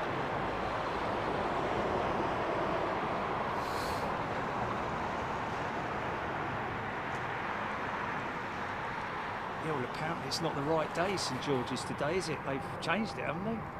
To next week or something. Yeah, the Church of England have changed St George's Day to the 28th. So you're early, and no one says Happy St George's Day anymore, do they? No one does it. No, yeah, we don't. You know, don't worry about screaming in. We're not going to get annoyed with you because you didn't. Oh, didn't even give us a thank you for Happy Bleeding St George's Day, you little. I wouldn't have even known it if Gilly hadn't have told me. Is that you, Dave?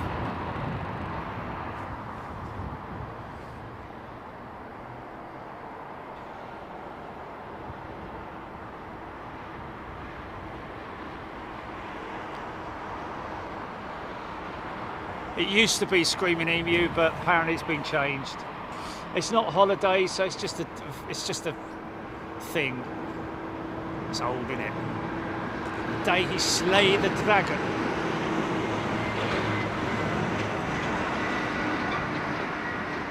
Yeah. Magpie, yeah. Make America Great Britain again. Yeah. Only joking, only joking. Don't get. Boeing 737 production ramps up. I've just seen a notification come up on my emails for Simple Flying. Ramping up 737 production. Blimey, last thing I heard was they had problems with the wing section. So great news that Boeing have overcome that hurdle. Xiong Hyung Lee, good day to you. A great show. Arrived at the hotel in Manila. I can't wait to get into bed. Get yourself off into bed, Xiong Hyung Lee, and maybe we could send you off to sleep with some dulcet tones of London Heathrow.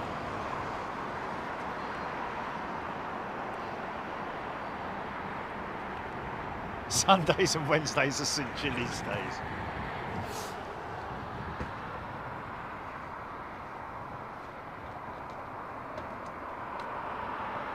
Patron saint of tech.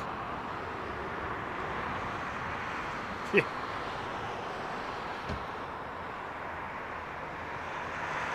Says why it can't be within 7 days of Easter, apparently.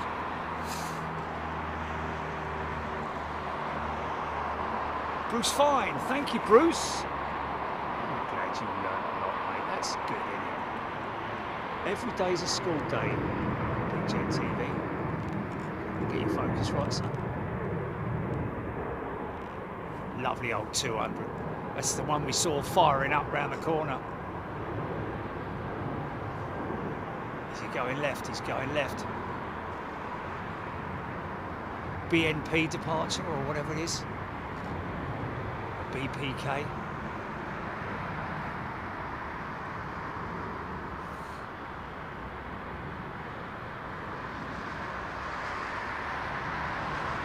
Well, I'll tell you what I'm doing straight after this. Straight home, get the computer on, fire up the sim, and see if I can. Because my throttles were all over the gaff, weren't they? Because I know what to do, okay? But I need to go into the MCDU and program the throttle detents in there, you see. Yeah, we told you that last time. Yeah, I know.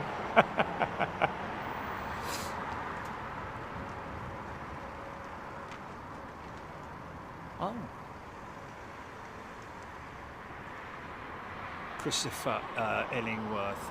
No, nothing will ever reach the prowess and the beauty of Concorde, will it? I don't care what they build. I'm not interested.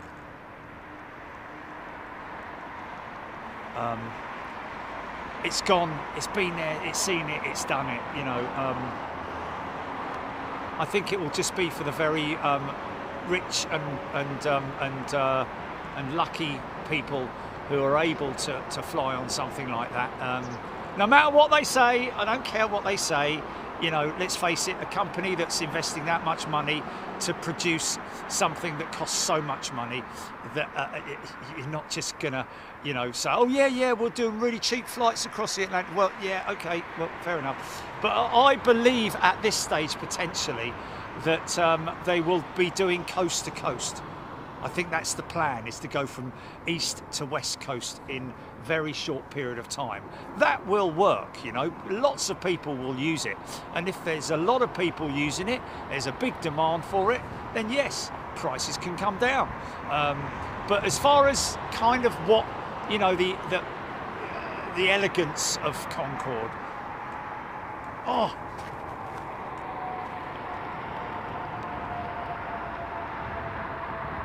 they're running that 380 up. Listen to that. Lowlander, thank you, sent a big Jet TV membership. Thank you, my friend.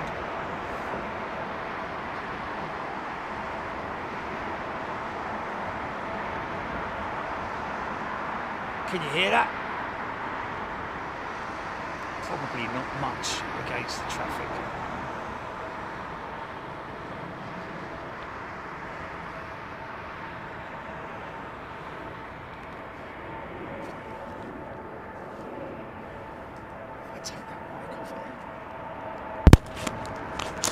Here we go.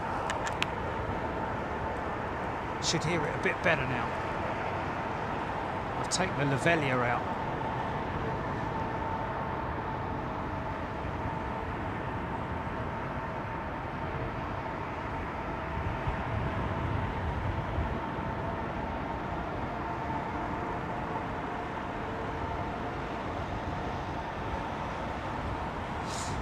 Joanna B, no, that it will not be the new plane. That's just the engine test bed.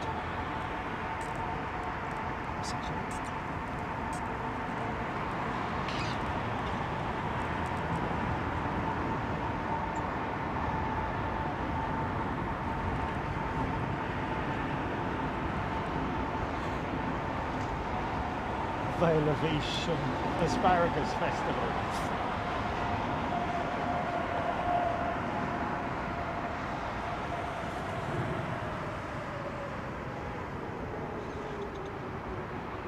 Wow!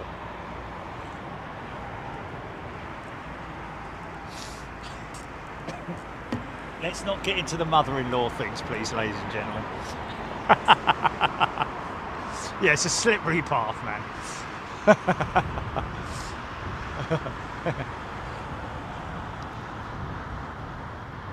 Avro Arrow, it is a lamppost hiding behind another lamppost. May the 4th is a Sunday, mate. Sunday, innit? Yeah, I think I'm you know, oh, it's too late to get up. Do you reckon we can get up?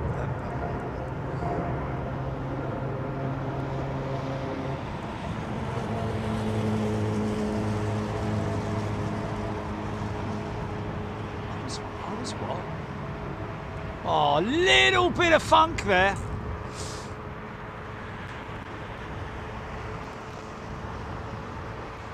Yes.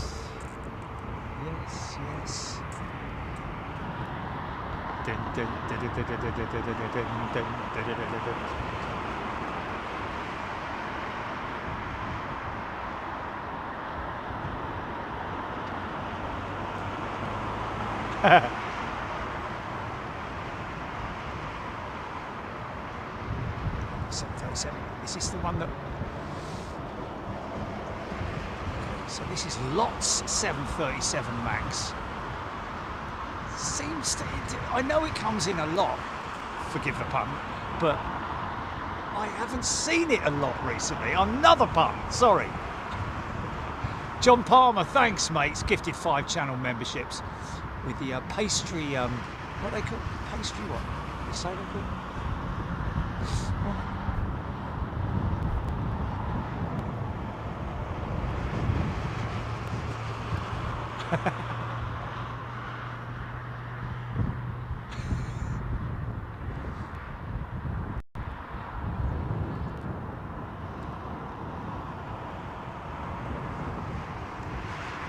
Really are good people, aren't they? We are so lucky, man.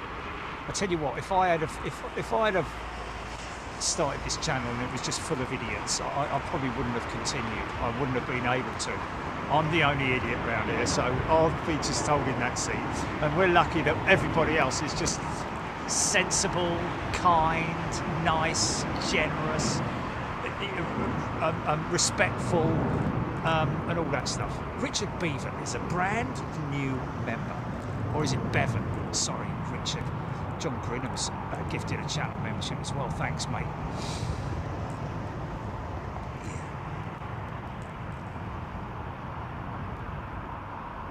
Is it a 727? Is it a 707? No, it's a 737.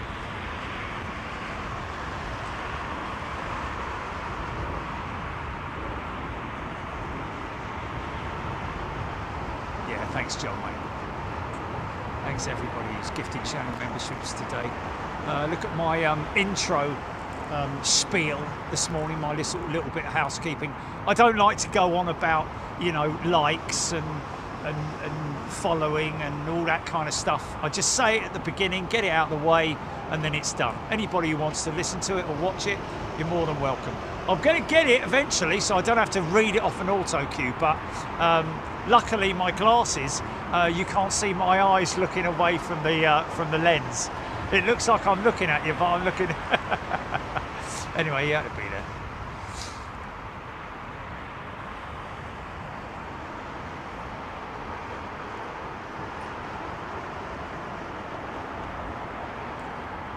Clean shot there.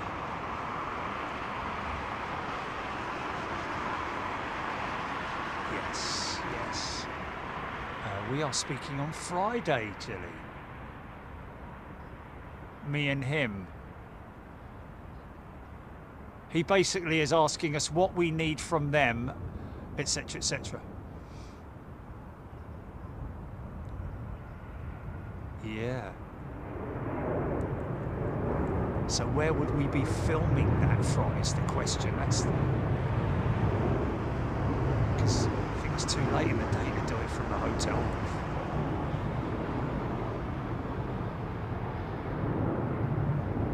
Yeah.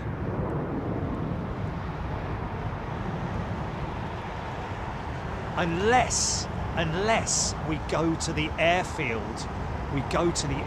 where they are all dispatching from. But are all of them dispatching from the same airfield? I don't think they are, you know.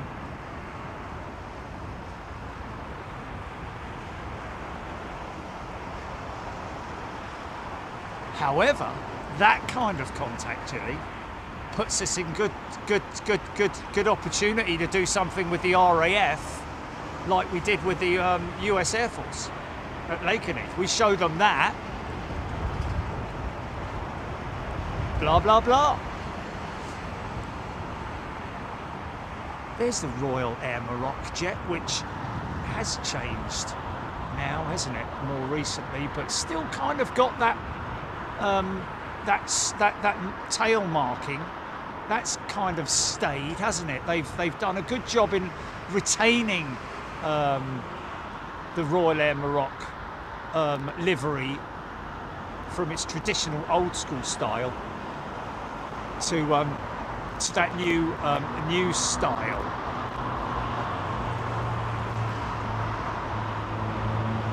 KC Rallying plays nothing, seeing the Turkish jet carrying out its F&Fs, full and free check, flight spoilers, ailerons, elevators and rudder. Yeah.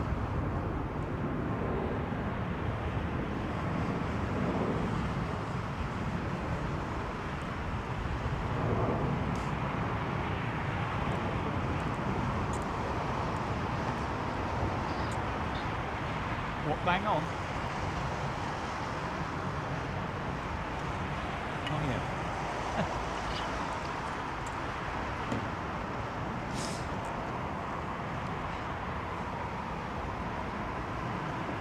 Okay, let's have a look on flight radar and see what we've got.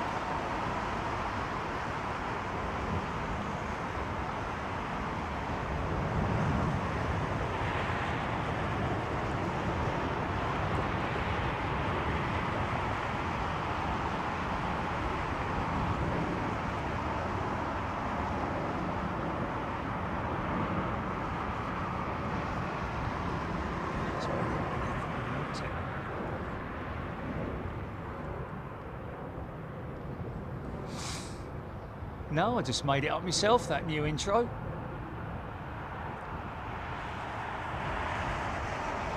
I just thought I'd get in there first before anybody else does. You watch them all copy me, mate. Or something like it. It's going to be something like it, isn't it?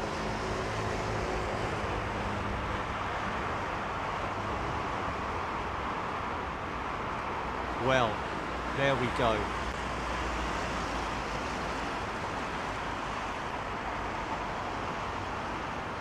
Go by quick, doesn't it?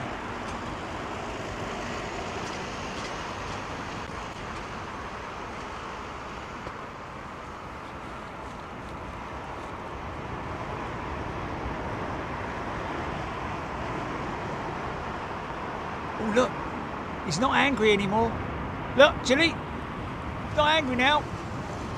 He's sulking. He's sulking. Yes. Yes. He's sulking.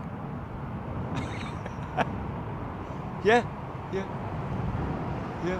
It's just the cab goes up when they're, yeah, look, it's a back to front one as well. Oh, he's actually, you know what he's doing? I think he's going to hook up to that Dreamliner there. Because that is one of theirs, isn't it?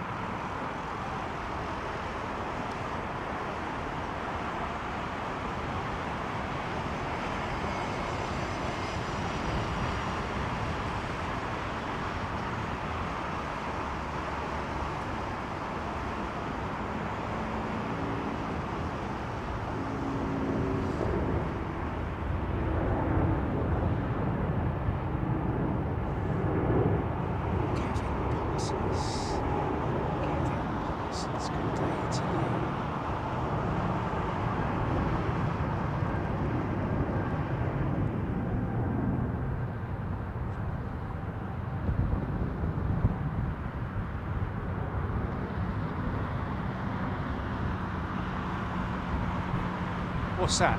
What's that?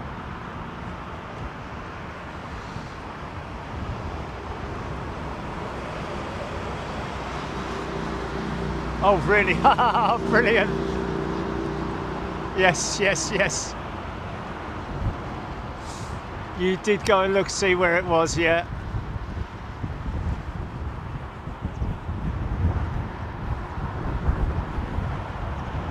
Yes, I bet it is. Well, it sounds it, doesn't it? It's got a nice sounding name, Kidlington. I bet they've got a nice pie shop there, or a bakery, or a pub, yes. Yeah.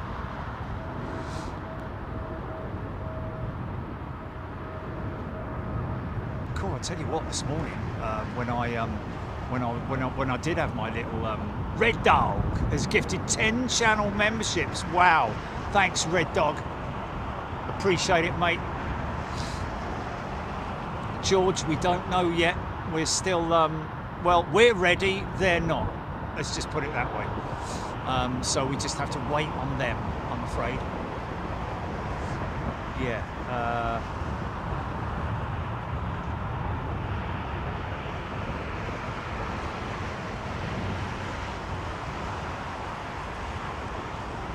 EGP exits, I think we are going via Schiphol to Taipei, which I have no problem with, because I like Schiphol. I haven't transited through Schiphol, but I've been there blooming hundreds of times. So many times I've got to get a new passport on Friday. Or not a new one, a replacement one, because I've run out of stamp pages. Oh, look, this is new. I haven't seen that before.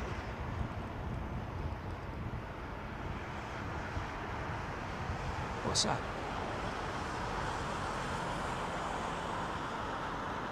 What's he saying? What's that now?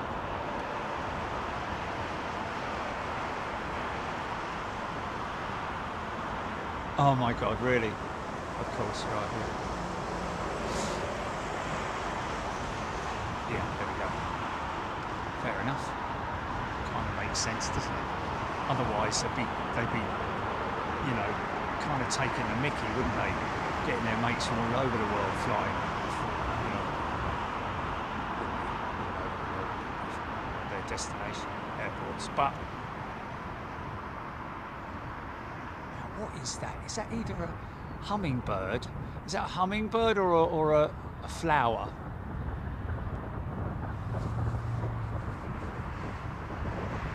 Is it?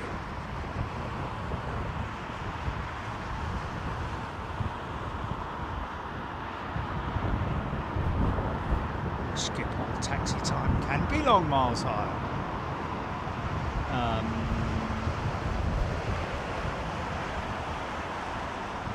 Yes, it is a very unusual livery. I'm not sure what it is yet. It's either a hummingbird with that big long beak, or it's a some kind of a flower or something, isn't it? Like you know, a crane. I don't know. It'd be yellow like that, though, would it? I don't know if it is.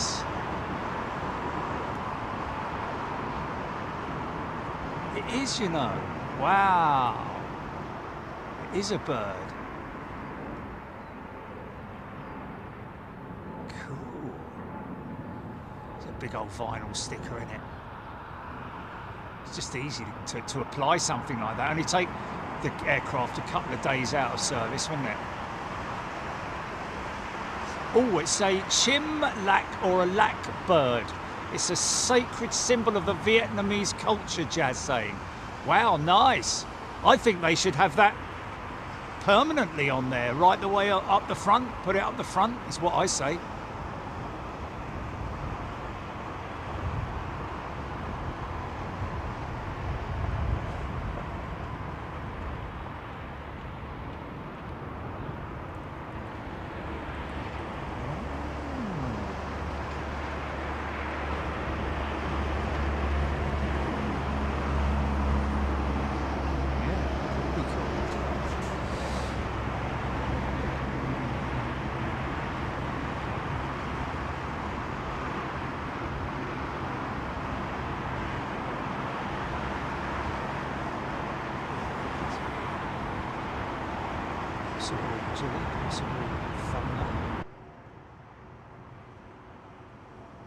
Yeah, I can hear you, yeah.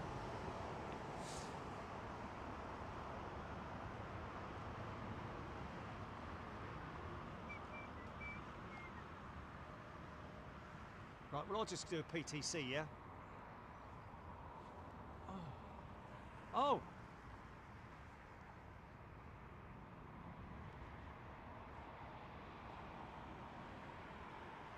Rachel T. Gareth Fowler.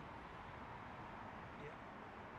Everybody's saying we're back. Right, okay, good. Yeah, we're back. Right, folks, well,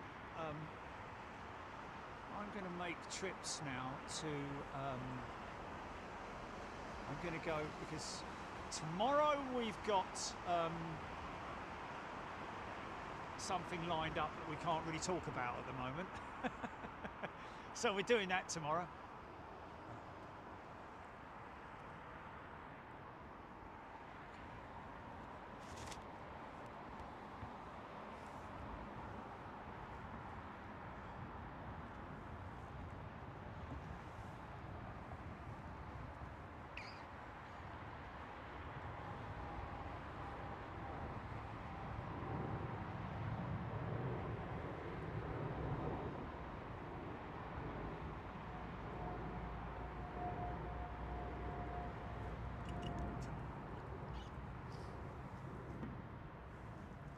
Right, folks.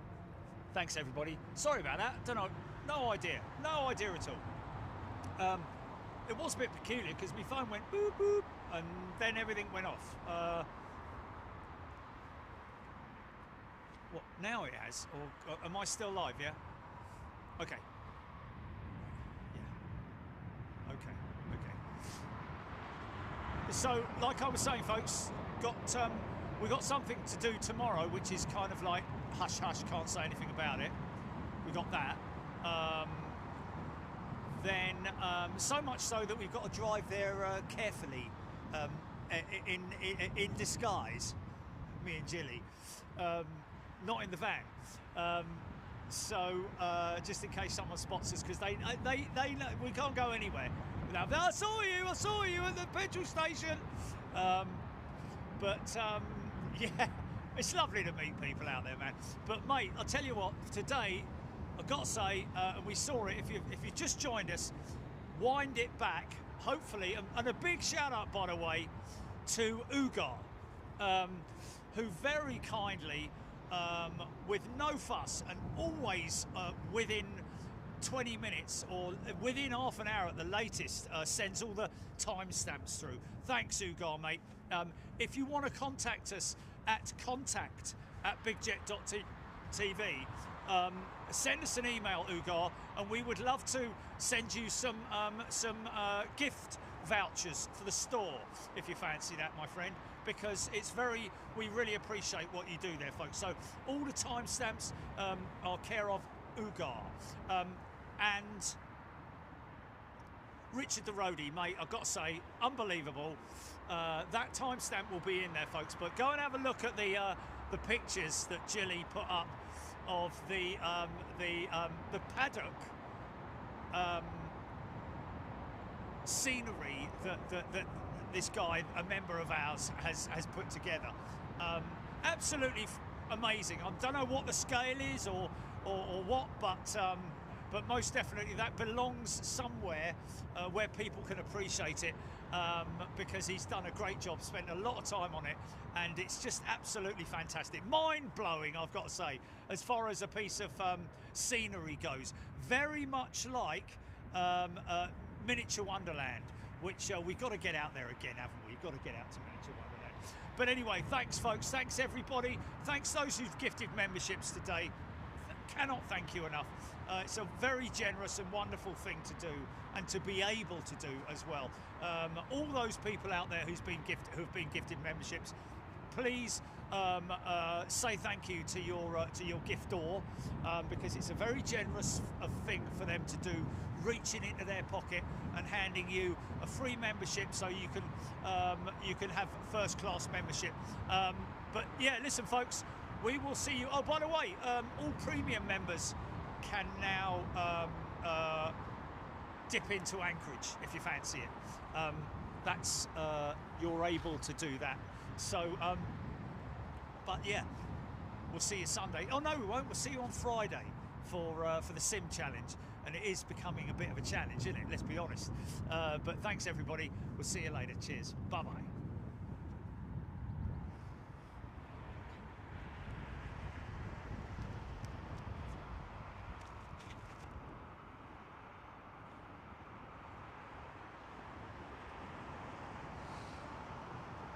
Good.